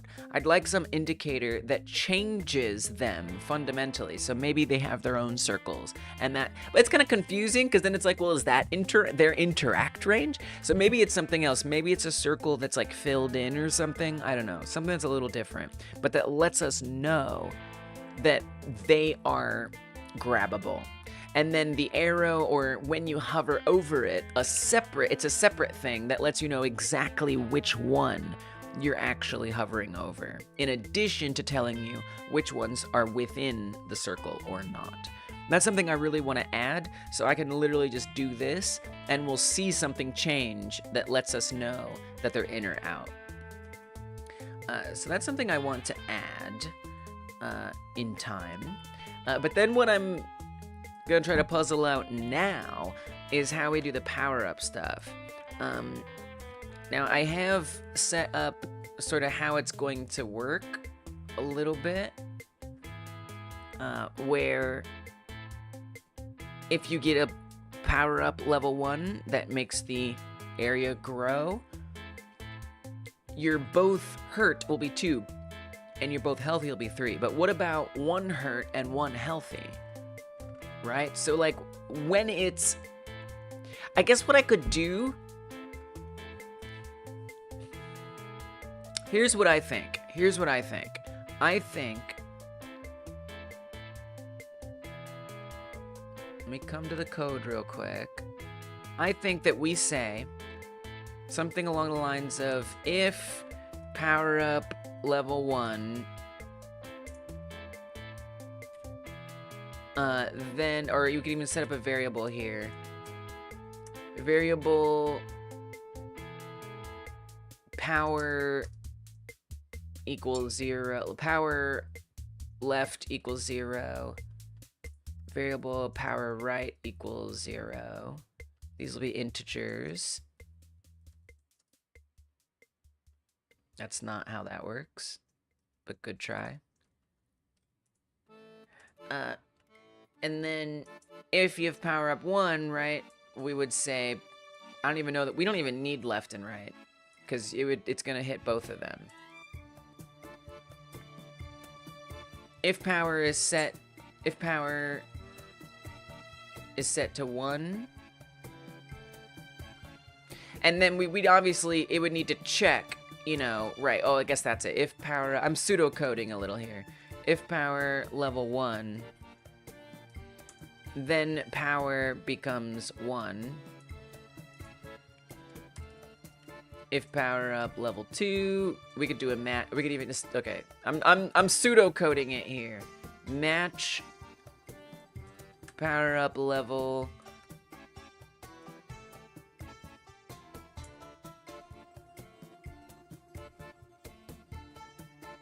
I mean, you could, well, so that's another thing, is I gotta think about how am I even gonna, I don't even know how we're gonna be doing this power up level thing, truth be told. Like how we're gonna be keeping track of that. So I kind of need to go look at those and figure that out. It's kind of a lot to think about. Anyway, the idea is, what I would do is I would say that arm left gets,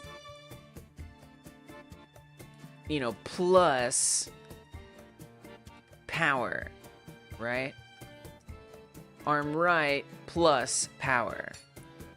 And so then, if you have a little bit of power up, it makes that number bigger. And then I can create new arrays in here for the match statement. Now, the only problem with that is We need to say unless it's 0. If it's 0, none of it needs to matter. So that actually kind of messes that up a little bit. So this becomes pretty nuts. You're putting if statement within your match statement. Oh my god. I think it would make more sense to set these outside of the match statement. So it's gonna take a little bit of effort, right? So we would want to say if arm left current health is less than or equal to 0,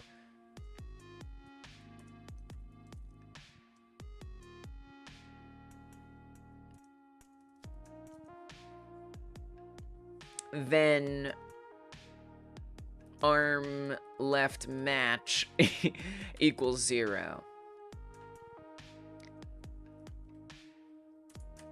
Right. So we're creating this new variable here.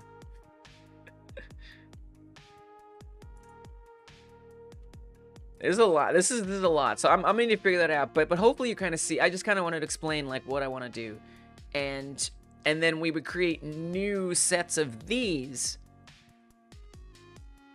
and then that's where we start making the power-up size bigger. It's super annoying, but it is what it is. Insane Beta has been laughing about the alleged Godot controversy, people getting all upset over a supposed Godot lead moderator, when in reality it was a mod for a fan group. People sometimes... Yeah, there's a lot of nuance to that situation. Not even really worth going into, in my opinion. But yeah, there's a lot of nuance to it that I think you're leaving out there. Dungeon says, with the way you have grabbing now, I wonder if you want to place dropped meat objects a little further ahead of the player to ensure they can grab them again if they get dropped by accident. Yeah, maybe. It's a good idea. Oh, well, the only thing about that is, so the position of where it grabs them is based on, so when I click on it and it jumps to my cursor, actually I can't see it because this is in the way, it's on this particular Z position, or not Z position, but depth. It's at this particular depth because it has to collide with either this orb above the player's head or the player's mouth, right? So when we grab it, it comes forward, so that way it lines up with that.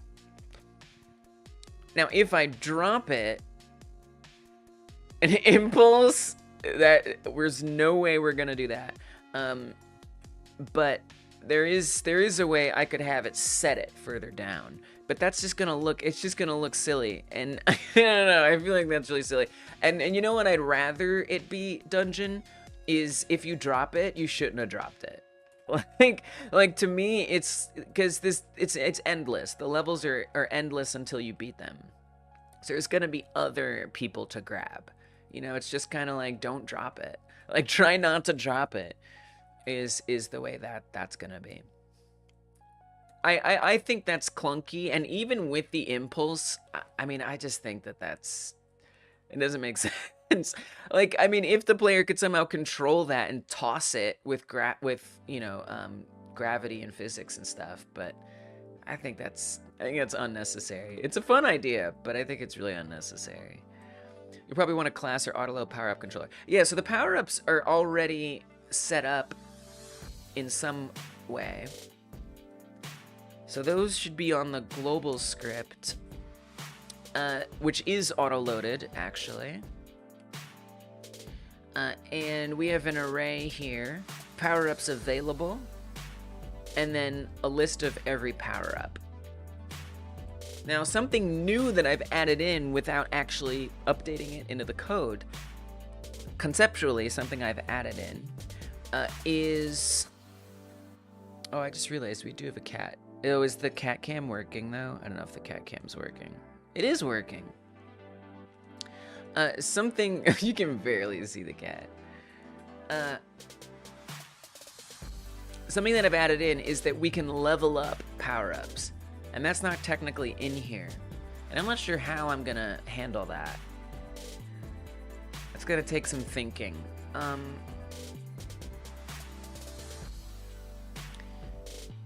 It's actually interesting because I've chosen. We have power-ups get removed, but I don't know that the power-ups are actually getting added back in. Or that is to say, there's not like a power-ups chosen. There's a power-ups available. There's some things to think about. Yeah, an entry. And so just what I'm not sure of is there's no framework for how we access power-ups. So I'm not sure like what the entry even needs to look like, really. You know what I'm saying? So it kind of necessitates me building things out. The only power-up that exists is a drone, and it's not really a complete mechanic yet. But basically, you can spawn a drone that shoots bullets outward, and it's really a very incomplete mechanic. But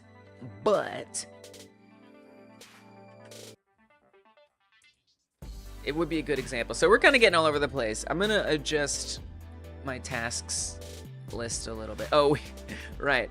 My pseudocode that I haven't dealt with. All right, hold on. Let's comment this out. Yeah, so not really looking for suggestions at this moment, although I'm open to them. Believe me. It's just kind of a bit of a dig around and puzzle stuff. So here's what I want to do. I want to say, oh, didn't I make like a second task list? I forgot I did that. Yeah. Oh yeah, we still haven't made helicopters that can miss, and I'm still doing level 1. Okay, well let's not worry about that right now. Let's just say, powered up interact zone. But before I quite figure that out, I need to figure out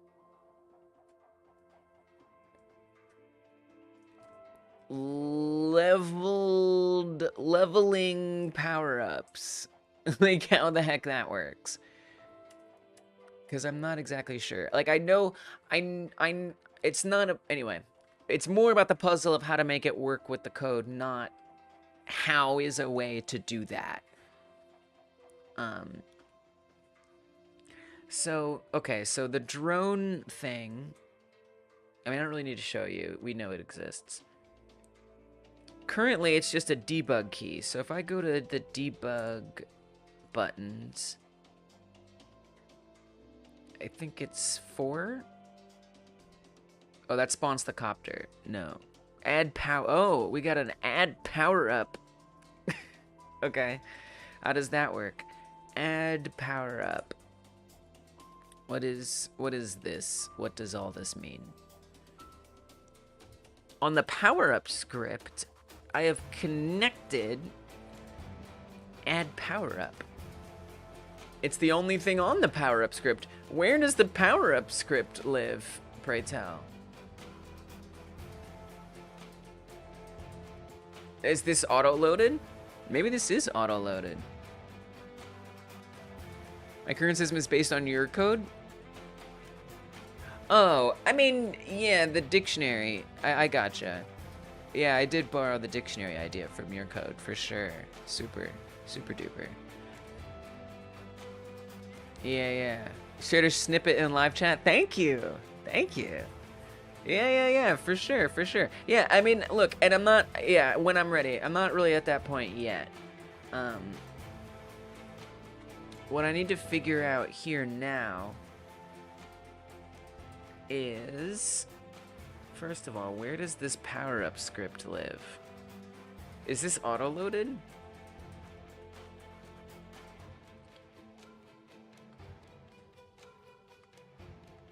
No. Power up menu, power up orb. Oh, but I probably have like, oh, it's on the player probably. I bet that's where it is. There it is. It's on the player. Okay, I see. So like the power-ups being applied, being like an aspect of the player. Okay, that's interesting. And then that's where the power-up script is. Okay, so when it adds a power-up, now this is not reading from that dictionary at all. It's not an actual thing that you can choose from the list of power-ups because it doesn't exist. And it's tough because it's really hard to debug because there's 14 like blank power-ups, you know. So I'd almost need some way. This is a bit a lot. This is a bit a lot. I kind of need a way to shuffle the power-ups. Oh man, that's gonna be tough. I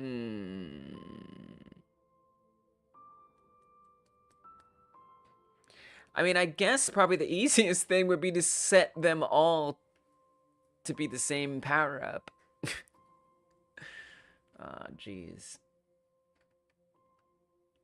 Yeah, I could also just reduce the number of... I could comment out all the entries. I'm a little concerned about that, but... Alright, let me try that. This feels ridiculous. And I think you'd want to comment it out starting here. So this is just going to take a bit of untangling and puzzling here before I really know where we're going with this. So power up 1, power up 2. We are going to have 2 at least. It's going to need... We need at least 3. I don't know. This is going to be tough. I'm not sure how this is going to go. So we're going to say power up 1 is, let's call it drone for now. Spawns a drone that attacks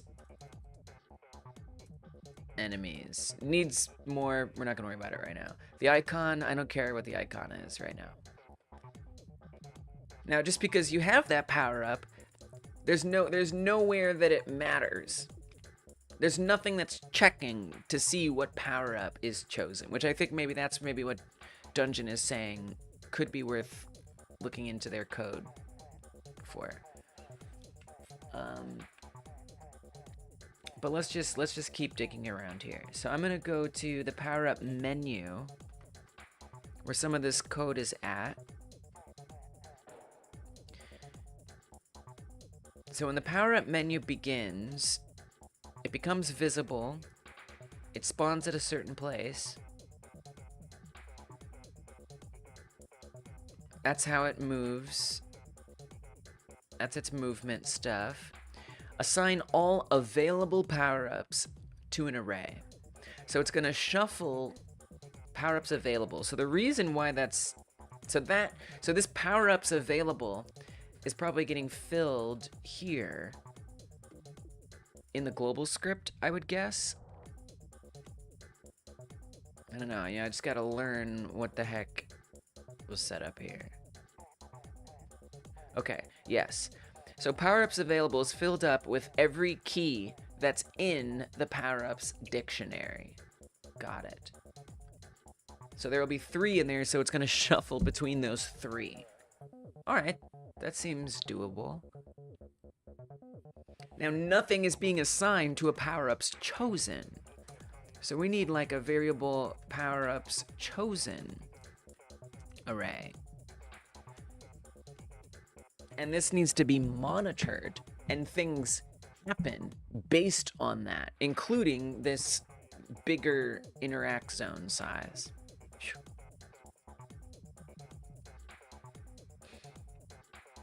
So let's go back to the power-up menu. So whenever we open up the power-up menu, it shuffles out of everything that's been set to be available. So in the global script, it pulls every key in the power-ups dictionary, and it shuffles them in an array. Well, it doesn't shuffle them. It actually just pulls the keys from the power-ups dictionary, and it puts it in the power-ups available array. When we can pick a power-up, it shuffles all of those power-ups.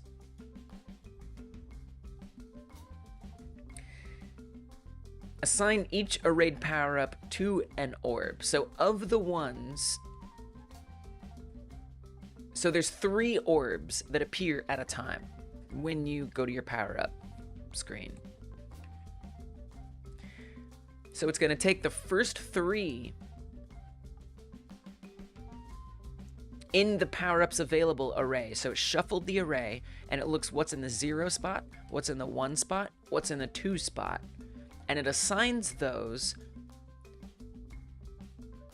to each orb's own power-up key. So each orb gets their own key that has one of those 3 power-ups. Okay.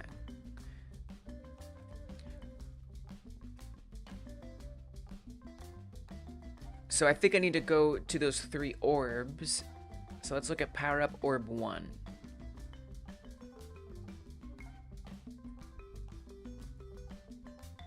When a power-up is assigned,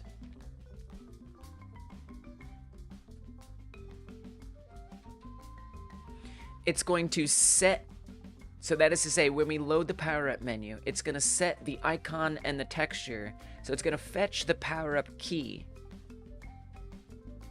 that was set in that previous script, and it's going to update the icon on that orb so it looks like what it's supposed to look like, and the information, that way we can actually get all the information from that dictionary entry, the description, the title, and stuff like that.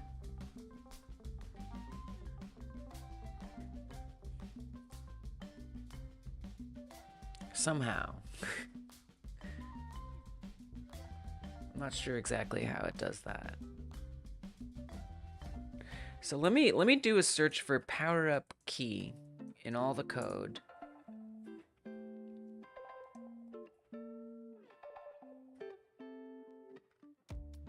HUD.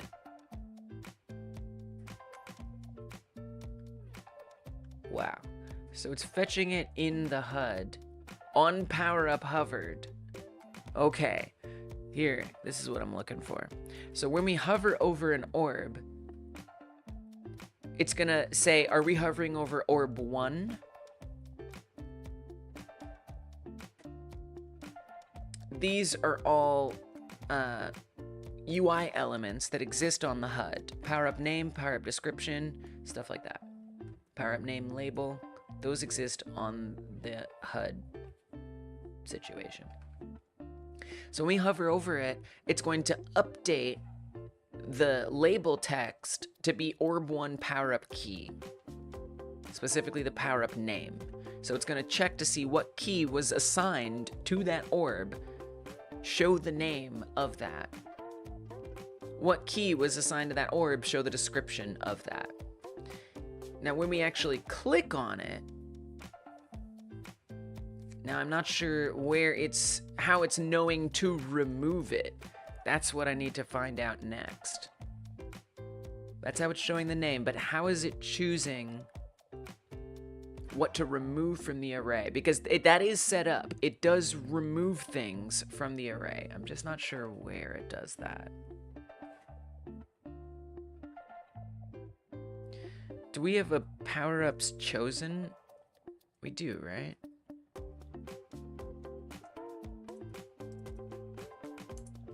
Yes. Tell me more. Wow. Debug menu, camera 3D. Oh, that makes sense, because that's where the raycast is coming from. Okay. We're all over the place here. So when we choose a power-up, there it is. When we choose a power-up, it's checking to see which orb were we hovering over when we chose it. It's then going to allow us to play the game again, for example, attacking things. It's going to set which orb was chosen,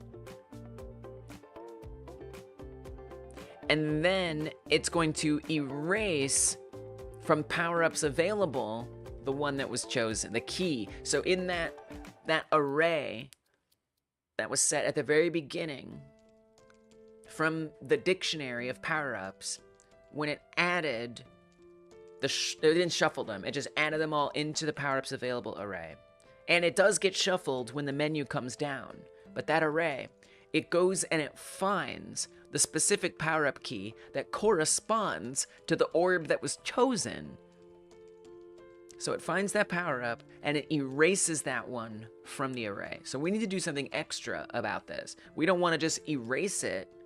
We also want it to get added to the player's chosen array.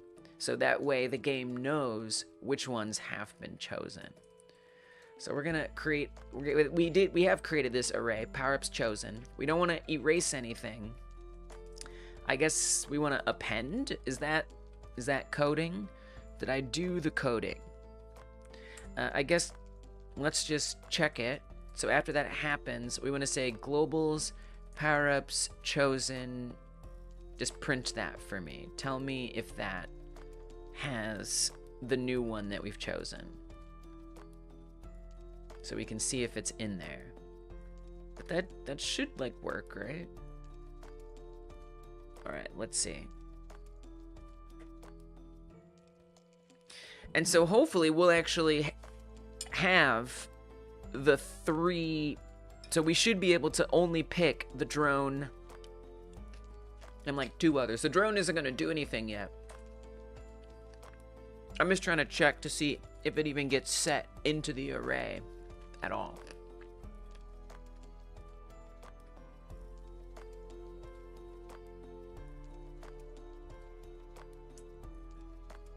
Okay, so once the editor gets it together,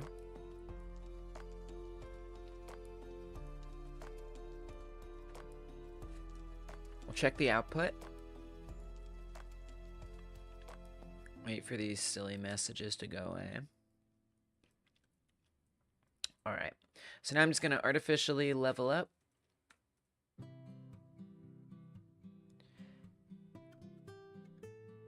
All right, so we get the drone and then power up 2 and power up 3. So that worked fine. And when I click this,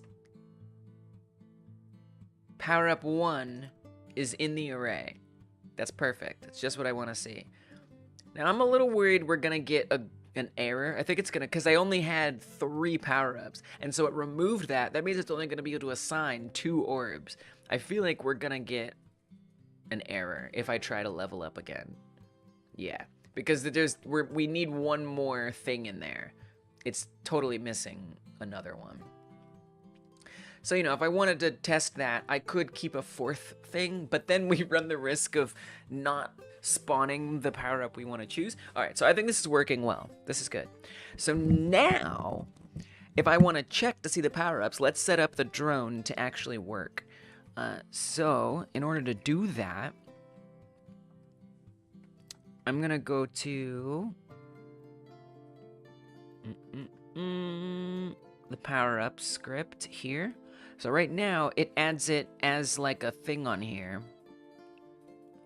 Your fix for this was after a certain point, the game starts adding gibberish power-ups that increase your health when taken. Whoa, that's pretty cool. That's fun.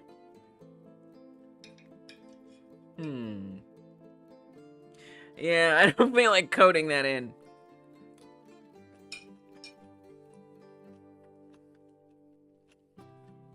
It's a pretty good idea, though.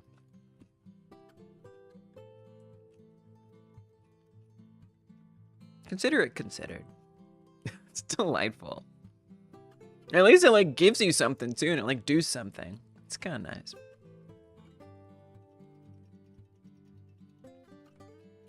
So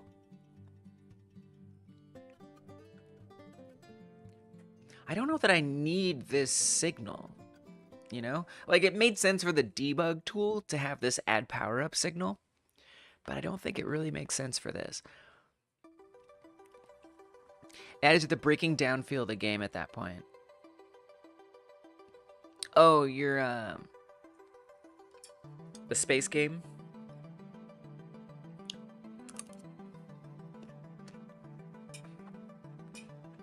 I tried something different with my meal I cooked today. There's not much to show because I've been eating it, and a lot of it's being green screened out. But I made a chickpea and fennel salad. Fennel, it's similar to anise, but it's different. I've never had fennel before. It's interesting. They always say to pair it with oranges, and I see why. Because it has like this... It has like a flavor of orange that I never even really identified as being part of what orange flavor is. It's like it's plucking like half of what makes the flavor orange out of that flavor and only having that.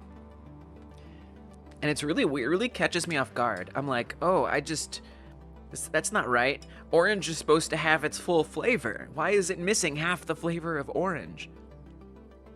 It's a bit of an acquired taste, really. I like it, but it's tripping me out. Anyway, I just wanted to say it. Because it's also a bit leafier than orange. It's weird. That was for your aberration game, where you mutated and more as the game went on. Oh yeah, that game was fun. I liked that game that you made. That was a really good one. Tiptoe says, yesterday I learned that putting ice cubes in the food processor with the chickpeas helps make the hummus more creamy. What? That's an awesome tip. What? I've never tried to make hummus, but I want to. I love chickpeas.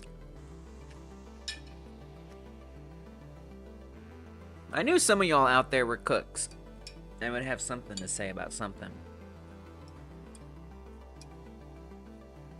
I wonder what that is. Like, I guess it's like the fact that they're like actually like hard and like that somehow changes the pace of how the chickpeas get broken down. I like that. It's a pretty cool tip. It's just chickpea talk. Tiptoe, that's awesome. I gotta make some hummus. So I guess for running this, I almost feel like we could have a separate function for every... I don't even know. It could be a function, it could be...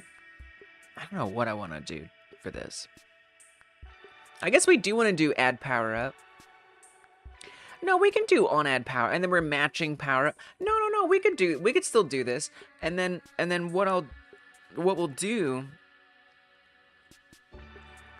And so it's looking for a string that says drone. We'd want it to be a little more specific than that, right? I'm curious to see if this has any help. If this has helped at all by what Dungeon Martian shared.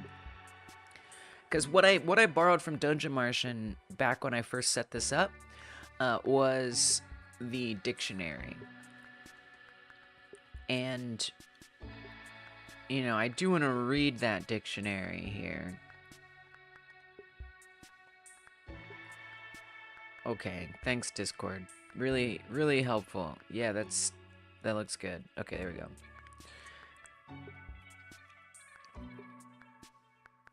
Oh yeah, so this is if is taken or not is set to that, then that happens. Yeah. So, and that's the chosen. That's like the chosen. You had like a key that set whether or not it was chosen. Yeah, I think I just fundamentally I would just do it differently. And really it's just like a preference thing. Maybe I'll want to do it your way though. So what I'm looking at now is how I want to read these. So I'm thinking what I'll do, let me come back to the camera script. And not only are we appending this, but we're gonna emit messenger add power up.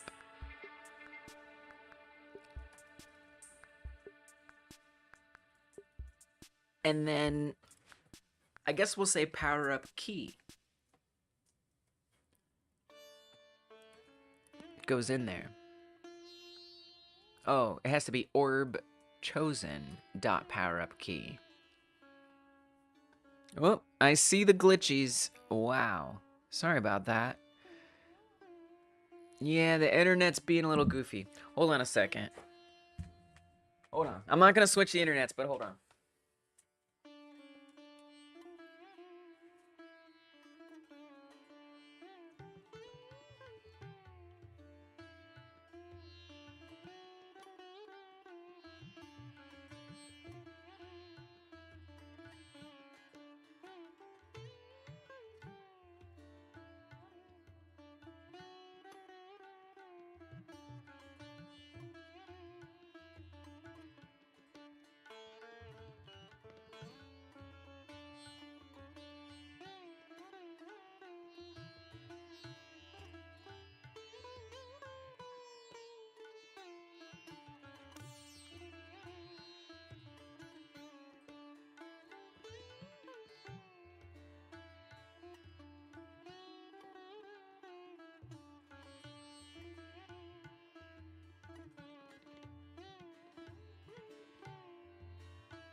All right. Sorry about that. This just had to go for a bit there, but I'm back. Sorry about that. Usually I like to put up a BRB, but it's okay. Basically, I'm using the internet that my partner tends to use. So I had to be like, don't use it. Don't use it. I need to use it. So they're using the other one that should be not so bad for them. All right, so at least you had the cat to keep you company. So I want to emit this with the power up key. Then let's take this out of here. I don't need that print statement. Then when we go back to, what was the script we were just at? Yes, when we come to here, on add power up, so we need to change what it's matching with, because it's not gonna see that. So I don't know if there's some way to like type it nicer. So let me try something real quick. I'm just gonna comment this out for right now. And I kind of just want to see what it says. Like, could I just use the string name? Because I could also, like, say globals power up key, power up key. I could do that. Maybe I should. Maybe I just should do that. This might be kind of nice if I could just, like, type the string name in there.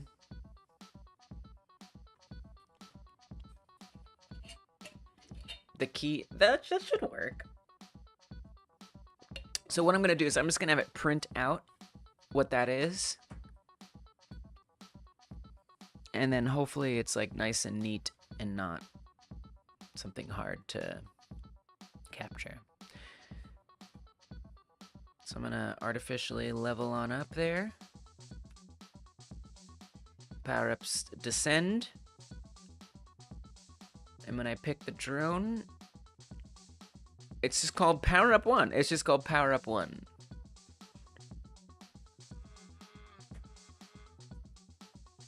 So that looks like a string to me, I guess. I don't know. Globals, power ups array, power. Oh, it's not really. It's not. I don't know that it's a string. It's actually just like that. Well, maybe that'll work. Maybe I could just type that in. So if I call this drone like that, that should be what it prints out.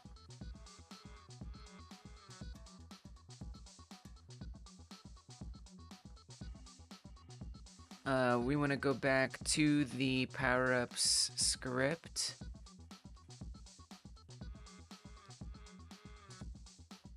And in theory, could I just say drone? Oh, it doesn't like that. It's not declared. But I don't think it's gonna pick up on a string.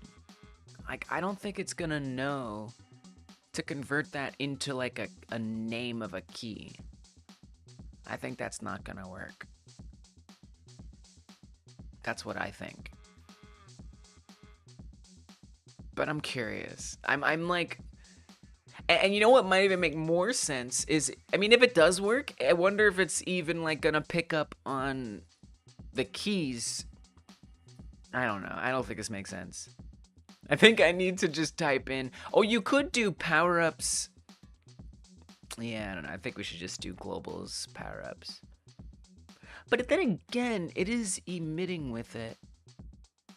Maybe there is something we could do here, actually. Here, let's just try this. Level that up. There's the drone. Oh, it worked! Nice. We got a drone, baby. Shooting bullets. Awesome. Sweet. I do want to make that drone look better. Yay. Now, okay, but what I'm not sure of, is it picking up on the fact that I named the key drone? Or is it picking up on... It's probably not this, because power-up name, why would it see that? Let's just say... Let's just call it Drone Buddy for now. I don't know. Just, I don't know why. I feel like it's not that, alright? I feel like it's not picking that up, okay? But I just want to eliminate the possibility that that's what it's detecting. That's all. Is that so much to ask?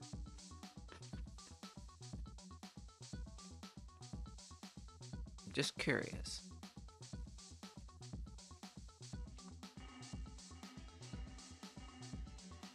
Okay, level it up. Let's make sure we still see the little drone appear when I choose it. Drone Buddy. Yeah, awesome. Okay, cool. Great. Great. So now, if we want to say level up stuff, right? That's kind of like part of the whole point here. What happens if you pick a level up? I mean, I don't even know what that UI is going to look like yet. I haven't even designed that. So I don't know what's going to send out the message that you've leveled up a power-up. I'd probably want it to be on the global script, and I guess I'd want it to update the dictionary. Right? So let's make debug keys out of this.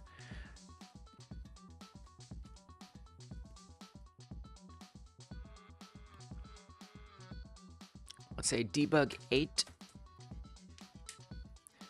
messenger. But how is it gonna know which power up to upgrade? That's the tough thing about that. Well, it's almost like I'd want to add. Yeah, that's kind of a whole thing. Power up levels is like a whole day of work to figure out, at least. There's a lot more that I'd want in place before I start puzzling some of that. You know, I could just have this debug key specifically upgrade the drone, even though the one that I really need to test is the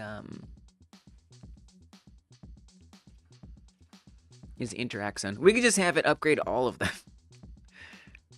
But then it kind of feels a little pointless.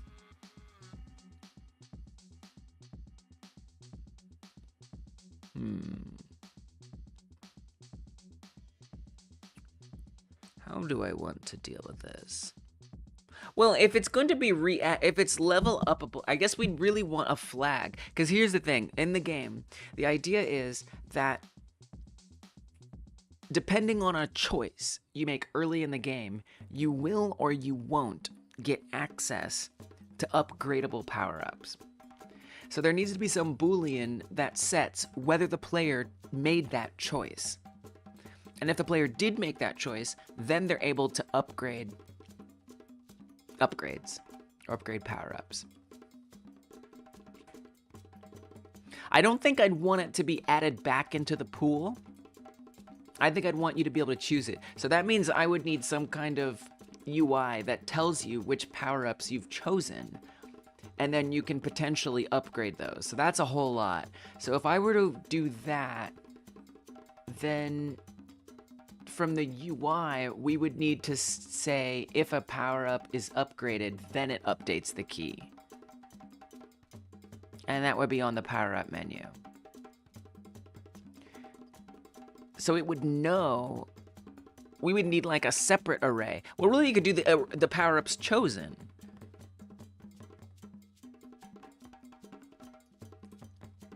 And power-ups chosen, okay, let me go back to this. Power-ups chosen, all that this is an array of keys that takes us right back to the dictionary. So what I'd want to do, which is, God, actually going to be a lot of effort. I got to come into every single one of these. Let's uncomment then for now. And I need to add in a new friggin' key. Or a new, you know,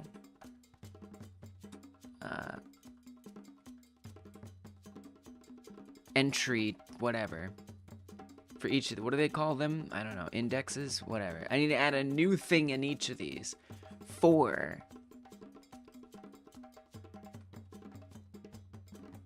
the power-up level. So we're gonna select each and every one of these.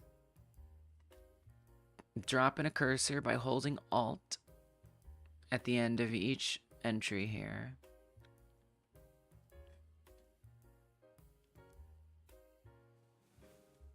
Okay, press enter, and we're gonna say power up level equals 1. They all start out at level 1. That caused a lot of errors. Oh, because I need a comma. Oops. I think I should be able to just do that. Nice. Alright, cool. So now we've got a power-up level for each one. Cool. Then I'm going to comment all this back out. That wasn't too bad. Comment all this back out. Up to the third one.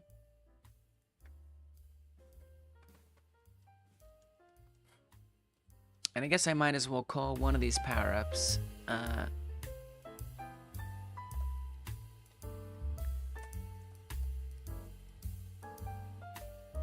bigger interaction. Oh, wait, Kai Guy named this one Fantastic Arms. For Mr. Fantastic. Like, you're stretchier. Your arms are stretchier than they would be. Arms.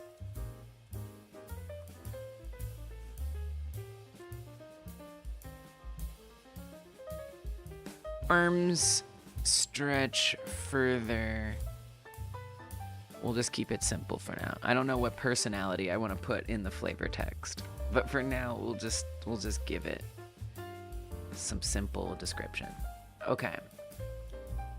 So now if I want to level up one,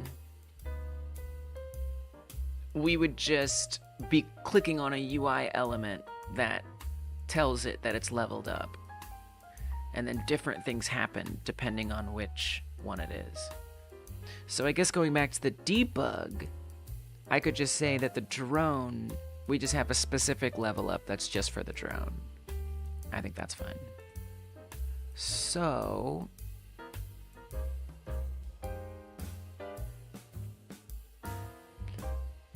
do I know how to make that work? Maybe.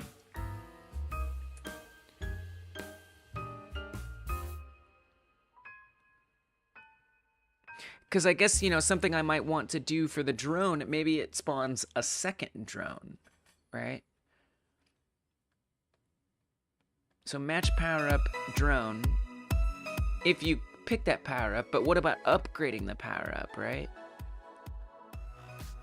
So I guess we'd make a new thing, messenger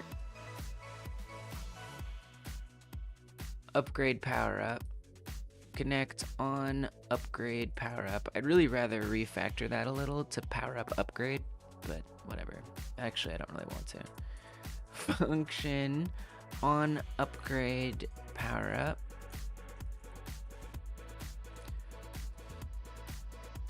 We would need to check which power up it is that's being upgraded.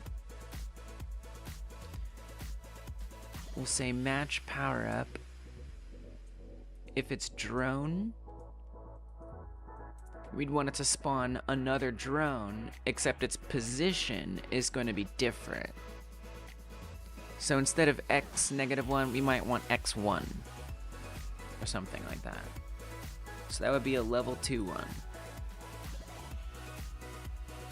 But we still want that to be taken note of. So we would want to, in the dictionary. So I would need to say, can we not have to type globals every time? Could we do that?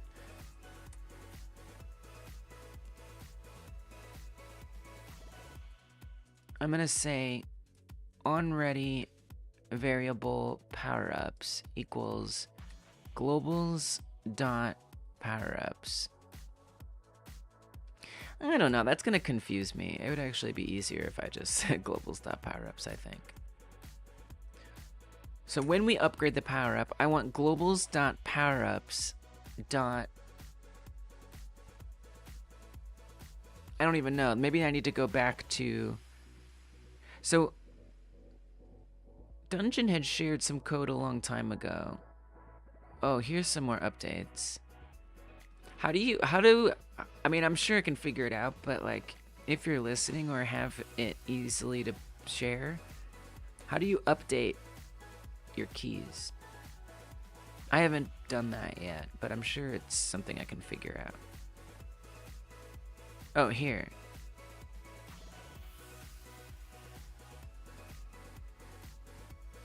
Gotcha, so that removes it from being taken.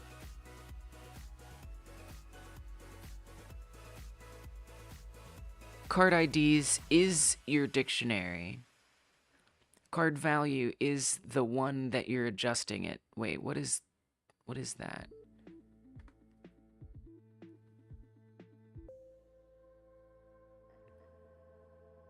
Oh, right, because that would be where power up goes. Gotcha. I see. Got it. Okay, I think I know what to do. Maybe. Yeah, globals power-ups, power-up, dot, power-up, level becomes +1. So we want to add 1 to it.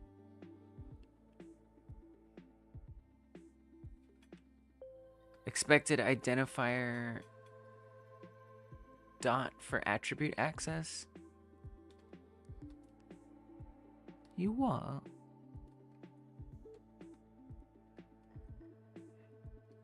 What did I do wrong? Oh, we don't need a dot here. There we go. So that should increase the level of the power-up. Really, we can just set it to 2. I don't think it makes sense to do a math operation that could lead to bugs. This is much simpler. Okay, much safer.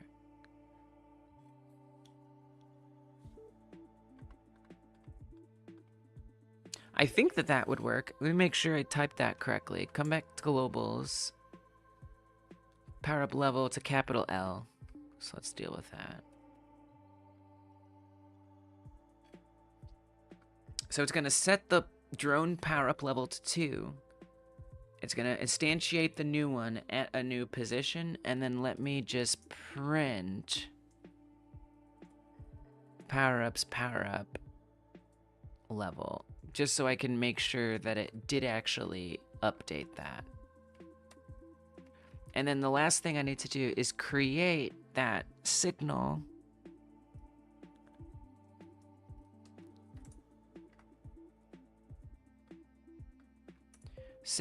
upgrade power up.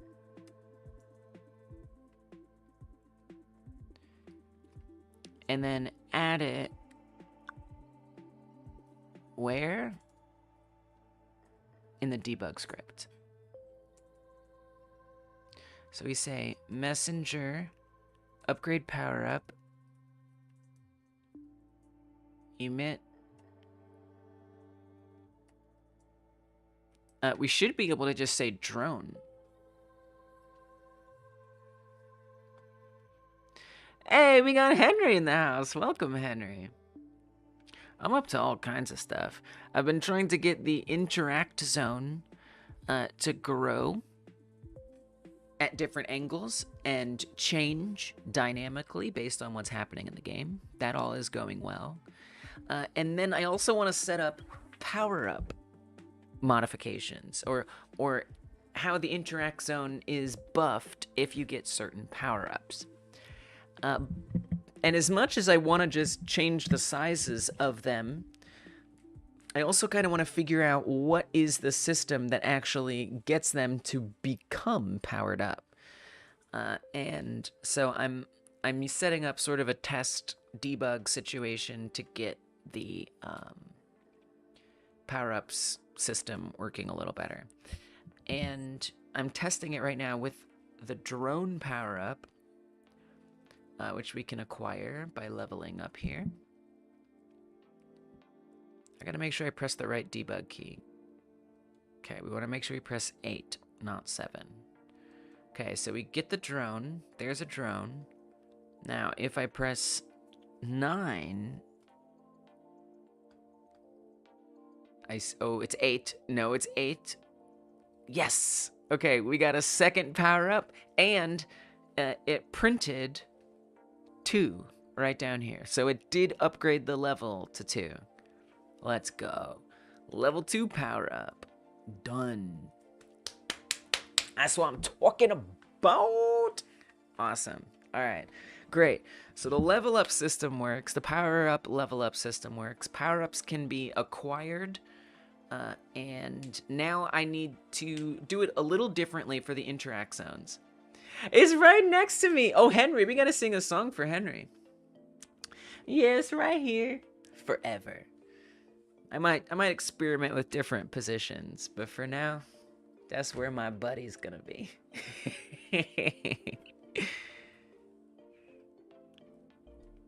I'm gonna say let's not even have the drone be choosable anymore, because that's gonna cause issues if we spawn a drone that way.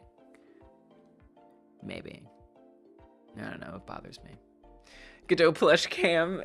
have it just somewhere else, and we see the camera just for the plush. The cat has moved very far away from the camera. It's not an ideal setup. I wonder if I want like a top-down view. That's maybe possible for the cat cam. Do we have good Mebrasong music? I don't know if this one wins for that. I'm not so sure. I don't think I can zoom this camera in though. Oh, I can. Not much. Just a little bit. Just a tiny little bit. He's back there. He's kind of tucked away. Underwater dance music. Let's go dancing underwater. Let's just go dancing underwater. Oh, this song took a turn. It's also almost over at this point. Gotta go. Nice to be here. I'm so glad that you were here, Rolrick. And thank you for your contributions today. I really appreciate it. It means a lot. Welcome to the membership. It's been a pleasure. And yeah, I'll see you next time. Goodbye, Rolrick. Thank you so much. Thank you for supporting Hypo Game Dev. All right, what's the next track? Oh, it's kind of chill. All right, Henry.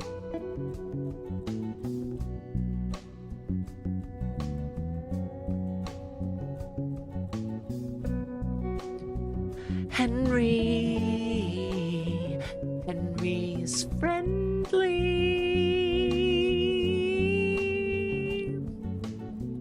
Not only are you friends with me, Henry, but you're friends with the Godot Plushie. Not only are you friends with me, Henry, but you're friends with the Godot Plushie. Henry is friendly.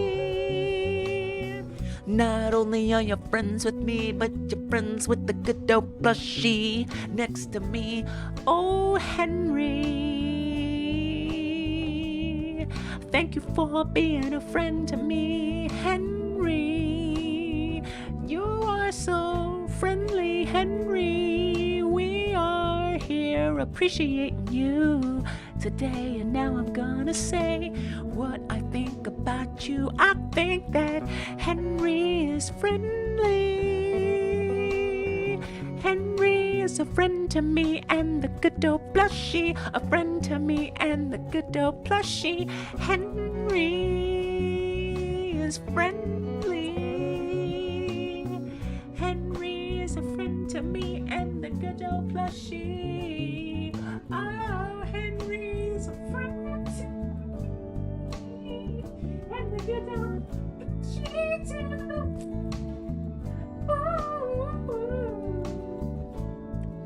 Here you go, Henry. There's your member song. Thank you for supporting Alpha Game Dev. I appreciate it so much. The Godot Plushie appreciates it too. I like when we got a chill vibe to the member song. It's kind of nice. Oh, I like that it. I can make it jiggle. Digga, digga, digga. That's awesome. The Godot Plushie face says it all. Hey, what's up, Time Zone? Welcome. It's so cute.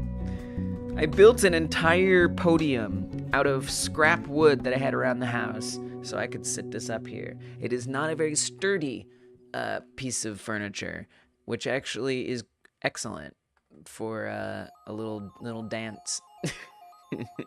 I had no idea that was a feature, not a bug. All right, so now that I've got a system for upgrading power-ups, and the power-up adding system makes sense, I should be able to fetch the information of which power-ups have been chosen and what their level is. I imagine Godot's Plushie username would be Rust Hater. Oh gosh. Does Godot care about Rust? Welcome, Time Zone. Good to see you. Rust is a language, after all. Right? Or is Rust an engine? I don't know. I'm that ignorant. But I was under the impression Rust was a language.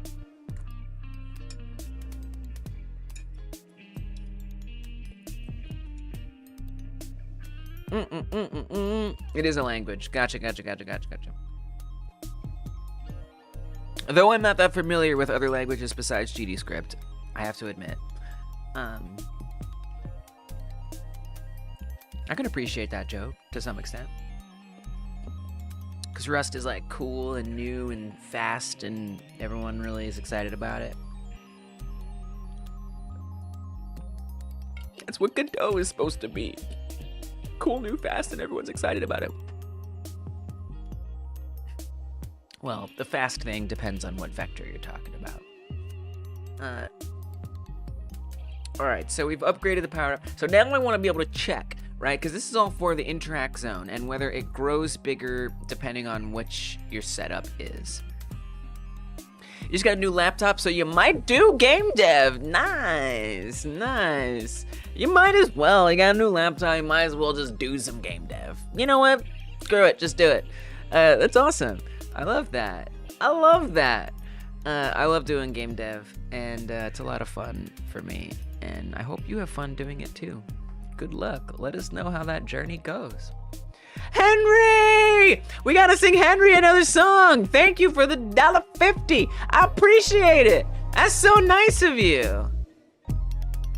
Is it, we gotta make sure this song's not about to end. It's got a little time. Oh, Henry, thank you for letting me get a little bit more support. Henry, thank you for giving me a little bit more support. Henry, you let me get a little more support. Oh yeah. Henry, let me get a little bit more support. Oh, Henry, Henry, Henry, Henry, Henry, Henry. There's your other song. Thank you for the dono, Henry. I appreciate it. It means so much. And a beautiful rainbow. I worked on a Godot rainbow emote the other day. I don't think it's very good. But in light of the silly controversy that needs no space on this channel to even bother being talked about, it just made me want to lean in even more. But you know, I don't know. We probably have unlocked a new slot. But I did make a rainbow Godot emoji. I don't know which emoji's gonna be next. It doesn't look so good from far away. It's a little iffy. It's a little bit iffier from far away. It's kind of hard because the rainbow really like kind of destroys everything. It just like makes everything else look so much, I don't know. Like the eyes and the mouth kind of get lost a little bit. Yeah, much love. Right back at you, Henry. We'll see if we ever use it. Maybe I'll at least make sure it's on the Discord. Hey. Looks like the designer smoked something heavy. It's a little psychedelic. It is giving psychedelia. Even the eyes are kind of like I tried to put like a shadow behind the eyes so they popped more, but maybe that doesn't help with the smoke thing. That's a lot longer than I've been using Godot. That's for sure. I started using Godot last year. So I'm very much new to the Godot world. You love it? Yeah, you know, we'll see. We'll see.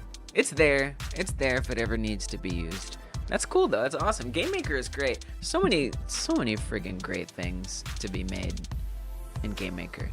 That's cool. That's cool that you switched from Unity to Godot back in 2019, and you barely used Unity. I didn't use Unity that long either. I used Unity for a very short time. And I mean, once I found Godot, it was just like, why bother with any other engine? Like, I'm good. This does everything I need. I'm happy. I'm good. We're done here. I'm satisfied. It's quite useful. Very effective. So I want to say that we need to check to see if we have the interact power-up or the interact zone increase power-up. And if we do have that power-up, then what do we call it? Fantastic Arms. So let's rename it here as well. Fantastic Arms. Let's just call it Fantastic. That'll be its code name.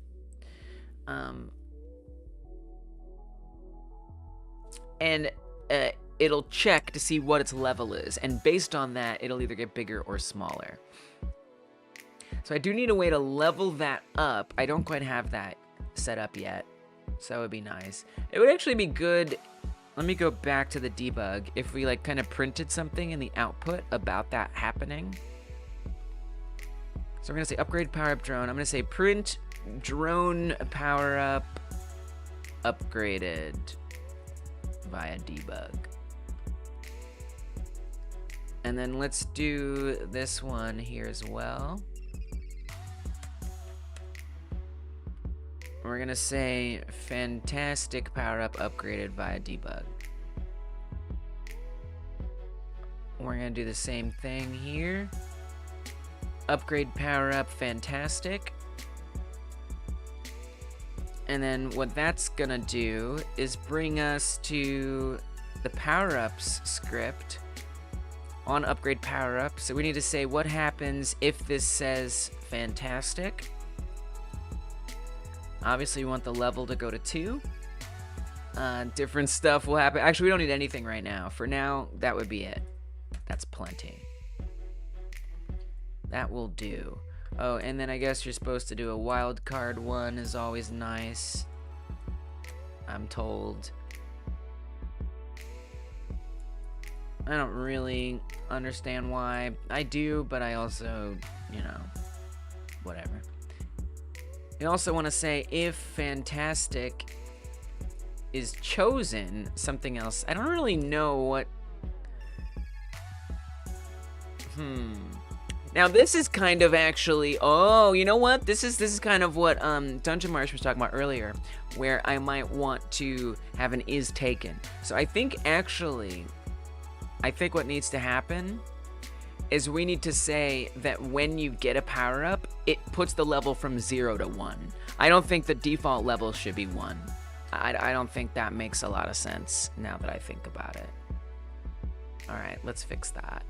Let's fix that. So put this in here. It actually sets the power-up level to 1, which means similarly, we'd want that power-up level to go to 1, and that's something it can do.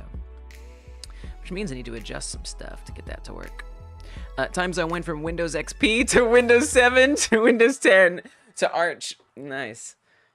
I've tinkered with Linux, but I'm always very frustrated because all of the things that I'm so used to doing in my day-to-day workflow, I have to like suddenly do differently, and something's either incompatible or difficultly compatible. So I'm definitely not in any way prepared to completely switch to something like Linux, but I have admired Linux. That's pretty hardcore that you're all in. Good for you. Good for you. Be free. Be free.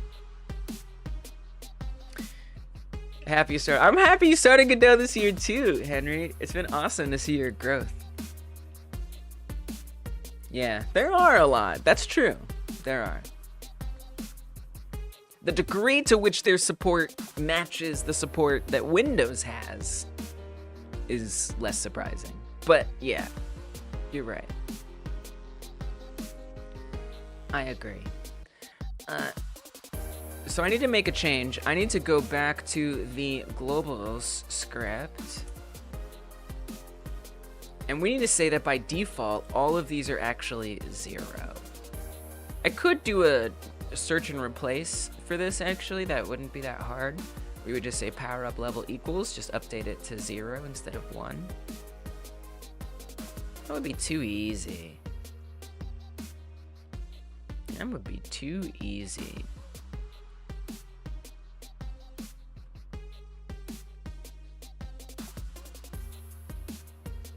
Make sure I've got them all selected. I kind of wish I did that actually at this point. That's okay.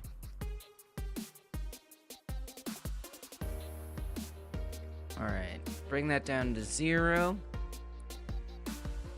All of them down to 0. Mostly games that have less support. I don't know about that. So like I do live streaming, right? And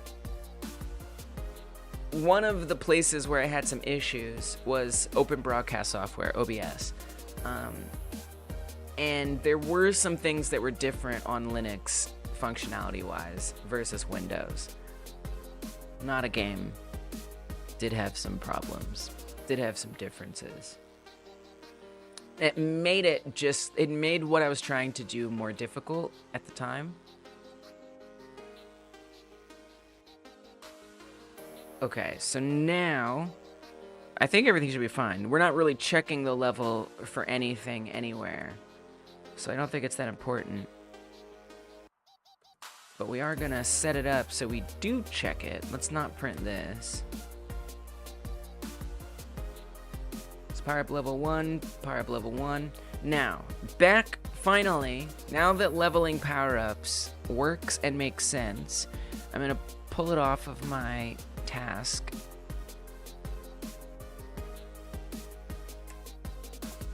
I think that is a task done. You're thinking about switching to Linux this year? Good luck. I definitely recommend, you know, figuring out, you know, making sure you have a fallback, right? Dual booting, getting another computer and setting it up on there, and trying to do everything that you do normally on Windows, and making sure and working with that other distro with Linux, making sure you like do your regular day-to-day stuff for like a month, 2 months, something like that. Because you'd be surprised, suddenly there's like something that crashes more on Linux than did on Windows, you know, and then you have to, you know, get into Bash or something and freaking fix it, you know, download a package, update this. It kind of can end up, to me, it kind of falls into hobby territory, unfortunately, because for me, my practical day-to-day things end up getting hindered by potential errors that might come up and things that I have to do to make it match the productivity that I experience using using Windows. Surprise, your printer only supports Linux if you spend 4 hours researching how to patch it. Yeah, exactly. And then even if you patch it, you know, a certain update could break that patch, or it still requires a manual thing every time you reboot the computer, you know? Like, it was just that kind of stuff that just, unfortunately, made it impractical for what I was trying to use it for. Printing is not supported on the printer. What do you mean? What do you mean? Yeah, that's something you don't want to see, for sure. Windows' stupid AI features are your best reason. Yeah, I agree. It's kind of like just that necessary evil thing, like friggin' Amazon or something, you know, like. I'm going to avoid using things that suck like that as much as I can. But at the end of the day, there's certain productivity things that I need to achieve to survive. And you know, something else besides the Windows or Amazon is just not going to get me to the life goals that I have. Yeah, Linux Mint is awesome. Linux Mint is definitely the most Windows-like one that I've come across, and it's really easy to set up, and yeah, it works well. Yeah, I like Linux Mint a lot. I'm not sure yet. Still used to Windows. Yeah. I mean, look, there's awesome stuff in some Linux distros. Really cool customization you can do to just make your things that's like, why does Windows not let me do that? I can't believe that this is so much easier in Linux. But it comes at a cost. When you have to be willing to, you know, finesse the operating system to work for you.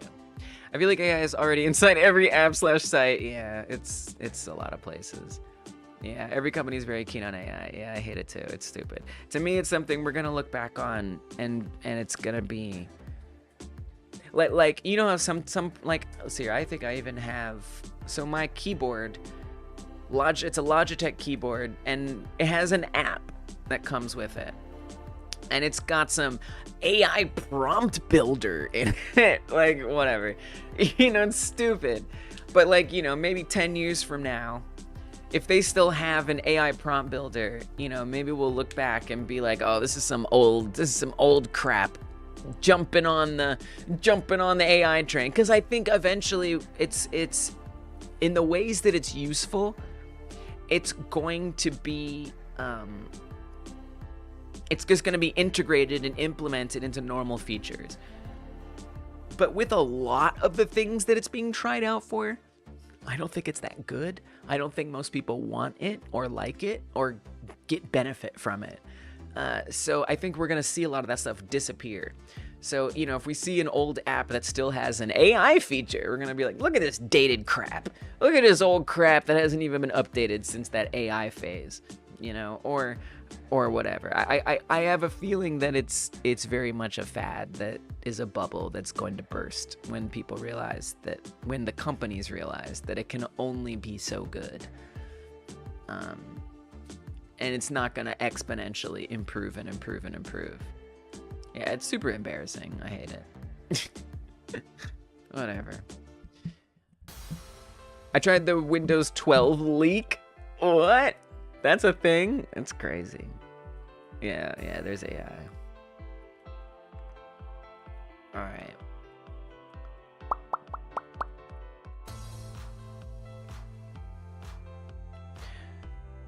So back on my... Where does that live? Do we call it interact? Yes, so this is the script I've been working with for the most of the day today. Like Photoshop's content-aware fill uses your current work as the source, so you don't need to horrible smudge ground in a weird way. What do those words mean?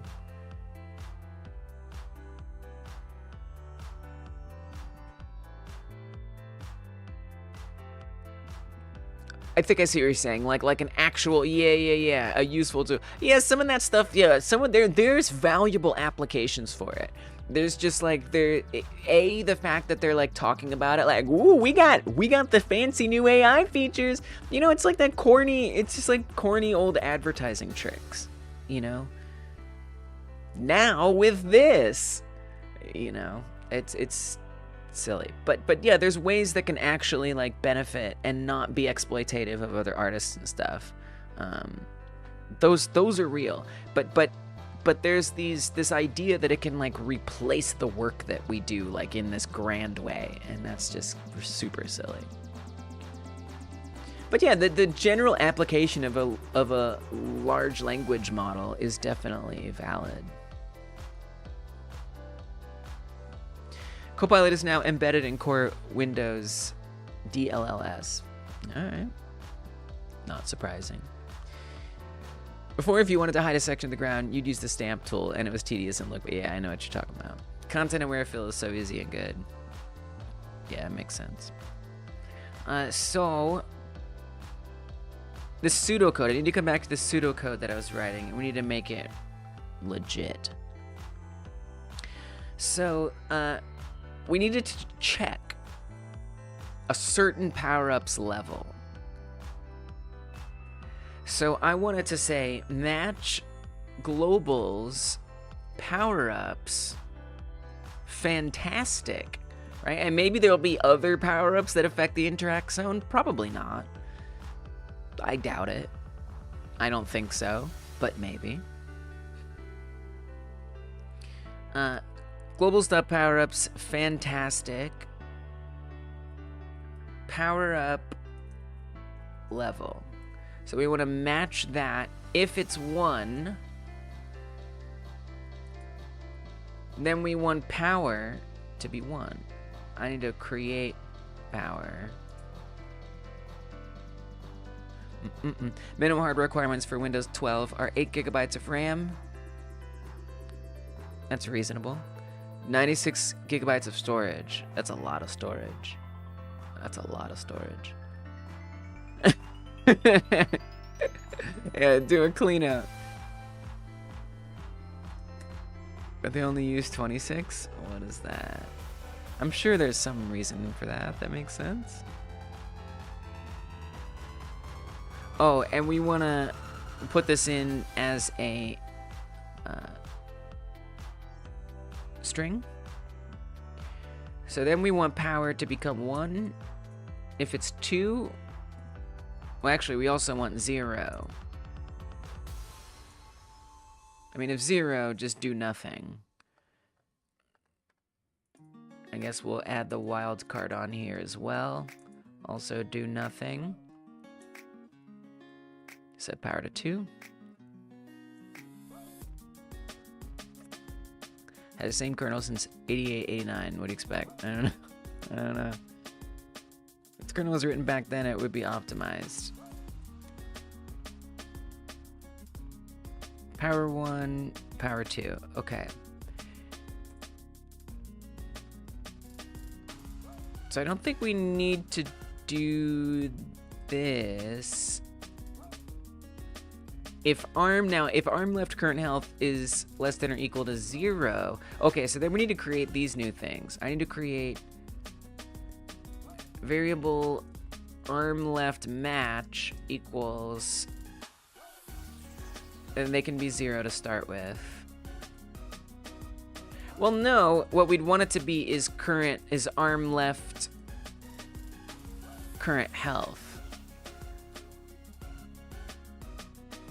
Windows did a revamp in 97, which turned into the Windows Phone distribution. You got some knowledge, Time Zone. You got some wisdom. It's kind of interesting. ARM right match. And these are also integers.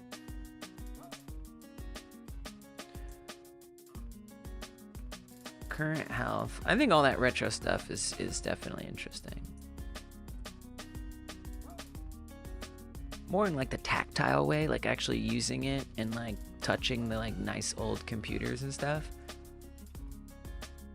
But like the raw data of it, I can understand the appreciation of it and getting to like contextualize that, use that as context for future versions. It's kind of interesting. ARM right match, ARM right current health. So that's what it's going to be unless the current health is less than or equal to 0. Then we got to force it to 0. This isn't making sense. Okay, hold on. This isn't making sense.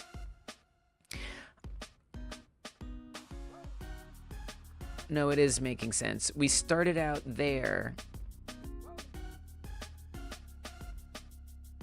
Windows 12 link is in German. Link leaked from the Windows Testing Foundation in Germany. Wow. All right, let me do another match statement. Match ARM. We want to say ARM. This is a little tricky. Match. I guess power. I guess I do want to match power.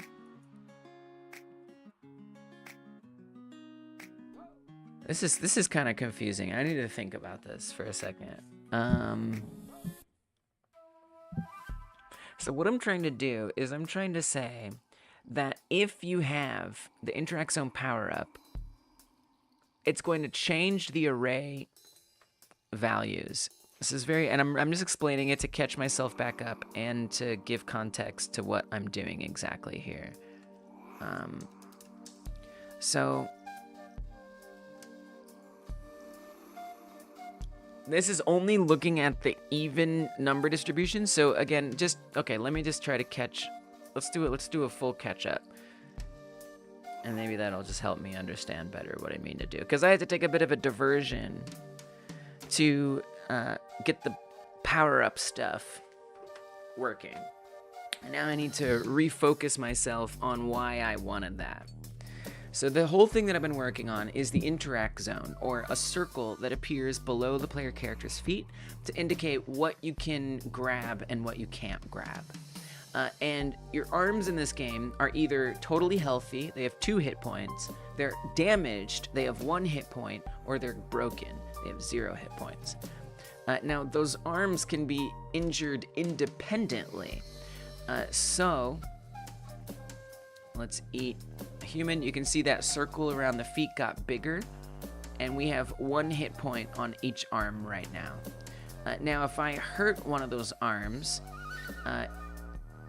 the circle gets a little lopsided because now we are hurt more on one side than the other. But we have all of the different sizes figured out. So you can see it's still lopsided because the left arm has 1 hit point, whereas the right arm has 2 hit points. There, I just brought it back down. They're balanced, 1-1. If I eat this, we're at 2-2. So we have full arm health here. And so that's kind of what is going on over here in this drawing. So this is saying if both arms are broken, the size of the interact area on the ground gets no buff. It's the smallest possible. It's size 0. If they're both hurt, they're at size 1. So let's just force that. Oh, it doesn't work, right? We broke that.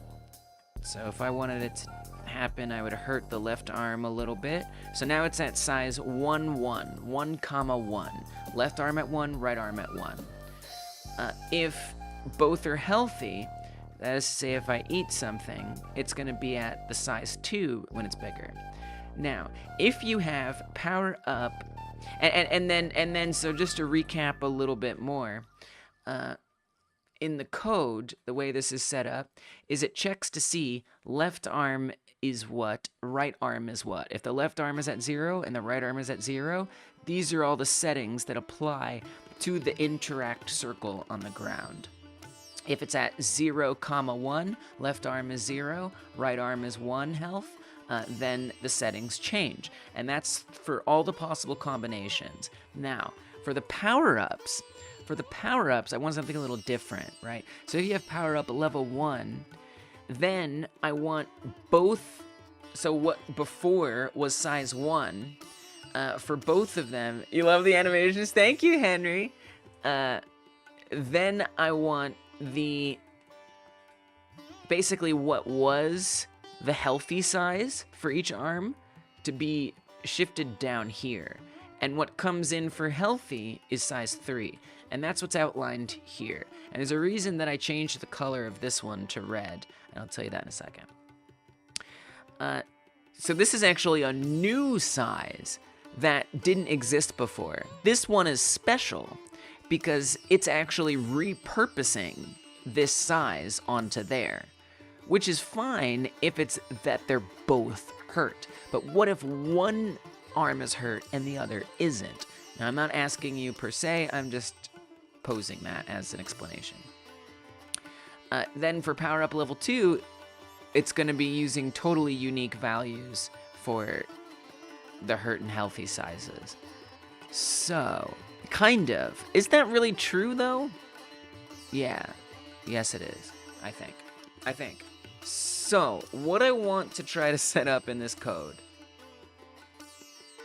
is... Oh, I turned my microphone volume down. I don't remember what my microphone was at. I'm gonna be loud. Oh, I'm being loud. Okay, I was just doing a test 1, 2, 3. I meant to turn the music down, but I turned down myself. Alright, so what I want to say is I want to create new left arm, right arm array matches here. So that if it's 0, 1, it's actually going to become 0, 2. And I want to do that by saying if the power-up is at level 1, then add 1 onto all of the limb numbers that aren't 0, basically. So I guess what I could... there's different ways I could do this. I think it's going to be a little less confusing to me if I say, if it's 1, if arm left current health...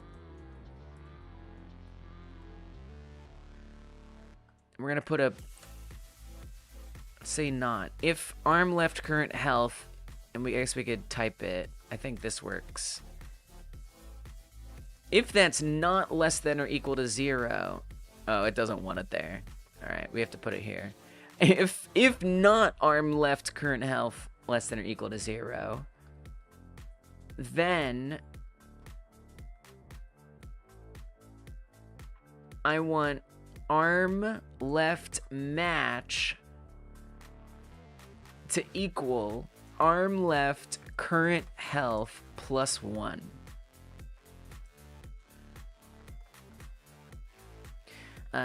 let me set up these.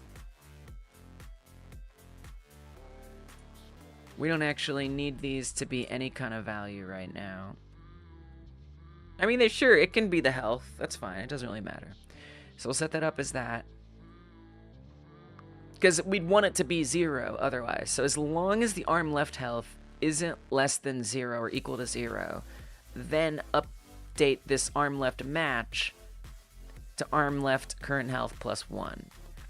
And then so in here, I'd want it to be arm left match instead of the current health. And this be arm right match. Okay. It's a little wacky, but it should work. You just sign into your accounts on laptop, looking at your authentication app, waiting for the code to expire. That is some very specific information you're sharing with us.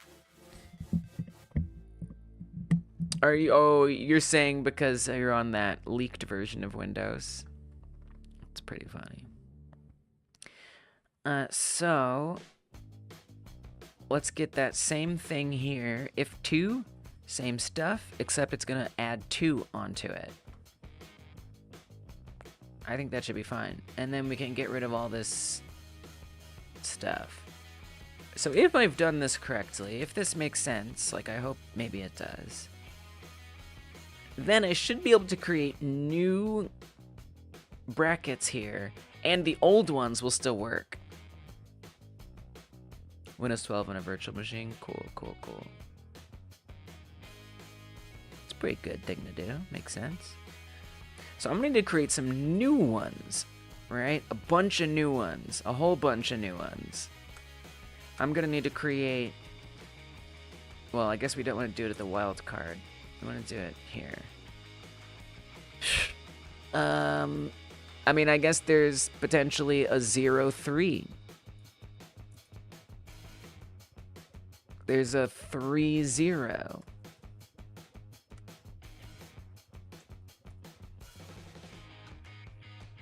There's a 0-4 now.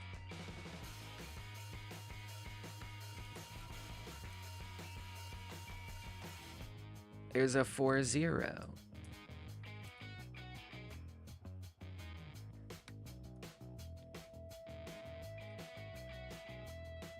There's a 3-3.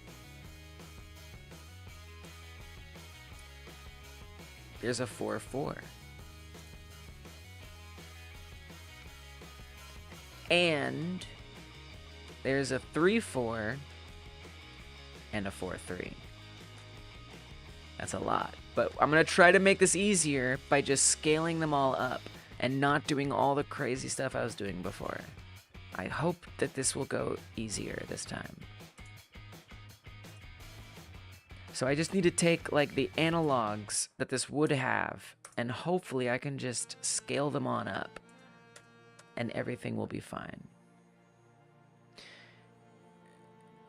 Oh yeah, you're right.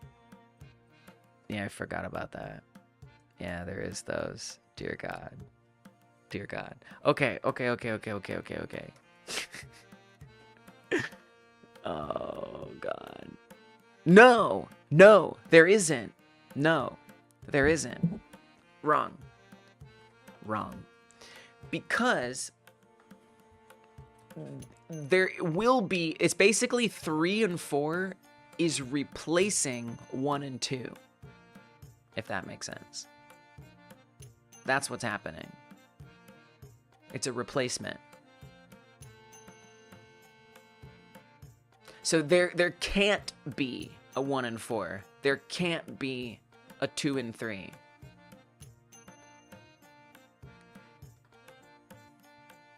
Well, there is one exception to that. And that's this one. That's why I made this one red. This one is a little more complicated, actually.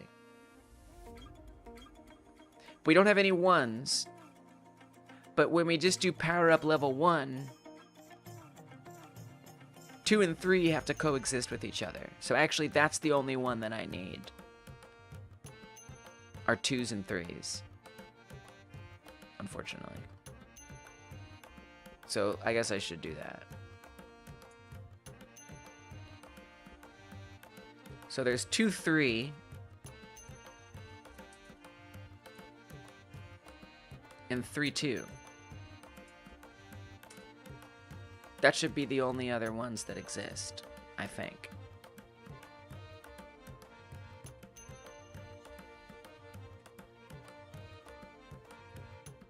I'm pretty sure. I think.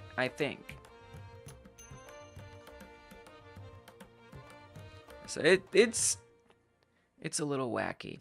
Now before I proceed with that, I need to get rid of some of these. This interact collision is old. It doesn't need to exist. So I'm gonna get rid of it now. The poly stuff does exist, so I need to make sure I really thoroughly get rid of this stuff. Interact collision resize. Interact collision yeah, just anything that starts like that pretty much needs to be gone. It's 55 of them. That's a lot. That's a bunch. Can we do that?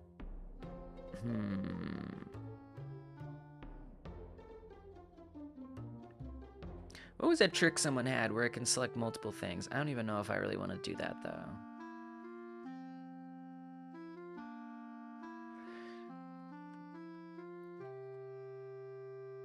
This is going to be a little effort to get. This is basically what I originally did for this. Was I had a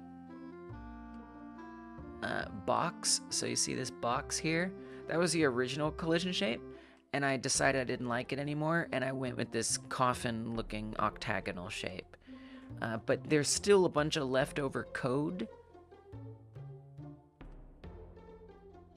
You know what's gonna help? Actually, if I just delete all this, we'll get a bunch of errors, and then I can track it down that way. But we're not actually using any of that anymore. And I don't want to go make new entries here and create more crap that doesn't need to exist. So let's just do that. This is the way. Get rid of each of these.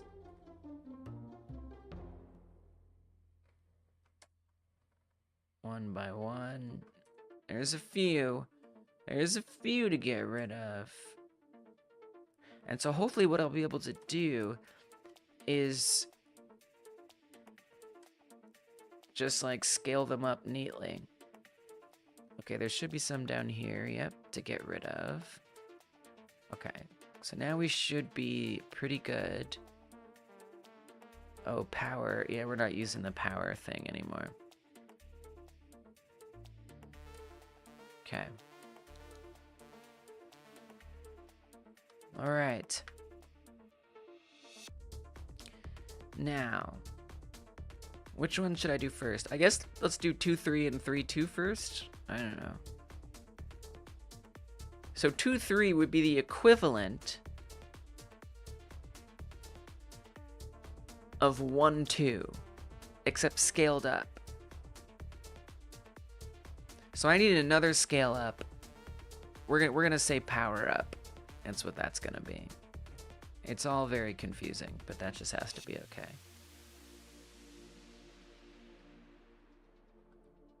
So paste this on here.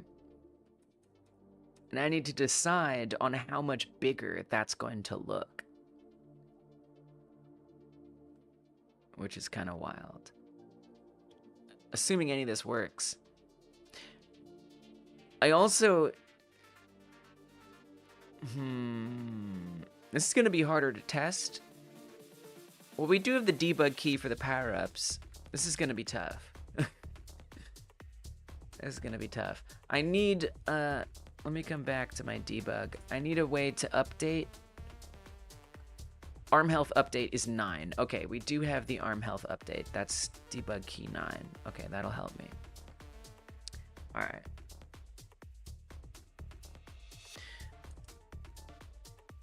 This is a lot, but we'll get there.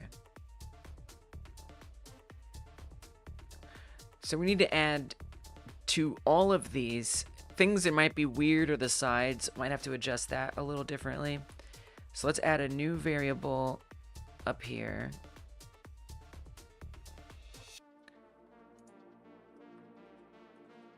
variable power up scale 1, I guess.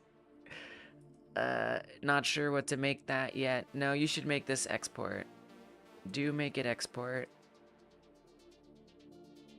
Did we end up changing that from 2? Yeah, that's 1.7. So I'm gonna default that to 1.7. Why did all of those get changed? I don't know. Weird. Oh, because we have an error here. That's why. Power up scale 1. Well, let's just make it that same value here. Reset that. That's at 1.7. Okay, good, good, good. This seems sufficient. All right.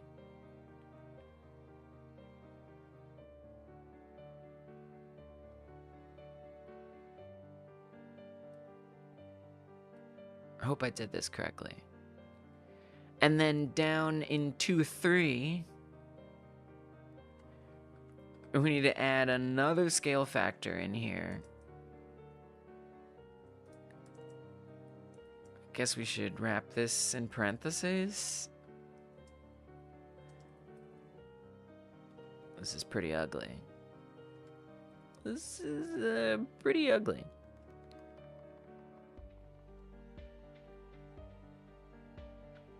Drop all those. Oh, and we actually want to do everything, right?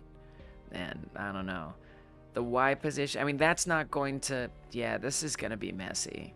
These aren't going to scale linearly. I guarantee it. I guarantee it.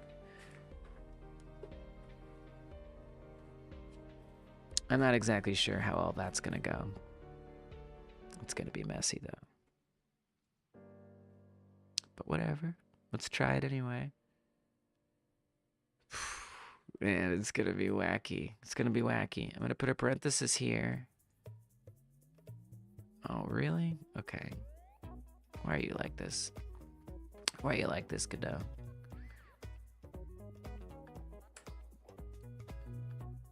Okay, then paste these in at the end. Man, oh man. I'm just bracing for this to be chaos. Oops. I guess we don't really need it for some of these. Oh yeah. There is no reason to do these since no change. I mean, I guess I might as well leave it there.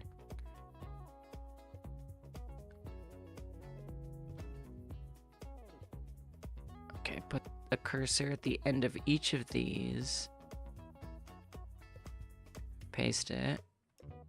Oh, man. So I need to get to 1, 2. So I need to have 1 hit point on the left and 2 hit points on the right. And then I need to get the power up. Level 1.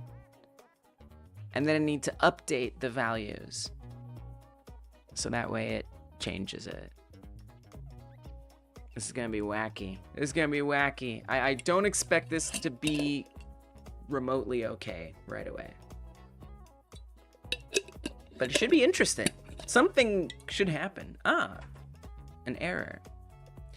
Invalid access to property, current, yes, a typo.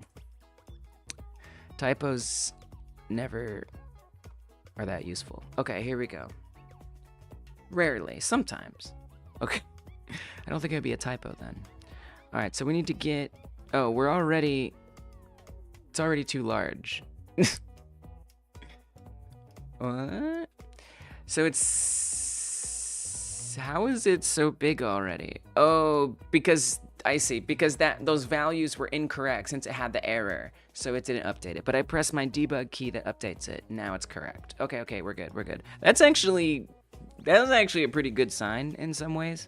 Okay, so here we're gonna eat this. We need 1, 2, oh, that's not good. What?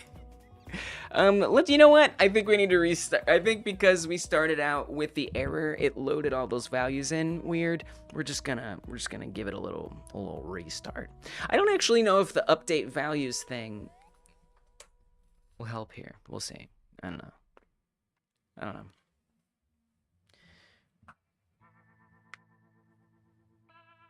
don't remember. Okay, so this should be a nice, small, even circle. Good, good, good. At least things are happening. I like to see that. We're gonna go up. That looks correct. Very good. So we're looking for 1, 2. Right now we've got 1, 1. 1 hit point on the left, 1 hit point on the right. We're gonna eat up. Now we got 2, 2. 2 hit points on the left, 2 hit points on the right. I'm gonna take some damage here. Oh, I took too much damage. Oh, man. I know I need debug keys for this, but they're pretty annoying to set up. Okay, here we go. Now we've got 1 hit point on the left, 2 hit points on the right. So I'm gonna press what debug key? I forgot already. Debug key 7 will upgrade the arms. It's very confusing. Alright, so we're going to press 7. Indeed, the fantastic power-up has been upgraded. Incorrect. I've made a mistake. Because the upgrade is going to give us a level 2. So we need to say fantastic power-up is level 2. I know. This is Funky Town. I know that. I'm gonna get rid of the drone debug for now. I feel like that's causing me more confusion than it needs to. We're just gonna get rid of that. And then let's say this does do level 1. And what this will do is this is actually going to add power up, which means level 1. Okay. And then for this one, we're gonna say what it does is it upgrades the power up. So that's gonna make it level 2. I think this makes more sense. Because currently we have no way to get the power up other than, well, I could just level up to it. I could acquire it the normal way, but it's not worth it. Okay. We gotta do it again. It's a weird thing to test. I could add in a way to damage the arms with debug keys, but I really don't want to. It's not fun. All right, we got the nice 0, 0 size, the default lowest size if you have no arms. Eat a human, gets a little bigger. I should have gotten 2 there, but I didn't. Oh, perfect. So now that I've hurt the left arm, we eat 1 more human. And now we're at 1 on the left, 2 on the right. Okay. So we're going to press debug key 7, which should give us our level 1 power up. Now I'm going to update the sizes. Okay, that didn't work. That did nothing. Okay, cool. All right. So let's acquire that damage again. See if that updates it. I don't know what just happened there.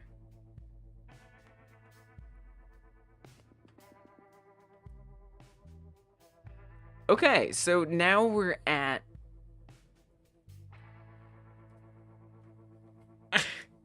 Why is that an even circle? That's strange. I need some more debug printing. This is messy. This is really hard. I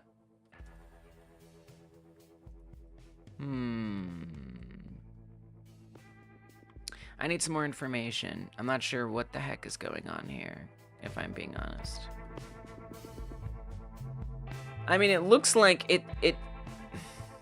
I think what might be wrong, I don't think it's doing this one. It's doing a different one. It's doing 2, 2. I mean, that looks like 1, 1. I don't know. We need to do some prints. Print. Just like tell me which one. Oh, this should be 2, 3. I guess we could. Let's try this. let's try this. Whenever it happens, here, we're gonna say print arm left match,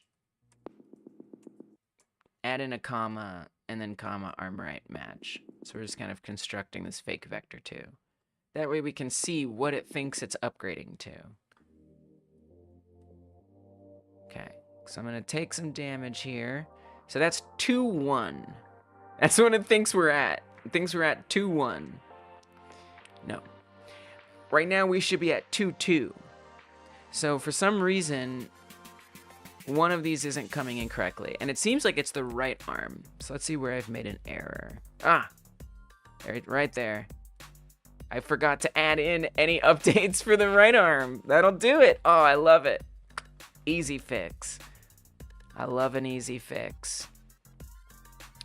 We only have the left arm updating. So I'm gonna add a cursor with the Alt key before all of these L's. And we're gonna change them to R's. Okay, cool. Probably at this point I should restart it. Yeah, so it wasn't updating both values, which makes sense why it would have loaded an equidistant, equilateral looking circle. When it was supposed to be at 1-2, it was actually doing 2-2 because the left one, the 1, was getting 1 added to it, but the right one, the 2, wasn't. You knew that. You were aware. Me too. Well, I wasn't, but I am now. Okay. So, let's get some more arms. We can hurt this left arm whenever. And then we're gonna eat a human. Now we've got 1 hit point on the left, 2 on the right, and you can see in the output, it affirms that. And so, let's do 7. Fantastic power up is level 1. So it's not gonna change here yet. So I gotta kind of make it happen again. So let's get that arm healthy. And then we're gonna bump this. All right, there we go. That's the bigger size. Now it needs a little adjusting. It needs a little adjusting. So now we're at 2-3, which is good. That's what I want. But you can see it's got a little too much out here. I mean, also the scale factor needs to be adjusted. It looks like we need to push it forward. There's some problems. I'm going to remove the world environment. Hopefully I can actually update this. I'm a little concerned, but we'll try. I don't know. Remove the world environment. Oh, I actually have to restart it. Dang it. Because I have to make collision shapes visible. Oops. So you can see testing this is gonna suck. Oh well. Testing this is gonna suck. Because I don't have my debug buttons in the same way that I did before. I could add them back in. I could. I actually could. I actually really could. But I have to do that. Okay, we got a lot of things to do here. So first of all, remove the environment.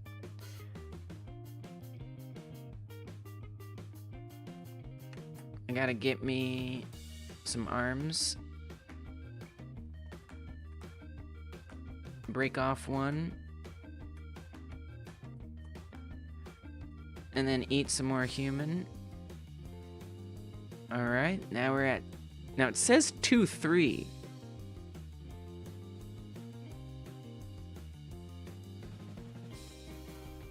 But wait, I didn't get the power up yet. Did I? I didn't.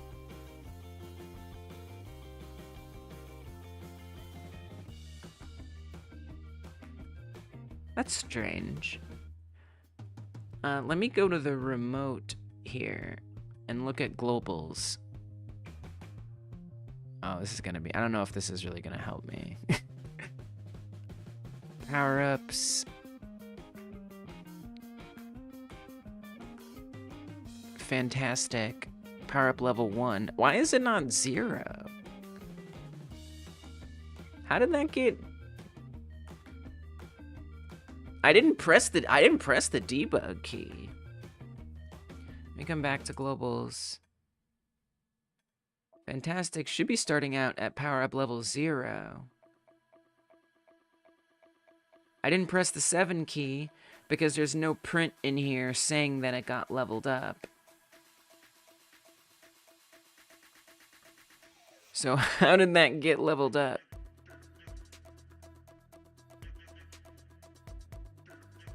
I guess I need to look at the power-up script. On add power. So somewhere an on add power-up ran.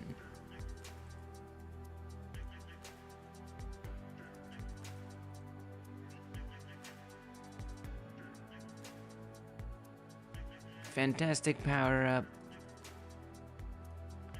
Upgraded to 1.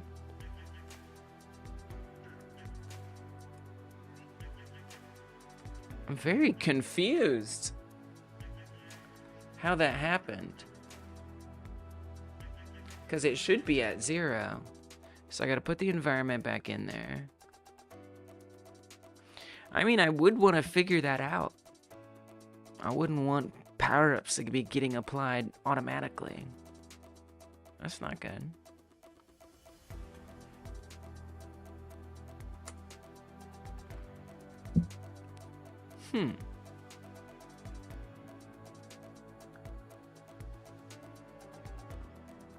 Okay, so it hasn't happened yet. It's not on the output. 0, 0, because we haven't eaten anything or whatever. I wonder if it's getting upgraded by accident. Okay, eat that. 1, 1, that's correct. Maybe I just pressed the key. Oh, there, right there. I think, did I mess up my debug keys? That's gotta be what it is.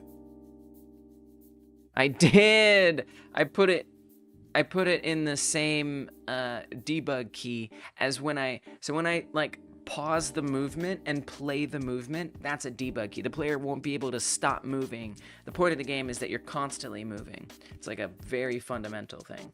And I moved the power-up upgrade to when we pause the level. Alright. Oi, oi, oi. Oi, oi, oi. It's okay, it's okay, it's okay, right? Would you say so? Yeah. I think that's a yes.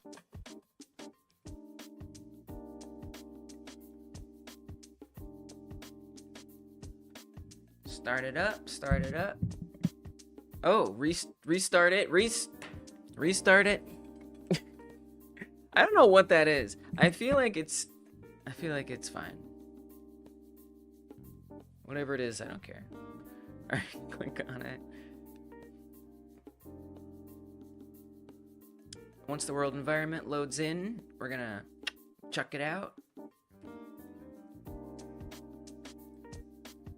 Now we're gonna get our arms to the health we like them. 1, 2.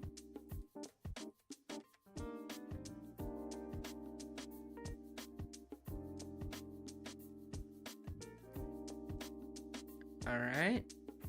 Now we want to hurt one arm. There we go. Perfect. All right. Now we're in test mode. So we got 1, 2 down there. I would like to look at it from above. That would be ideal.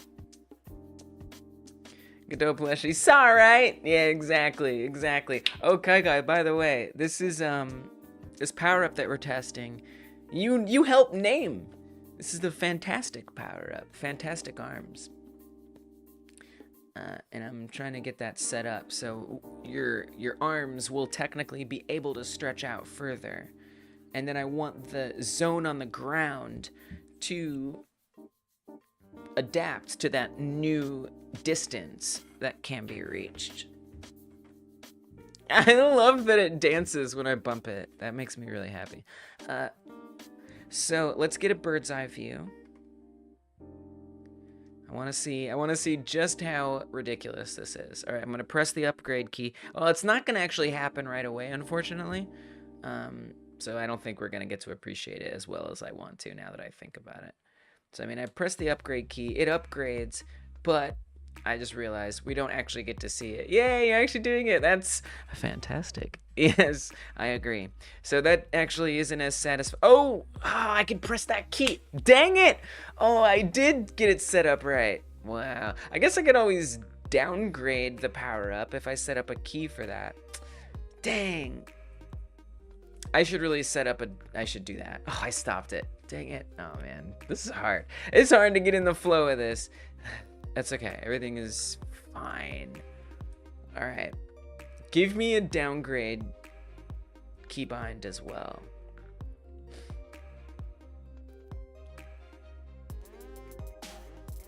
How are you going to do that? I'm running out of keys. Wow, I'm using every debug key that I've given myself at this point, unfortunately. I need to come up with new debug keys. I guess we could do the minus key. Dear God. Input map.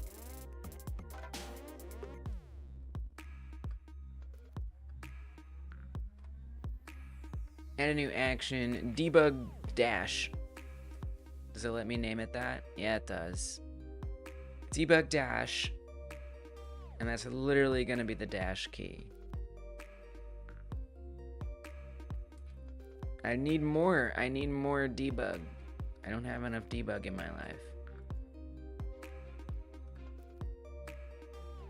If event debug dash. Let's just shift all of them over by one. So I'm going to put this in here, put that in there, and then debug 9.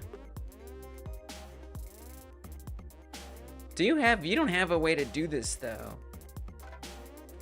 So I actually have to create a whole new signal for this. Jesus.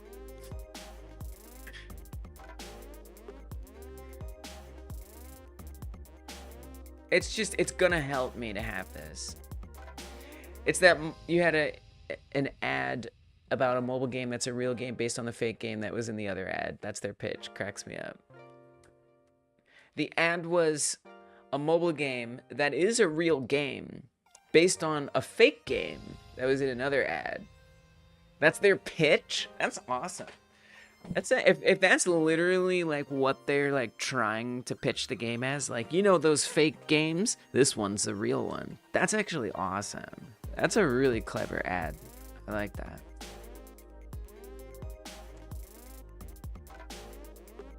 That's a good one. Well done. Okay, so we need to add a remove power-up signal. This is a lot. 5D chess, the game is also a fake game. Oh, I hate that. That's so sad. That is so sad. Then in the power-up script, I gotta create a whole new thing. It's just gonna be nice because what I want to do is I want to click between it. I want to see it be there. I want to see it go away. I want to see it be there, and I want to see it go away. It's just gonna make everything easier.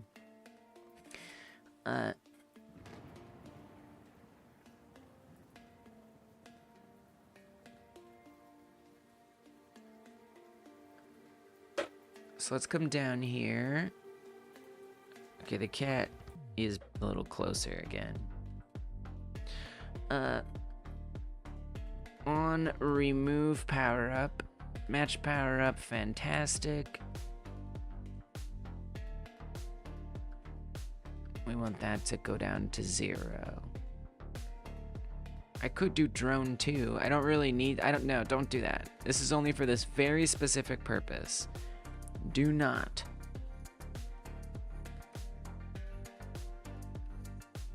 Okay, back on the debug. I feel like we could do the arm health update at the same time, you know? So if you go to remove it, then do the arm health update. That way I get to see it right away. I don't see why not. It seems fine to me. Chonker cat, yeah, Bryce, he's a little bigger than he should be. We got him very recently. He showed up in our backyard, and he was skin and bones. This was less than a year ago. And I have tried to feed him normally.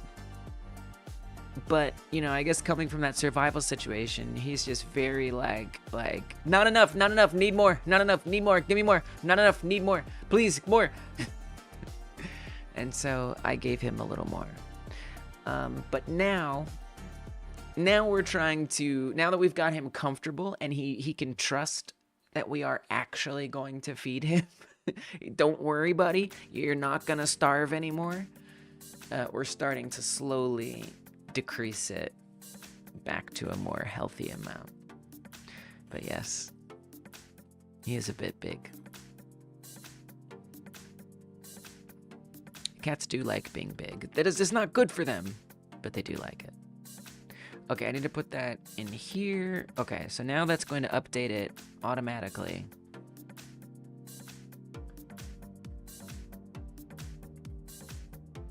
That becomes level 0. I guess just to be thorough, we could have it print a message.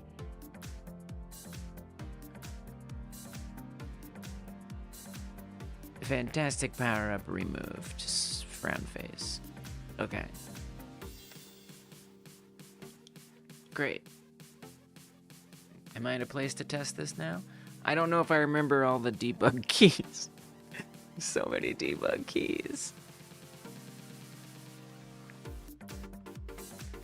Maybe in my next game I'll do a console. I don't know. I don't know if I like a console.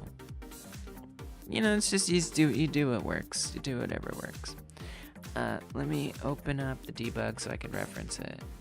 Remove is 9. Upgraded is 8, but we actually want 7. So 7 and 9 are what I'm looking at to click. Okay, got it. Load the game. Once the game loads, we're gonna remove the environment so I can see better from above.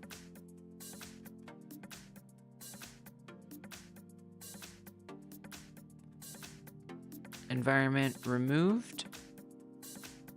Now we gotta go get 1, 2. So I'm gonna cover the cat up for a second. We've got 0, 0. That is to say the left arm is at 0 health and the right arm is at 0 health. Eat up. Now it says 1, 1. Left arm is at 1. Right arm is at 1. I guess instead of hiding the cat, I could just get really tiny. That works too. Okay, I'll break an arm off. And then we're gonna level up our size. I'm gonna go to a clear area. Clear-ish. Okay. Now we're at 1, 2. I am going to switch my view to the bird's eye view. It's gonna be a little hard because there's kind of stuff in the way. It'll have to be okay. And now I'm gonna press the 7 key and it should get bigger. Nice. And then if I press the 9 key, okay, it didn't get smaller, unfortunately. I wanna just swap between them. What if I press 0?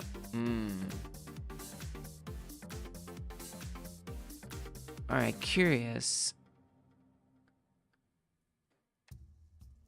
You know, I can let go of needing to swap between them. I can let go of it. But I'm curious if I get hit. Oh, it's all messed up. Now it's at 2, 2.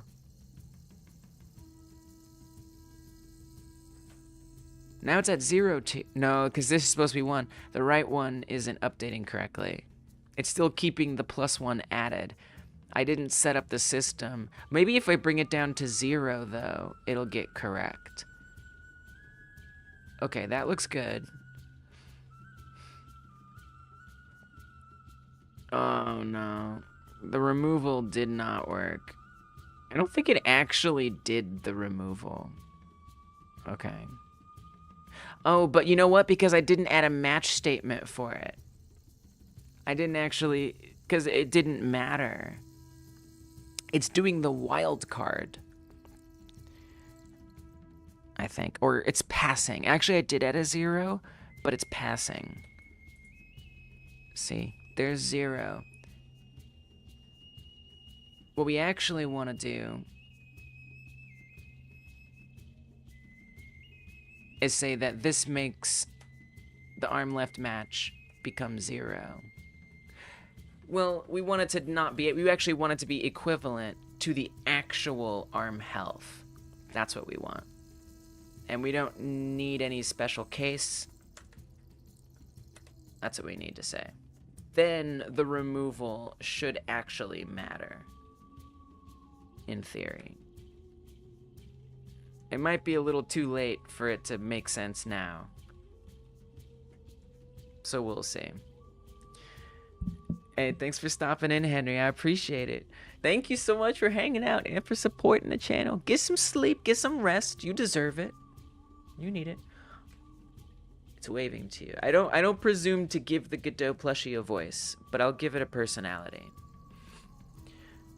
What's the error? Oh, because I didn't put the world environment. Just realized that solar panels are the antagonist in this game? Yeah, I guess so. I mean, there is going to be a karma system. So, you know, to some degree, we could say that if you destroy a solar panel, it's bad karma. But I don't know. I think that kind of overcomplicates things a little bit. We got you to install a quota achieved. Then ads within the game are just all from the first feed game company. Whoa. That is 5D chess. This is nuts. I feel like the removal thing is a bit of a mistake. I will test it. I know it's a lot. I know it's a lot. But I like to get set up into a nice testing system workflow. It's very helpful. And it's a little painful. But the cool thing about this, I'm really excited that there are power-up stuff now. Like that didn't exist before. But now it does. Oh, it's because of the new signals I created. That's why we have more errors. That's really, really exciting to me. All right, so what I'm just gonna check real quick here is if the power-up removal thing worked.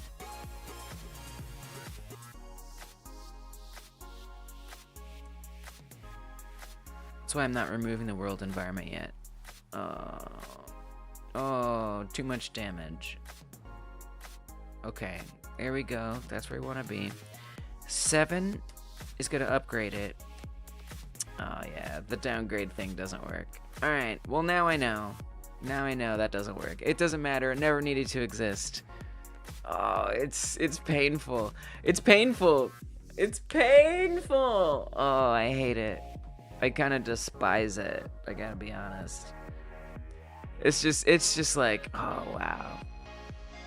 I have to restart the game every time I want to test it. Like, that is... Well, hopefully it's not going to be complicated to make adjustments to. That's the hope. Alright, let's remove the world environment. This time I'm actually just going to try to appreciate what changes need to be made to get this to look right. Eat up a human, break off an arm. You could use that fantastic arms power the other day, right? When you got your boomerang stuck in a tree. I remember that. I remember you telling us about that. Oh God, okay. Alright, now we're gonna look up from above. Avoid the antagonizing solar panels. I just want to take this in my brain. When I make this larger, so this is the normal size, and then the power-up size, the one-level power-up size, I think it's too big for one thing, is that. Now you can see some interesting things have happened here. It's actually not aligned. The rotation is not matching correctly. Right? It's kind of weird.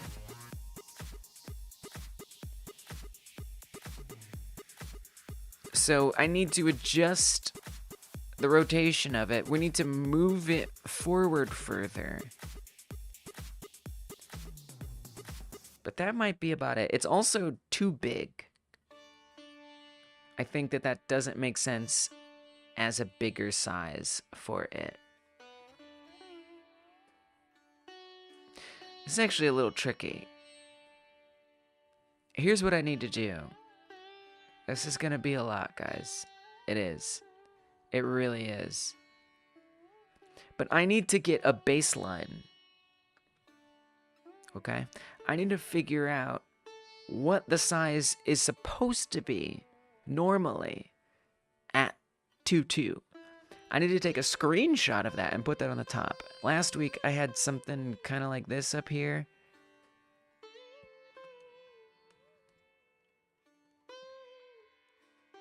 And these little bars that are up here helped me figure out the placement of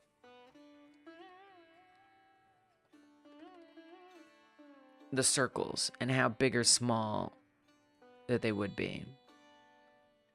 Well, I need to do that again.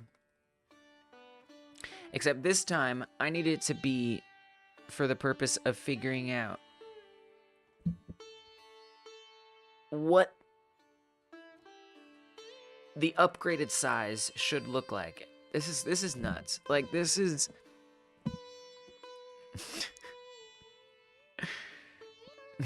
It is what it is. It is what it is. I gotta do it. If I want it, I gotta do it. So I'm gonna do it. Alright, I'm gonna move... Actually, because we got rid of the debug keys, I'm gonna have to actually eat up to 2. It would be nice to do both 1 and 2. No, we only need 2, because there's no... Remember, the power-ups obliterate the 1 size. There's no more 1 size. So we actually want just 2. Alright, so come up here. Get rid of the environment.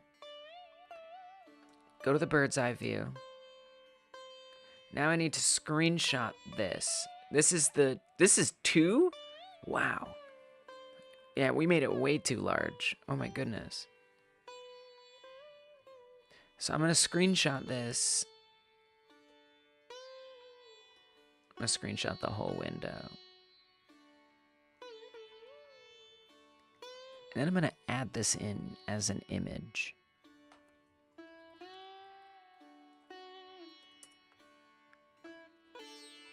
So I got to go find that image that I just screenshotted. I almost said screenshot. Oh, I said it. Okay, add this onto the stream. Okay. I know. I know. And then I need to make it disappear a bit. I know. This is so much. We're gonna make it semi-transparent. You've probably moved the window though, Lise. So you should actually restart it. I know. I know.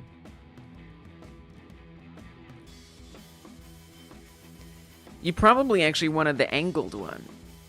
Now that I really think about it, I should have gotten the angled one. That's okay. Technically, I need it all anyway. It'll be a rough estimate. Okay, so this is the fake one that's up here.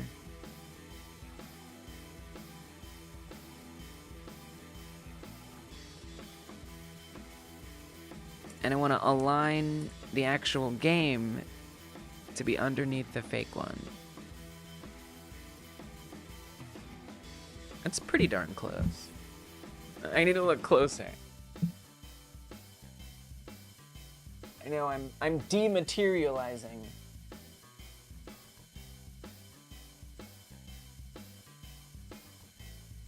Alright, that's pretty darn close. The player is not gonna be centered though. This is chaos. This chaos, I think, is what generally this gets termed as.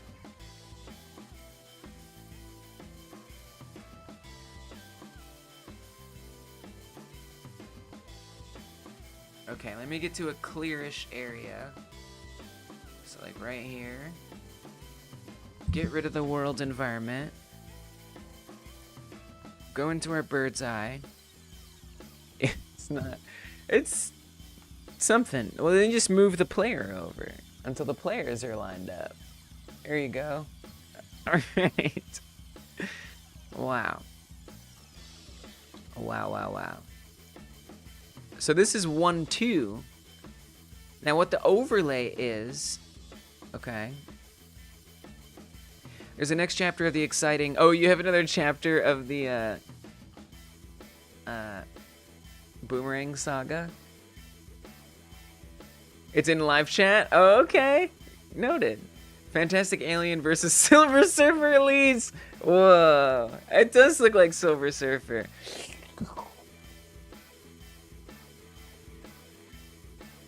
Not a lore development I was expecting. That's for sure. I'm a little confused already. How is... I mean, I guess... Wow. I'm surprised. Is that really the same distance? Wow. Yeah, I mean, it looks the same. You really lose a lot. So this is 2-2. The bigger one. If you have full healthy limbs. This is 1-2. If you have one injured limb, you actually lose a lot out here. Which is kind of strange, but whatever. I'm a bit surprised by that. Can we just like can we just absolutely confirm that real quick? Is that quite right? I want to see them line up. Oh, as I break off the arms on accident. Alright, hold on. Eat, be careful. It's so confusing with the collision shapes. I can't, it's like my hand-eye coordination is all off. Okay, this is a nice easy one. Can't mess this up, right? Oh, the zoom level is, the zoom level's different. Well, that's terrible. That makes this pretty impossible. Yeah, this is tough. I don't know about this at all. I gotta be honest with you. This is no bueno. This is not a good system right here.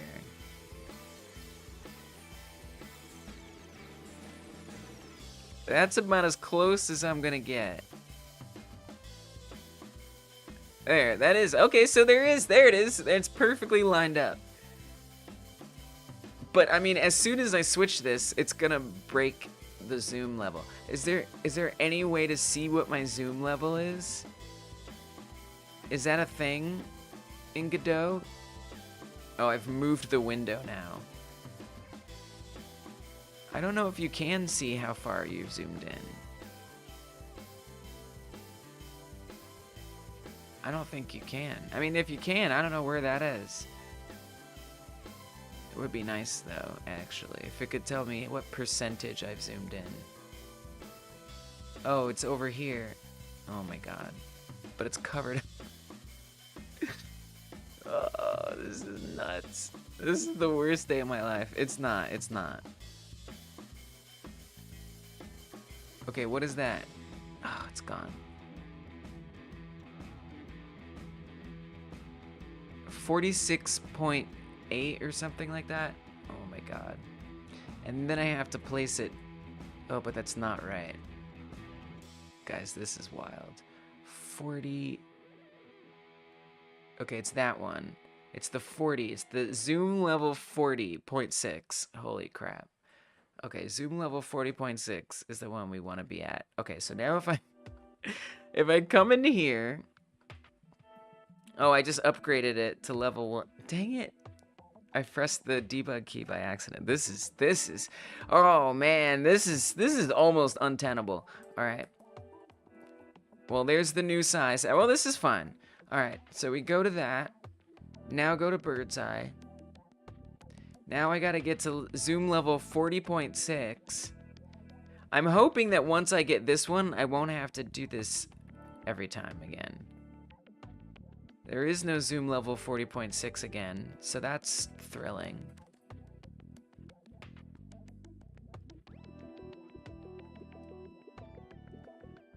You can see by that circle down there how far off it is. And it is. Oh, it's too big. Why are you like this? Why are you like this, Godot? How is there not an easier way to see what exactly you're zooming to? Like, seriously?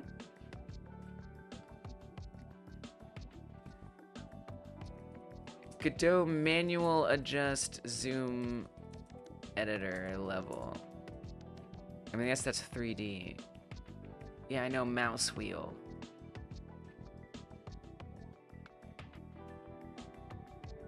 Changing zoom speed. Yeah, that's kinda... Ugh. Just answer their question. How can I set the editor zoom sensitivity?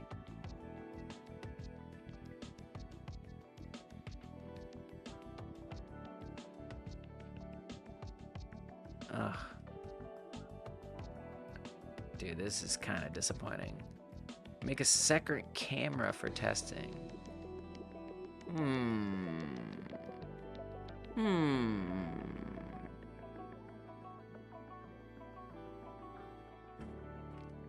Would that work?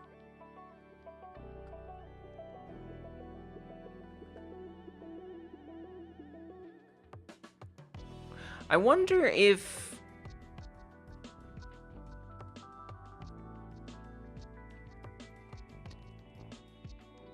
Alright, let me try something here. It's not what you just said, but it's to give me an idea. Because the main problem is that it unsets the camera position, which is why I always have to adjust it. Okay, but what if... Oh god. Alright, let me take it. Oh, I hate this. I guess we need to shrink it down. This is... The idea that gave me is to find a different way to reset the camera position. And I think if I switch tabs, like which scene tab is active, this is pretty darn close. I'm happy with that. I think then it won't mess it up. All right. Okay. What are we looking at here? So what this is, 2.2. When I turn on the overlay, you can see an octagon appears. Okay. Right in here, this one. That is 2.2. Normally. No comment. Yeah, fair enough. And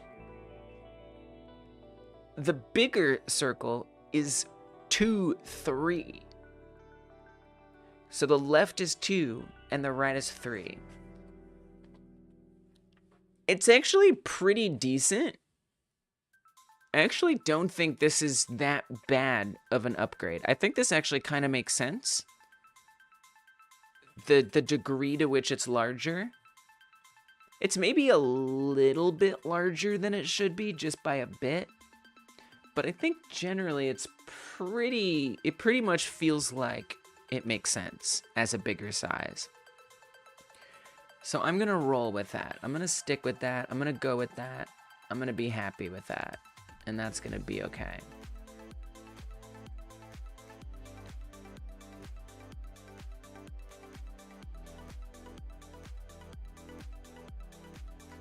Now what I do need to change, let's get rid of this overlay, is the position, which I feel like you can see kind of. I mean, this is going a little too far back.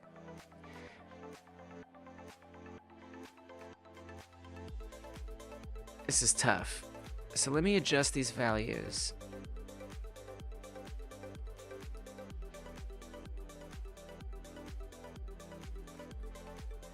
Come back to the interaction script, finally.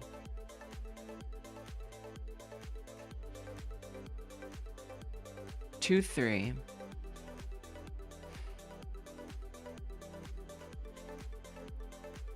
There are a lot of little problems here.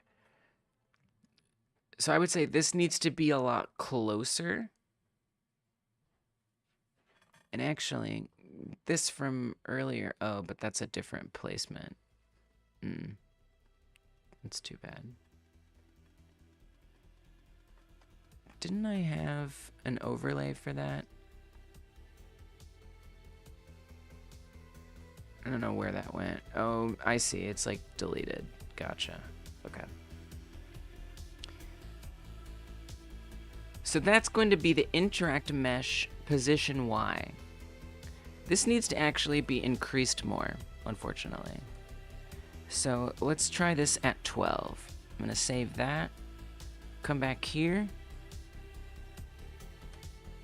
So that's too far. That's too far. Let's just say 10. And this is just the circle on the ground that we're adjusting here.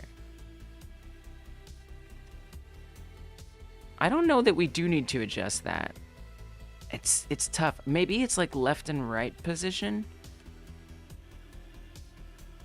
Because see, it goes really far out here. And this isn't supposed to be any bigger. This should not be this much bigger. What we need is to shift it over to the right more. So what if we make this 2 instead of 2.4?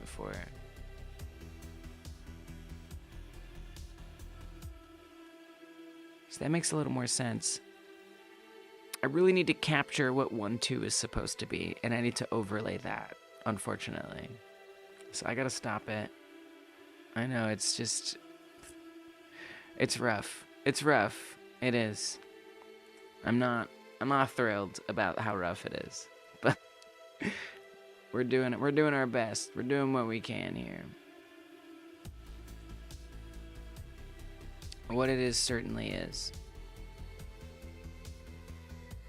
And once it's over, it will be over someday. One day. Now he's closer to the camera. Now I gotta move it.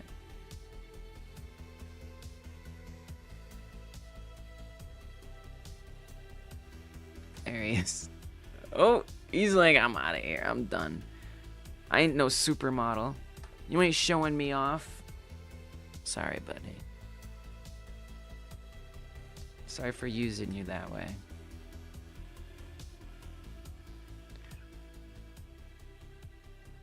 Okay. Add the world environment back in. I need a reference of 1.2. It's I know. And you know, it's like maybe at this point, I don't know what would have been faster. Setting up this whole system in a new way? I don't think so. I still don't think that would have been faster. And I'm still really grateful that the power-up stuff is getting added in. That's a really, really, really good thing. Very good. Okay, so what I'm gonna do is I'm gonna get 1, 2, and I'm gonna just compare what 2, 3 is to 1, 2.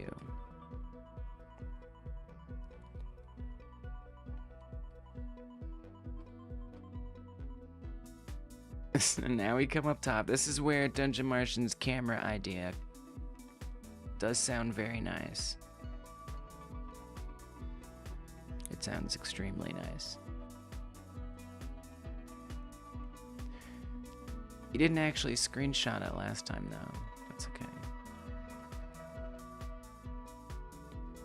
So we're lining it up with that circle. That looks pretty darn close to good enough to me.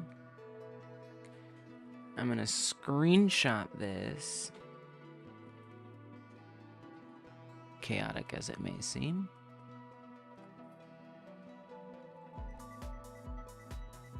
Kitty's gone. I'll have to resort to the latest daily dose of internet cats YouTube short. Nice. I love me some cute internet cats. Yeah, he walked away. He's actually not that far away. I just don't have a camera pointing at it. And like, how am I gonna do that?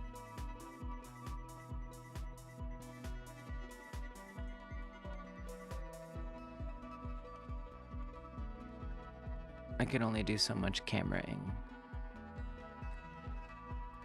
Okay, here's this one. I gotta do a little bit of finesse here to make it be on the screen the way that I want it to be.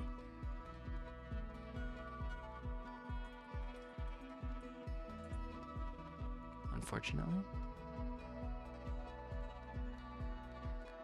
Because I want them both to have the same, like, effects applied to them.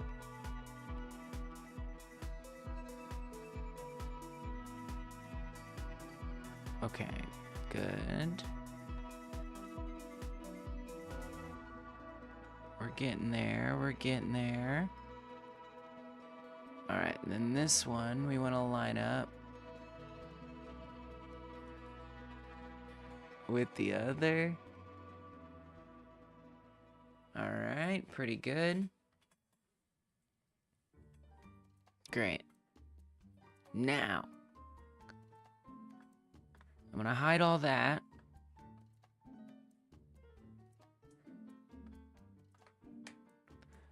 Oh, you didn't even have to move.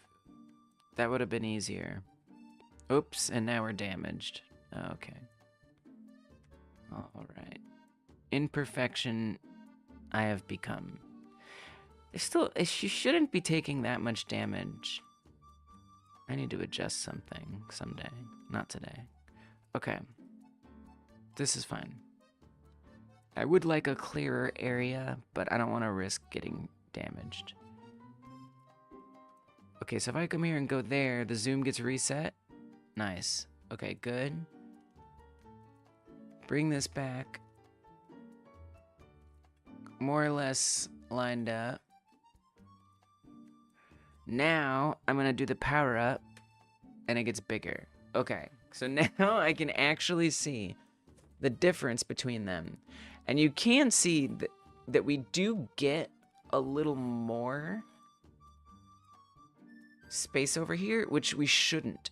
We shouldn't be able to grab further out here, because this is supposed to be 2. But you're at 1, 2. You would want to look at 2, 2. This is confusing.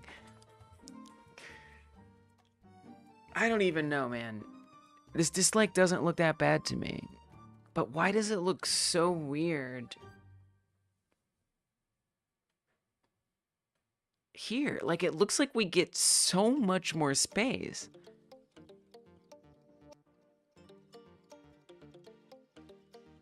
I guess that's the way it's supposed to be. It's supposed to be. It's a power-up. Yeah, you get more space. That's why it's a power-up. That's why it's good. I guess I'm the problem. I needed to see that to really confirm whether or not it was a good size increase. But I actually think this is fair. that you get that much more space. Something seems weird though. I mean, you really get a lot more. It's like it reaches behind a little too much, right? Like, I gotta go Silver Surfer again. Like right here, it doesn't make sense to me that it gets so much bigger right there. I don't get that.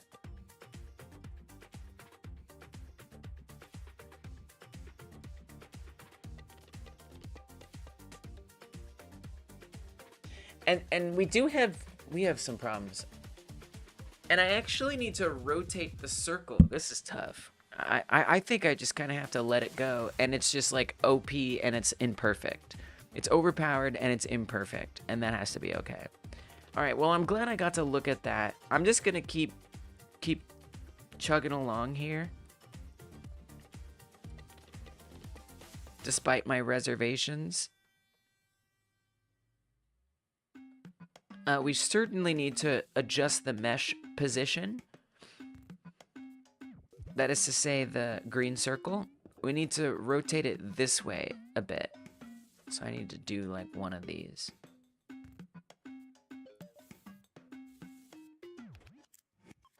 So that's this. -10. I don't know what is better. Let's try -8. See what change that brings about. Oh man. That moves it a lot. I don't even know what. Maybe that is part of what's bothering me. Maybe. Okay, that's definitely better. We need to go a little further though.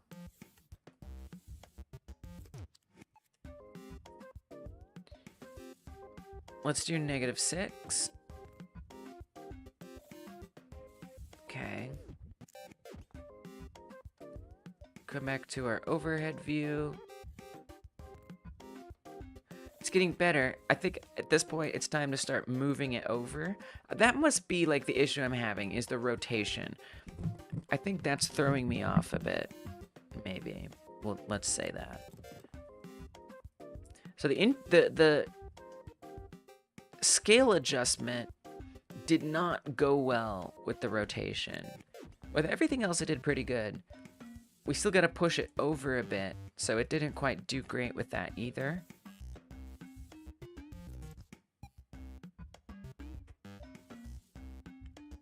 But it's not terrible.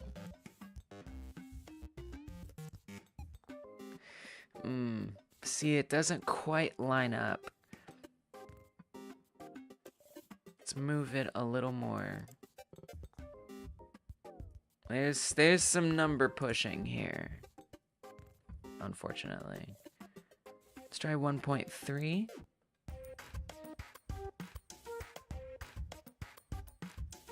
See if that's a little better, maybe. It's not bad. That's not that bad. That's not that bad. Alright, we kind of have a big gap here.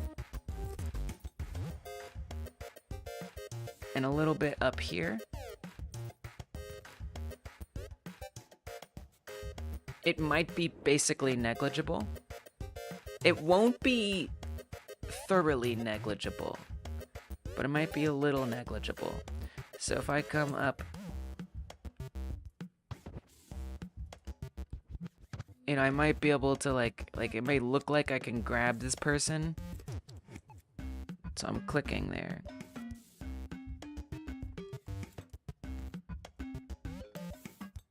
See how that person is for all intents and purposes in the circle.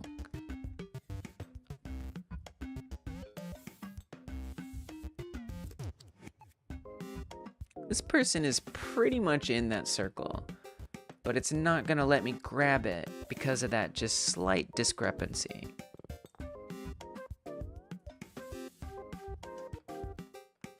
See? But then I can grab it. So it's like, it's very slight.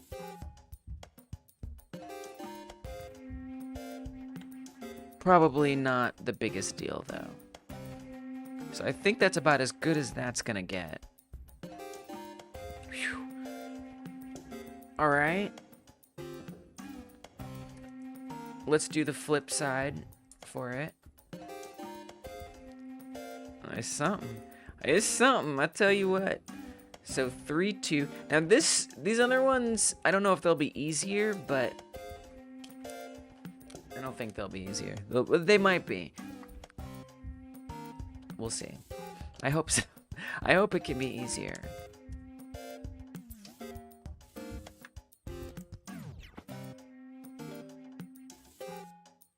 So since we've flipped it, oh, that's 3, 2. Yeah, that's right. Yeah, that's correct. We need to switch the right and the left values. So this becomes 1.2. This becomes 0.42.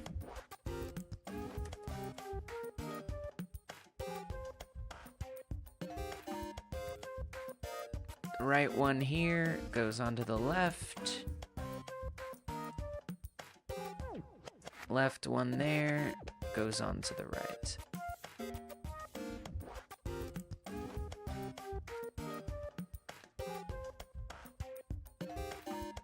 Same thing here.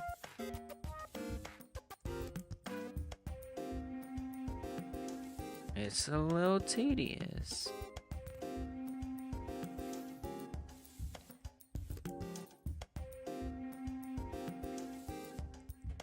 Grab this one. Wait, why is there...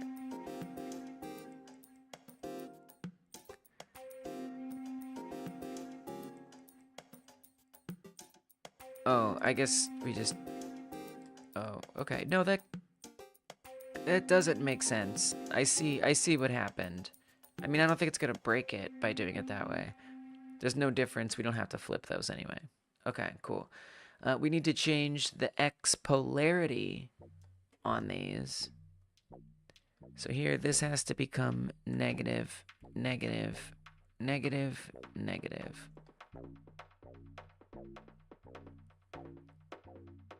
The rotation probably is going to have to be polarity swapped. The horizontal position will probably also need a polarity swap. All right, so now we're going to test going from... Oh, I need to put the world environment. Dang it. Now we're going to test going from 2, 1 to 3, 2. Before we were doing 1, 2 to 2, 3.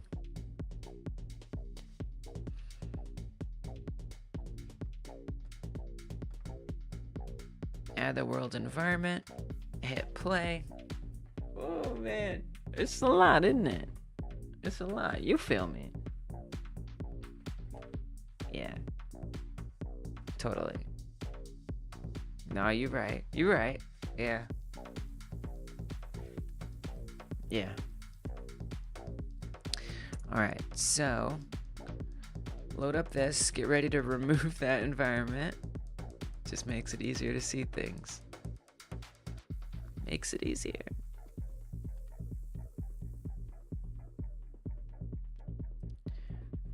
We're gonna get up to 2, 1 this time instead of 1, 2.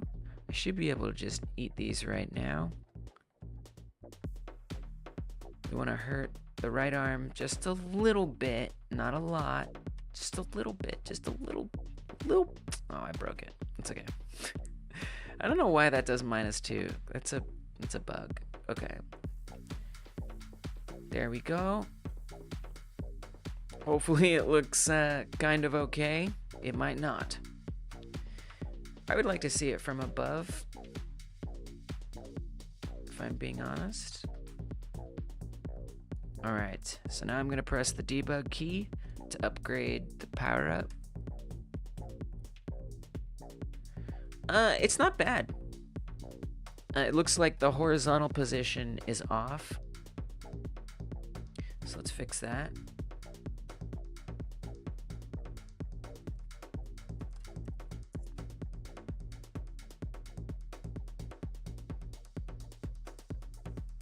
Did I not need to reverse that polarity? Or invert it? Oh, oh, oh. Oh, I missed a polarity inversion right here. That's why. There we go. Great. That went well. It's perfect. All right. See, that wasn't so bad that time. So now, if I want to do...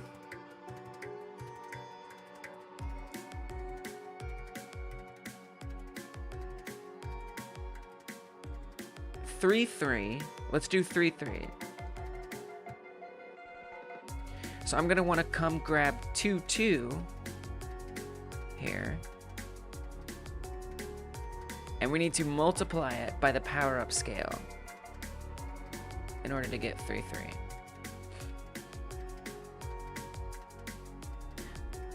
All the ones that I did was all of them. Yeah, all of them. All right. So be it. I'm going to prefix every single one of these with a parenthesis. Did we bother with the zeros? No. There's so many zeros here. Yeah, you don't do any of the zeros. I beg of you. Which also means you don't need to do this.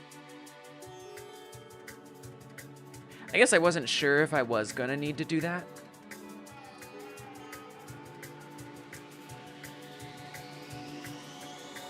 But these are just values of 0. There's no change. So there's no reason to set this up. I think it just... we got enough complexity here.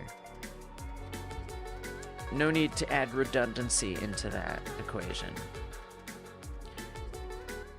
So... we're only going to add the power-up scale to the values that it would affect.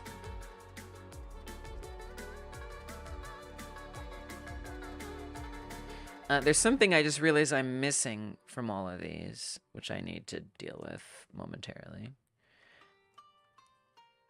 And that is the width of the interact zone. There's something missing. This right here is missing. Whoops.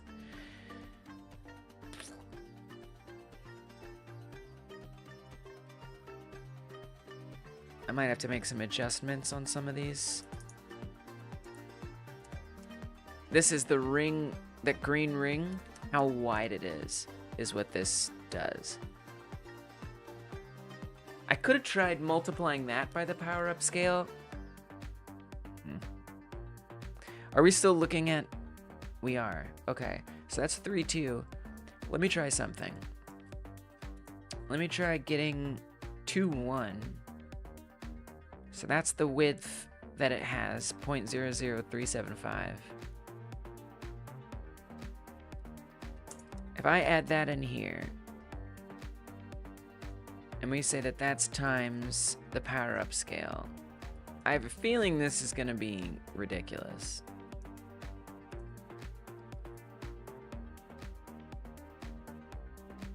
But let's find out. No. That is not good. So I think I still kind of have to manually guess that.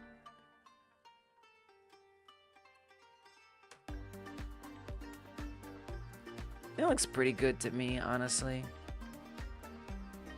So I can just feel it out a little bit. I mean, really, it's like the furthest ones that I worry about, you know, because you can't really see it. I almost think it needs like whatever 2, 2 has, which is probably a little wider. That's 00325. That's actually a little less. But is less more in this situation? That doesn't make any sense. Yeah, that's thinner. Okay. Well, that's fine then.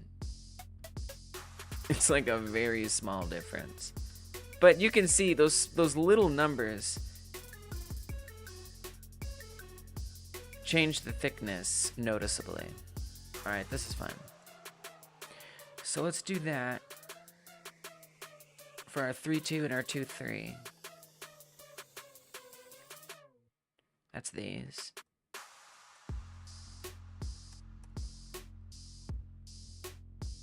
And then for 3-3, this is probably going to be sufficient. If it's not, we can deal with it. Alright, power up scale. We've got those all added in. That looks really good. Alright, let's see what 3-3 is like.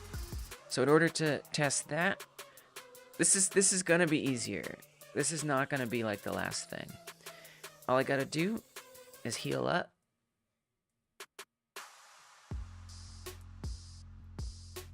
And not get hurt.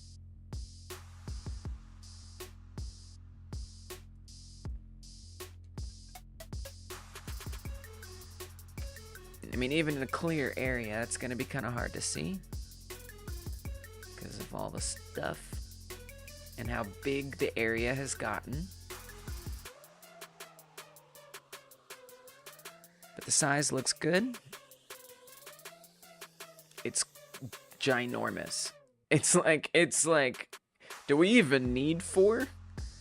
I might as well make 4, just you can reach anywhere. You know? I mean, I'm just saying, I think that might actually kind of make some sense. I think that the circle's a little thick. It's quite a large area. I know it's hard to tell with all the stuff everywhere. It's a very, very large area. I say you can just go all the way out into the distance. That's what I think, and I think that's gonna reduce the complexity so much, because then we can just say, well, it does, but it also doesn't, because for the angled ones, I don't think we should do that now that I think about it, because for the angled ones, we still would want it to be showing you how it's cut off.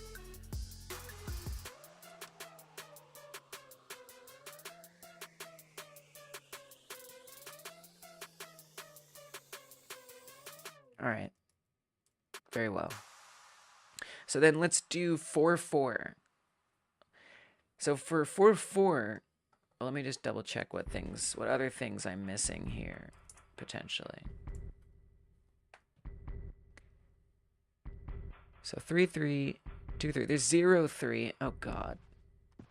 Right, yeah, we got to do that one. All right, you know what? Let me do that one. Let me do that one before we get up to 4s. So break that arm off completely. So it's just actually sitting at what would be 1-3 or 2-3. But we do have to do 0-3, which is going to be kind of obnoxious.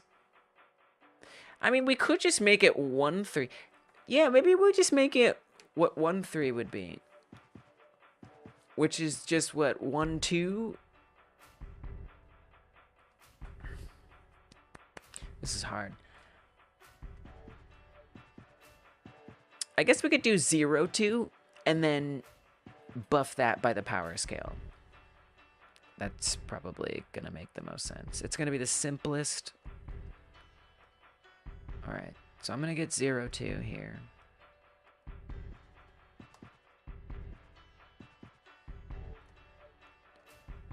Come down to 0-3. Pop that in. Then we want to do the scale factor everywhere that it matters, which is a lot of places.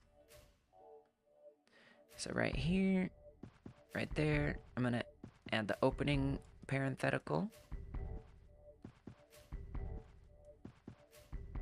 Everywhere it actually matters. And we're going to have to make changes to some of them where it doesn't quite work. Oh, I messed it up.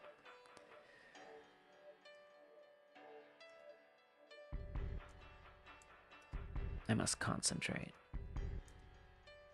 when I am alt-clicking. It is very serious. Okay. Open parenthesis.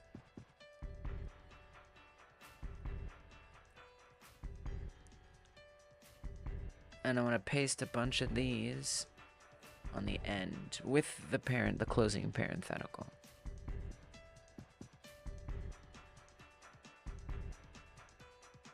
Oh, that one closed it early. Gonna have to fix that.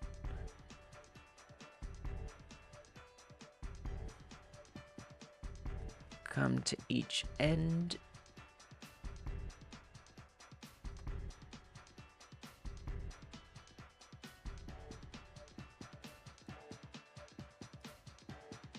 It always does it with those.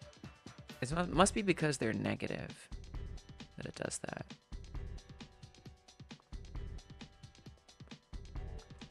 Okay.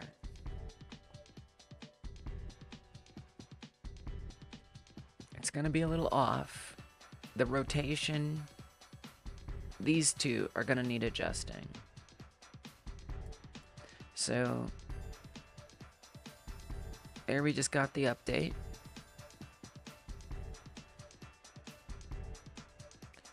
And then let's go back to the 3D view. And you can see it needs to be rotated a little bit. Now, by what factor did I rotate it before? I don't remember. I think it was originally like -10, and maybe I made it like -6.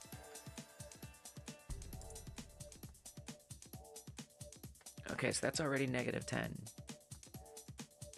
Was -6 what I put it at? It was just, yeah, -6. Okay, cool. So hopefully that actually just maps equally.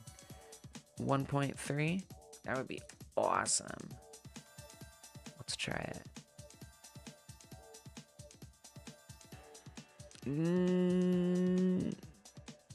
Doesn't quite look like it fits. It's not giving fit.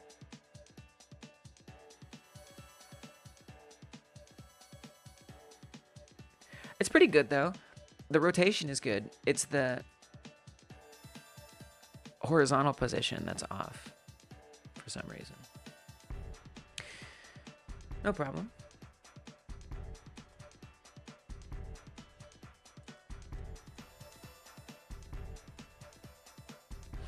I guess we want to make it smaller. Let's try 0.3. See where that gets us. Other way. 1.7.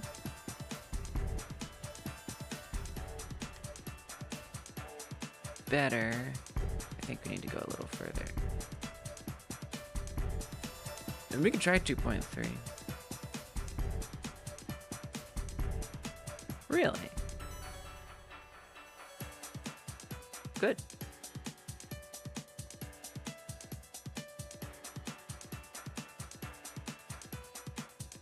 Nice. I think that's about as good as that's gonna get. Awesome. That was easy. That was not bad. That was not that bad. That wasn't that bad at all. This isn't that bad. It's effort, but it's not that bad. Alright, so now I'm gonna do, it's flipped variant 3.0.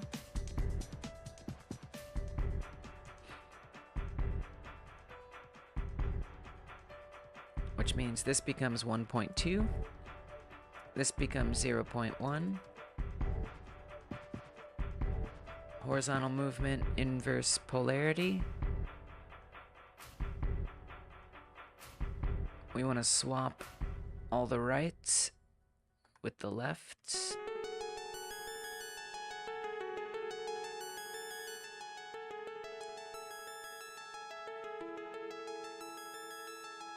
Switch that with that.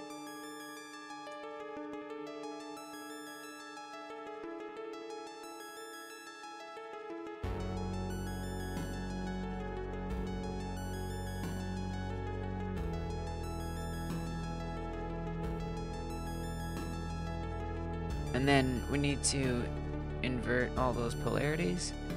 Negative, negative, negative, negative, positive.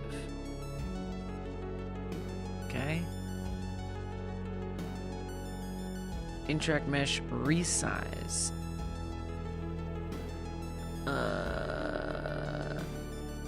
Do I need to invert that? I don't even remember. Did I do that with 2 and 3 and 3 and 2?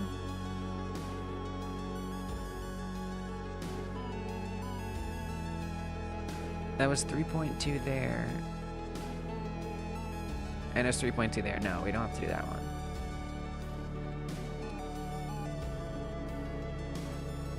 Position Y, we don't have to do. Make this negative, make that positive. Alright, so now to test that, I'm gonna need to have 2 hit points on the left arm and 0 hit points on the right arm.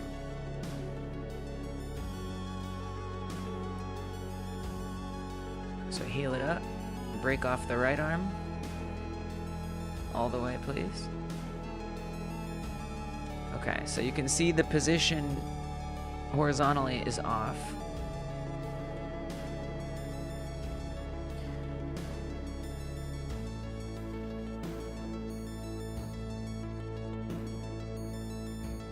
Which one did I do wrong?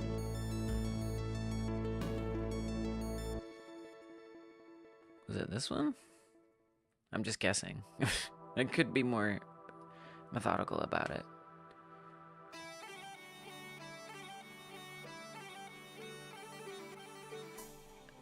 That doesn't look right.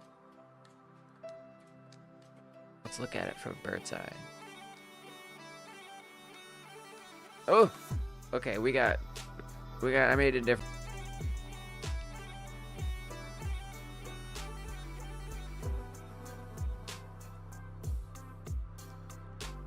So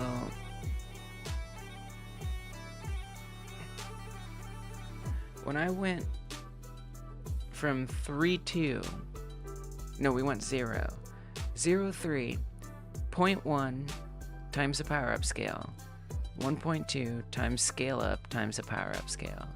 Maybe we need scale up to still be on the right? That doesn't make sense. It's gotta be something like that. Maybe I should have just flipped these values and not this. That might be it. I think that might be it. So here we'll say this is times scale up 2. This is not times scale up 2.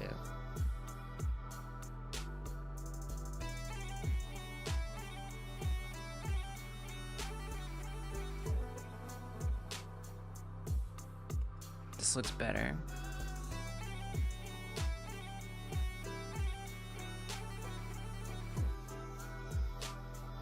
Perfect. That was it.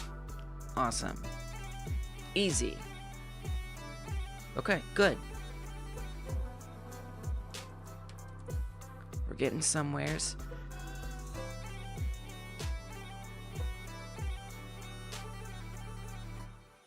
Okay, so we've got 2, 3. Oops. We got 2, 3. We got 3, 2. We got 0, 3. And we have 3, 0. Let's do 0, 4 and 4, 0. So that should be, that's like our next level up. So now we're on to the level 2 fantastic power up. Fantastic arms power up. So I'm gonna find my, wherever it is, power up scale adjustment here. Power up scale 2. Now do I want to double that? I don't know. I feel like this is just kind of guessing around. I mean, doubling that seems like a lot. Seems like a lot. Maybe we could do like half as much. That seems reasonable.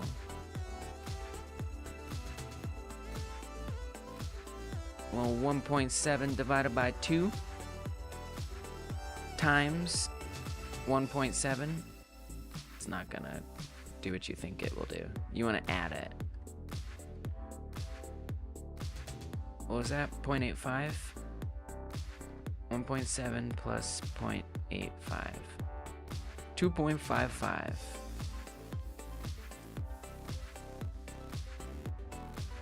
That might make sense. And then I think I'm gonna have to restart it for that.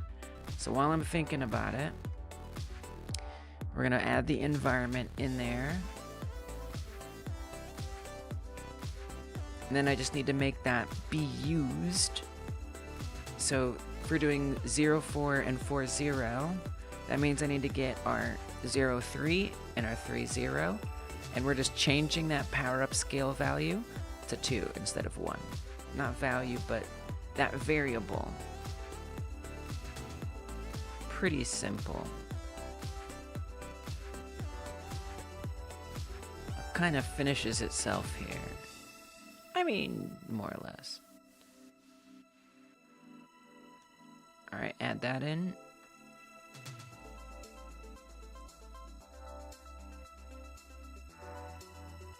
Grab all of these with my alt click. Hopefully I'm not missing any. I'm gonna go ahead and just do both. Please don't mess it up. And if you do, mess it up in a nice, easy, fixable way. Basically, I just have to not drag it. That would be the worst. Okay, there we go. Backspace 2. Alright.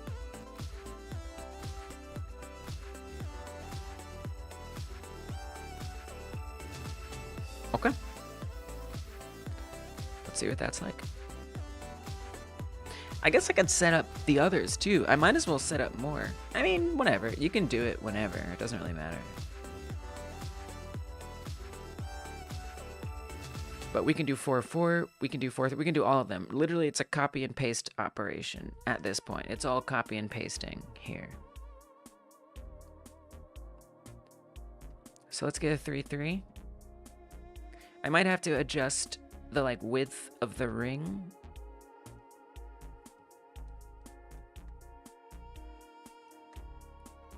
So same kind of thing. Change that 1 at the end of the variable to a 2. And then I can just adjust that export variable if I want to try to, or that variable in general to try, in general to try to see what a reasonable scale factor is. Okay, 3.4 should be similar to 2.3,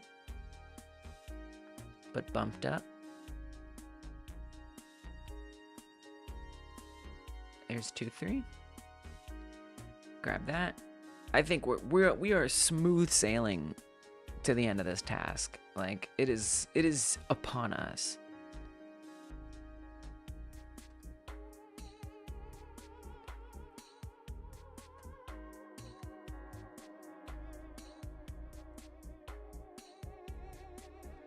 Okay, get all this updated to be 2.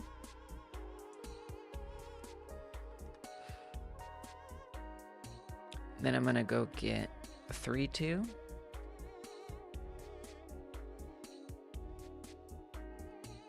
Which is here. Copy that. Come on down. The last one.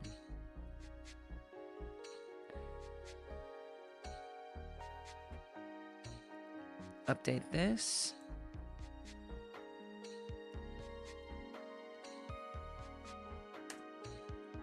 To 2. Okay. Let's see how acceptable it may or may not be. What do you think? Acceptable? Yeah, me too. It's kind of magical that I can just like poke it and it moves. It looks like it's actually its own person. You are your own person. You know that, right? Okay, as long as you know. Very good. I love you, Godot Plushie. Thank you.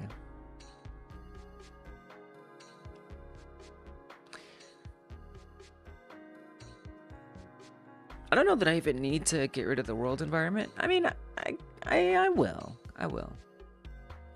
We'll see. Here, let's get rid of it. But I might not need to make many fine-tuned changes. So the ones that I'm testing are the even-sized ones, and then slightly lopsided ones. Really, a lot of it. Just anything that includes a 4, basically. So this wouldn't have any 4s. At level 2 power up, this should be 3-3. I mean, what the heck? Let's see it. So I'm going to upgrade. So this is now went from 1-1 to 2-2. That's what that. So I'm gonna upgrade my power up to level 2, and now it's bigger. So now this is 3-3. Very big upgrade. And then we're gonna eat this, and it's friggin' huge. As it should be. As it should be. That looks pretty good to me. But, okay, there we go. Took some damage. I see that it's adjusted. I really want to just double check that the collisions are also adjusted. It's probably fine. But it would be nice to see it. Oh, it's not quite fine. Oh, it's just a little off. The rotation is just a little bit off. You can see it needs to be adjusted. Just a bit. Just a bit. Dang. All right. Let's fix it.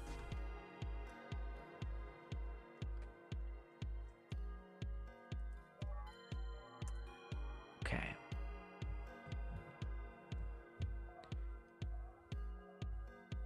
So this is currently 3-4 that we're on.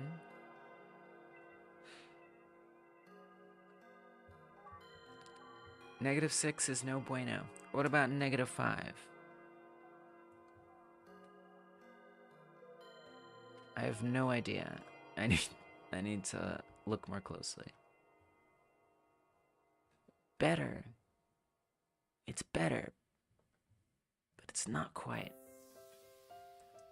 It's just not quite. I feel like 4 is going to be too much.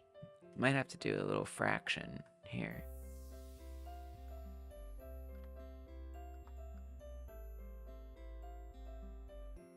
No, that's pretty darn good.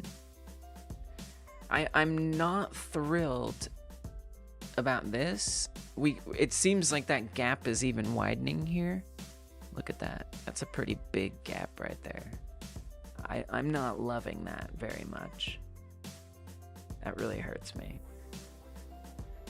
I mean, you could have an entire person standing in that gap, and you wouldn't be able to get them.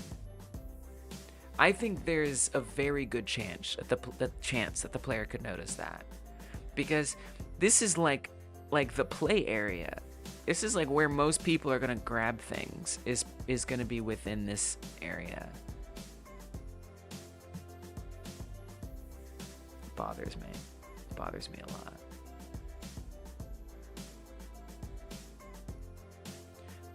I mean, to be fair, it is way out there.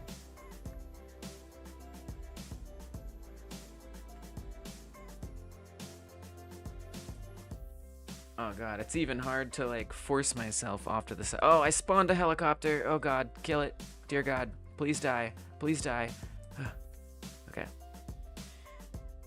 And also, don't take any damage. Thank you. Okay, pause it. Oh crap! I spawned another helicopter. Okay. We survived. So you see right there, I can't grab that. It feels kind of annoying. Feels a little annoying. Because that person is in the circle.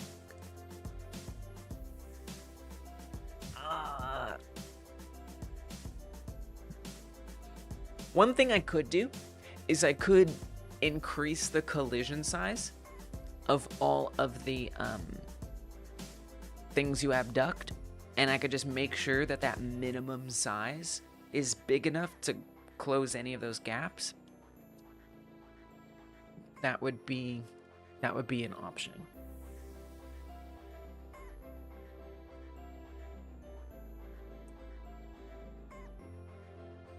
Alright, we finally got it.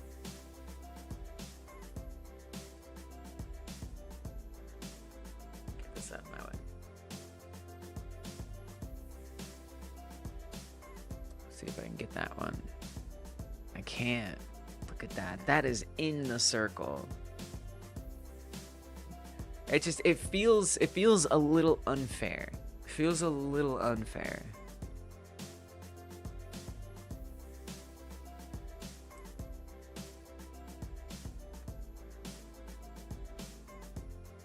Maybe I shouldn't worry about it. You know, it's something that I could leave, and then if I notice it in playtesting, deal with it. I think I'm gonna choose to not worry about it. But it does bother me a little bit. It technically does bother me. Let's see what this one's like. Oh, that's off. So this is 0 for.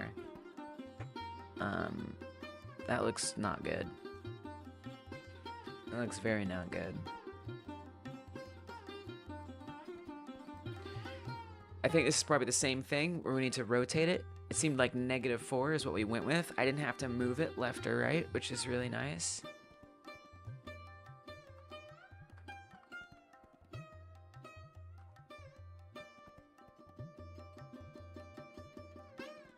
So let's just go, this might even need a different factor than 4. Let's just go update all of those. So -4 was good for that one. So here we're gonna wanna update it down to 4. That should be fine. Now for the zeros, I don't know if that will translate in the same way. That's 6, bring that down to 4. It may well be fine. Bring this down to -4. Okay, save it. Let's see if that evens up a little better. Not quite. Just guessing. That seems off. Actually, no, that's pretty good. Again, we still got that gap there. And we got a gap up here. It's lacking in perfection, but I'm gonna let it go. I think this looks pretty darn good, all in all, if I'm being honest.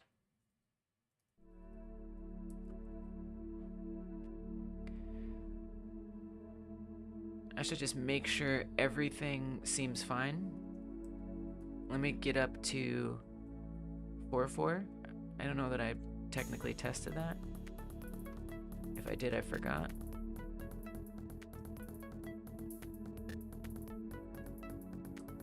Let's get full up. Such a big interact. It's awesome. It's nice. It makes the game so much easier. That looks good. I can't really see that far out, but that looks totally fine.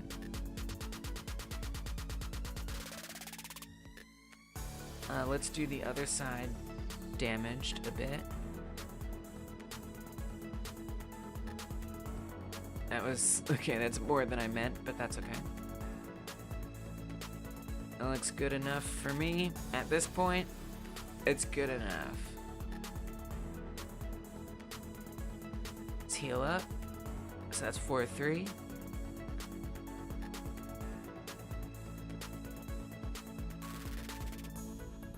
Looks pretty good.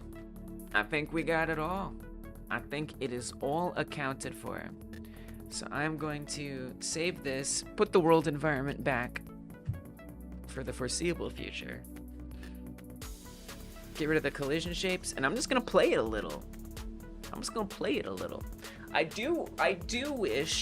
do very much wish that I had the interaction also affecting buildings that you attack. There are a lot of things that I want to do still. There's like quite a few things that I still want to do. No way I can get to a lot of them today. That's all right. It's fine. It's fine. It's fine. But I'll see if I can sneak a little extra task in there. Okay.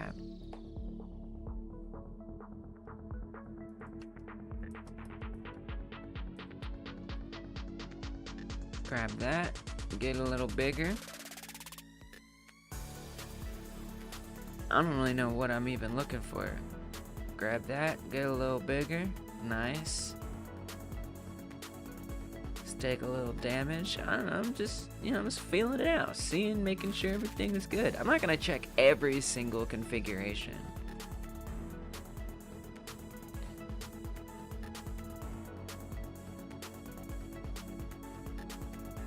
Really? Are we sure that's 2-2? Wow. Without the power up, it's really not that much. Wow. It's so small. It's kind of sad that you lose all of that without the power. The power up is great. It's super helpful. I guess that means it's a good power up. I'm not sure I understand what happened there with our damage. Might be a bug there. But I think it's a really good sign that the power-up feels meaningful, as it should.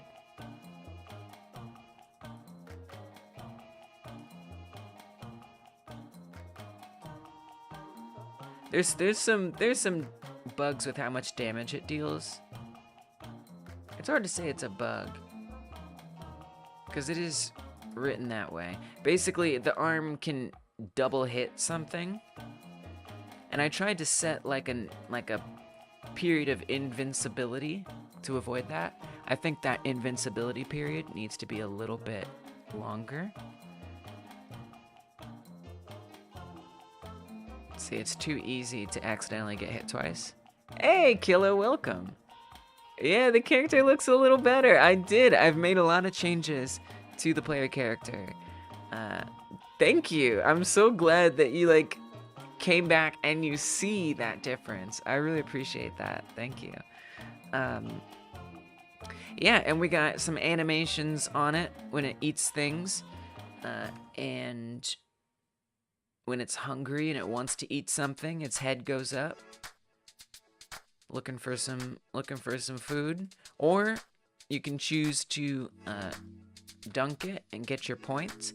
I also added an idle animation. So if I get my power-ups, which I need to test anyway. Well, anyway, I'll just pause it. It's easier. We got an idle animation, so we chill like this whenever we're not moving. And yeah, it just works a lot better than it used to. So much better than it used to. The cornfields are in there. I think that was an idea that you suggested. Just a fun little thing. They actually could have some importance if you are fighting an enemy that's hiding in the corn. It would be hard to hit them because you have to hit the corn first, then you can hit the enemy. So it does provide cover. So there's that. I think I added the fantastic arms power-up in the list. I won't be able to use it much because there isn't a lot of humans. There aren't any humans on level 2. So I won't be able to do much with it. But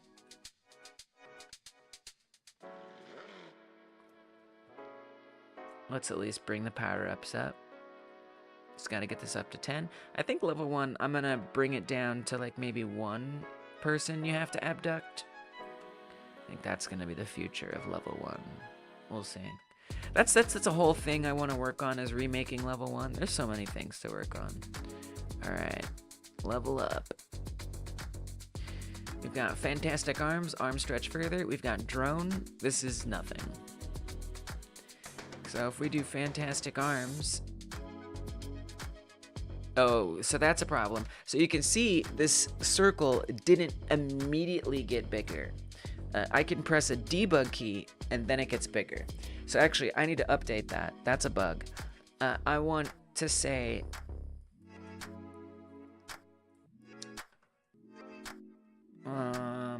let's actually go to the messenger script first. That's great. The animations are nice. I'm glad you kept going with the project. You really did such a good job there. Thank you. Thank you so much. Maybe it'll take a long time to finish it, but it's going to be a huge game. Yay! Thank you. Yeah, it is going to take a while. It is. I'm committed. There's nothing... The only thing that could stop me is death. Nothing could stop me from finishing this game and committing to working on it. I'm hungry for that full experience of planning a game, making it, finishing it, testing, playtesting, getting feedback, iterating on it, marketing it, getting a demo out there, getting feedback, iterating on it, and then like officially releasing it. Like I want that whole experience real bad. I'm desperate for it. Now I could have gotten that by making a smaller game. I thought I was making a small game. It turned out I was making a medium game. That's fine. It's fine. I'm fine with that. I hope things have been going well with you, Killa. Your game dev stuff, your life stuff. I hope it's all going the best that it can, all things considered. So we want to do the arm health update. I need to emit this signal right here when we get the power up. So I'm going to head over to the power up script now that I know what that signal is called. And we say that when we add the power up, we want to say messenger arms health update emit. That's it. Don't think we need to do any more than that. Same thing with the power up arm upgrade. So what we should see now is that as soon as you take that power up, the circle gets bigger. That would be kind of annoying if you don't see it until after. Although I think some games do that, but so Vampire Survivors is a game I've been playing a lot lately, even as inspiration for this game. And I've noticed that upgrades don't apply if like a weapon is currently firing, but the thing is the weapons fire very often. So like right away, as soon as that weapon fires again, you'll notice the upgrade. But here, you'd have to actually take damage or heal in order to see that change, and that just seems kind of silly. All right, so let's play through it. I'm gonna just artificially add the power up in there. Yeah, we're not gonna play through it. So we'll just increase that with cheats, get our fantastic arms. Let's see, that's blocked by there. You know what I think might be good? Is we can say that while we're picking power-ups, this UI element disappears. And I might rework a lot of the UI element. You're most welcome, Killa. I might rework a lot of this in general, but I think for now, it might be nice if that disappears or at least gets smaller or something like that. I'm getting all distracted by things. Now I want to do that. I'm going to do that right now. I'm going to do that right now.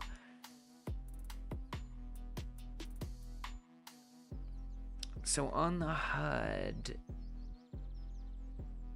where does that live?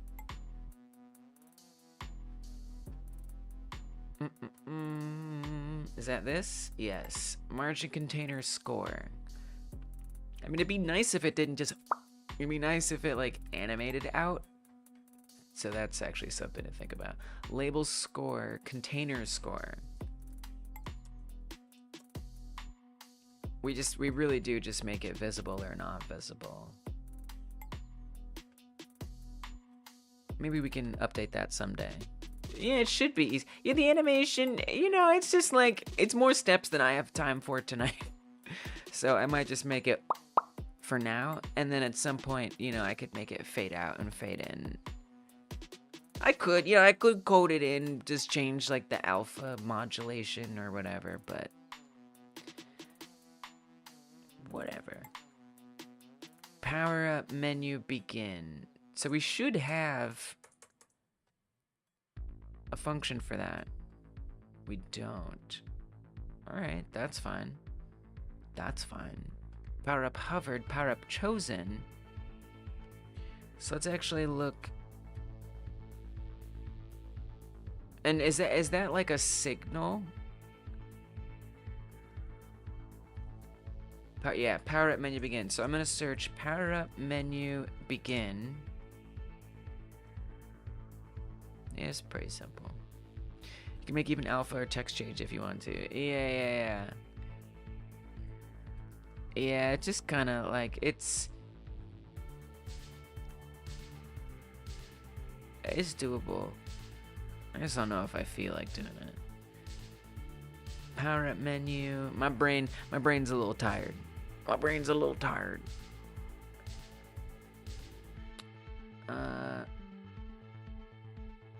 Power up menu begin connect is over here on the power up menu.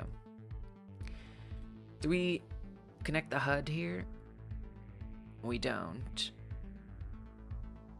Oh, I think the HUD might be available otherwise though. So on power up menu begin, we could say HUD dot containers score visible false. Container score, oh, I can't find it. That's cool. That's cool. No, it's fine. It's fine that you can't find it. Whatever.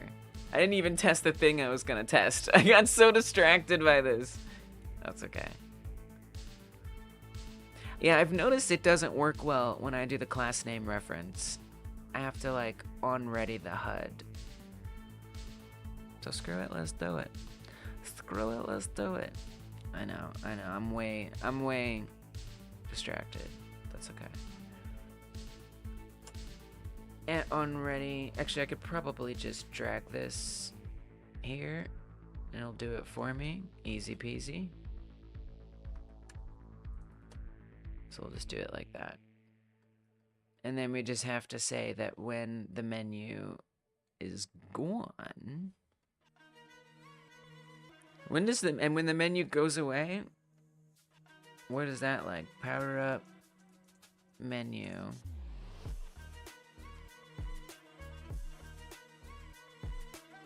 What makes it hide?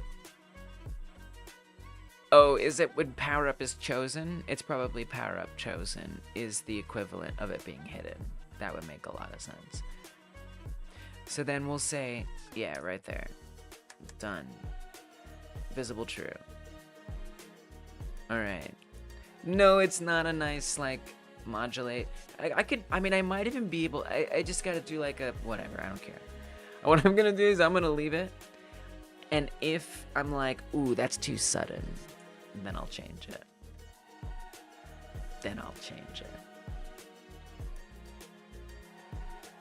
I'm in a bare minimum kind of mood. 8 hours into the stream. I've been doing some kind of grueling number stuff. I want to see it get super big. So I'm gonna go ahead and I'm gonna eat a couple people. As one does.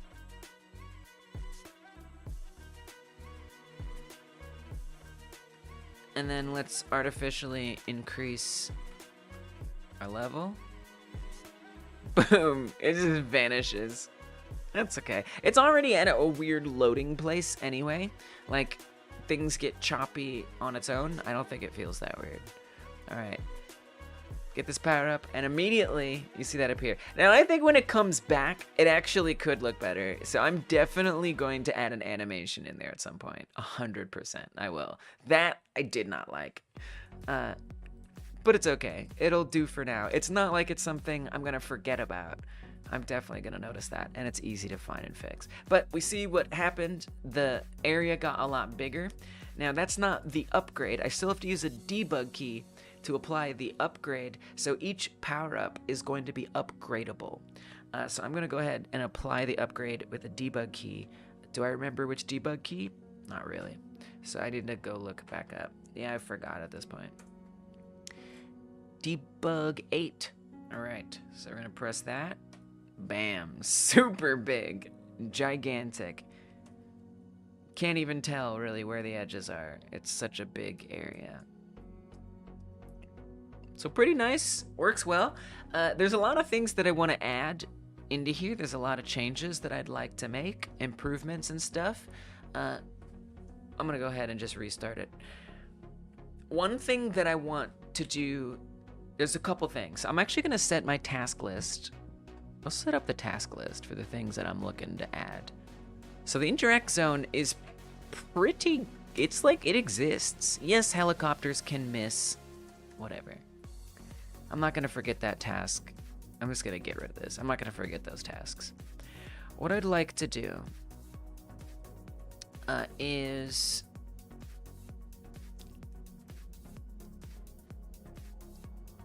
interactable indicators.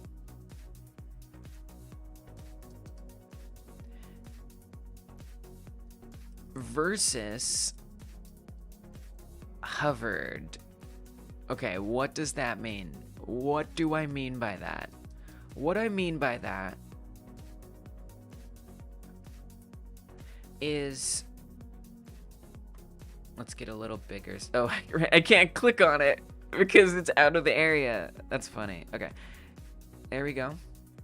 I love that it works. I'm just not used to it working. I'm used to being able to do whatever I want, but no, I can't.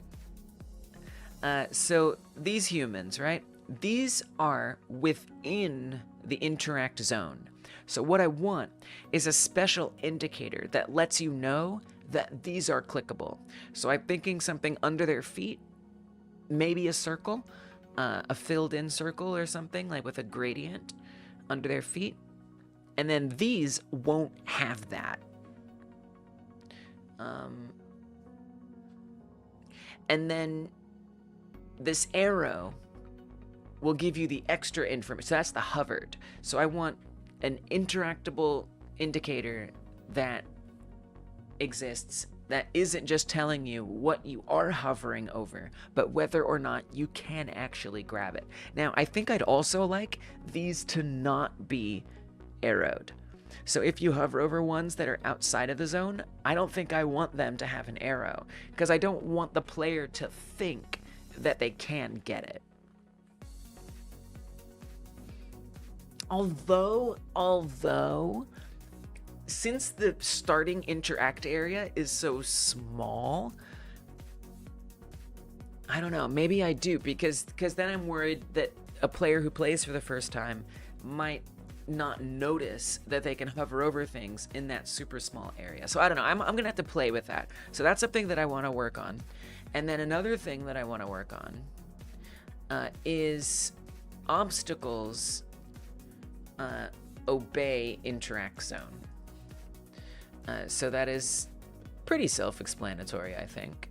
But right now, unlike the humans, I can attack this stuff regardless of whether it's in the interact zone. But I want to make sure that we can't attack that stuff unless it's in the interact zone. So those are some things that I want to work on. I am not going to work on that tonight. If you haven't hyper smashed that thumbs up button yet, consider pressing the thumbs up button. It helps so much more people know that I'm here streaming, doing this, and it means a lot to me that you enjoyed watching it. It was a helpful co-working session for you, or whatever it is. Hit that like button. Thank you for doing it. I appreciate it. I'm really proud of the work that got done today. This is what I'm going to work on tomorrow, right there at the top. I'll be back at 2 p.m. Eastern time. 2 p.m. Eastern time is when I will return.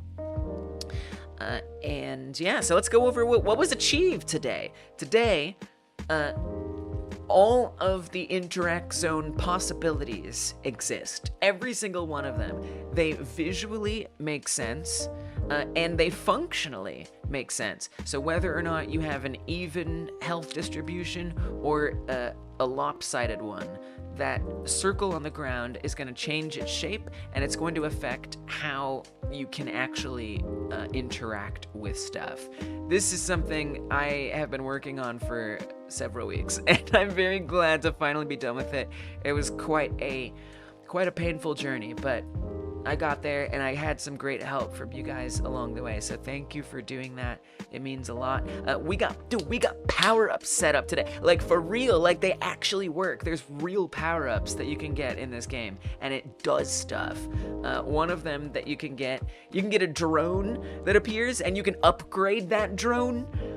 We kind of showed you the arms. If I click on the arms, that area is going to get even larger, which is super awesome. If I upgrade that, it's going to get even larger, so that's super cool. But we also added this drone on here. Ignore the icons. I need to update those icons. But we got the drone. If I hit that, we get a little thing that shoots right there. It's a real power-up. It exists. And then there's even a way to upgrade that power-up. Yeah, it can be upgraded. I don't have a button for it, so we gotta make up a button for it.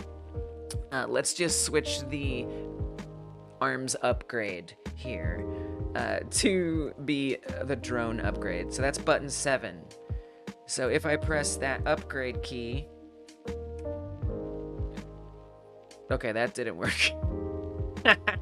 that did not quite work. But in theory, it could. Oh, that's level 1. Wait, no, that should work. Okay, I don't know why that's... Oh, yeah, because we went level 2. It already is level 1. Wait. No, hold on. Wait for it. We need to say, upgrade power-up drone. Okay, hold on. Here, it's gonna happen. All right, we got it. Other button. Wrong debug key. Oh, you guys can't even see that now? Okay, move that. There's that. Here we go. Bam! Double drone. So we've got a way to have power-ups get added on to the player, and they can be upgraded 1 level, which is super cool. And we've added in some different stuff. So that was something I did not expect to add today, but it just, those systems overlapped. Let's see if I can fight a helicopter with this drone. Yeah, we're breaking it. Now, I'm gonna want to set up the drone at some point to actually, like, aim at enemies. Right now, it just, like, shoots forward constantly. But at some point, oh, it's gonna kill me. At some point, I would like us to be able to aim at them. It is, Killa. It's partially randomly generated. So the way that it works is there's kind of like a playlist. It's actually a little complicated. I don't really know how to explain it simply. So let's say everything's broken up into 3 different types of level chunk. So there's like slices that make up each level, and we're calling those chunks. So like there's 1 chunk, right? And this is a points chunk. So that means its main purpose is to have things that can give you points, or humans that you can abduct, basically. And then there's safe chunks. So those are ones like the straight up cornfields, and that just gives you stuff. This is a chunk that can't hurt you. Nothing can hurt you, it's just that. So here's another safe one, right? There's nothing on it, it's empty, it's safe. And then there's an obstacles chunk. That's this one. So it's got trees on it. That means it's got only stuff that can hurt you on it. So there are multiple variants of safe chunks, of point chunks, and of obstacle chunks. And then for each level, it randomly picks one of those variants in a set number. So it's like it'll always be an obstacle, safe, points, obstacle, safe, or something like that. And then there's multiple playlists. So there may be one that's like obstacle, safe, points, right? And so it randomly switches between those different playlists, which have a chunk that could be randomized. So the reason why I did it this way is so I can make sure there aren't too many obstacles, so the player isn't getting pummeled constantly with obstacles. If I did weighted averages and stuff, sometimes the player would get a really, really hard level, or sometimes the player would get a super easy level. So this way I can make sure that if I have more obstacles in a row and less safes, that makes it harder, right? And I can have more control over the difficulty while also still adding in some randomness to it. So it's kind of like, it's random-ish. It's random and then there's some control. It's controlled chaos. Alright guys, so that's it for me. I'm gonna be back tomorrow, 2 p.m. Eastern time. Thank you so much. Let me give some love before I go to the people who gave some support today during the live stream. Like, thank you. Thank you very much. You guys are friggin' amazing. Let's pull up that activity. Look at that. $10.64. What the heck? I'm like a real live streamer or something. This is amazing. You guys are the best. We got a new member today, Rolrick. Thank you so much for becoming a member. Zombie Bowtie gave $5. Thank you for the $5, Zombie. Rolrick also gave $5. Means a lot, you guys. We gave out some gift memberships, so welcome to all the new members who got gifted some memberships. And Henry, thank you for the $1.50. It means a lot. You guys are awesome. Really, really appreciate it. And yeah, I'll be back tomorrow. I hope all your guys' evenings, mornings, whatever it is for you, go well. Again, remember to hit that like button. If you're new around here, hit that subscribe button. By the way, if you're watching this after the live stream, you can tap or click in the bottom left to see the last live devlog that I did. If you tap or click in the bottom right, you'll see the next live devlog that I'm gonna do, and I hope I see you there. See you tomorrow, killer. Good night, good night.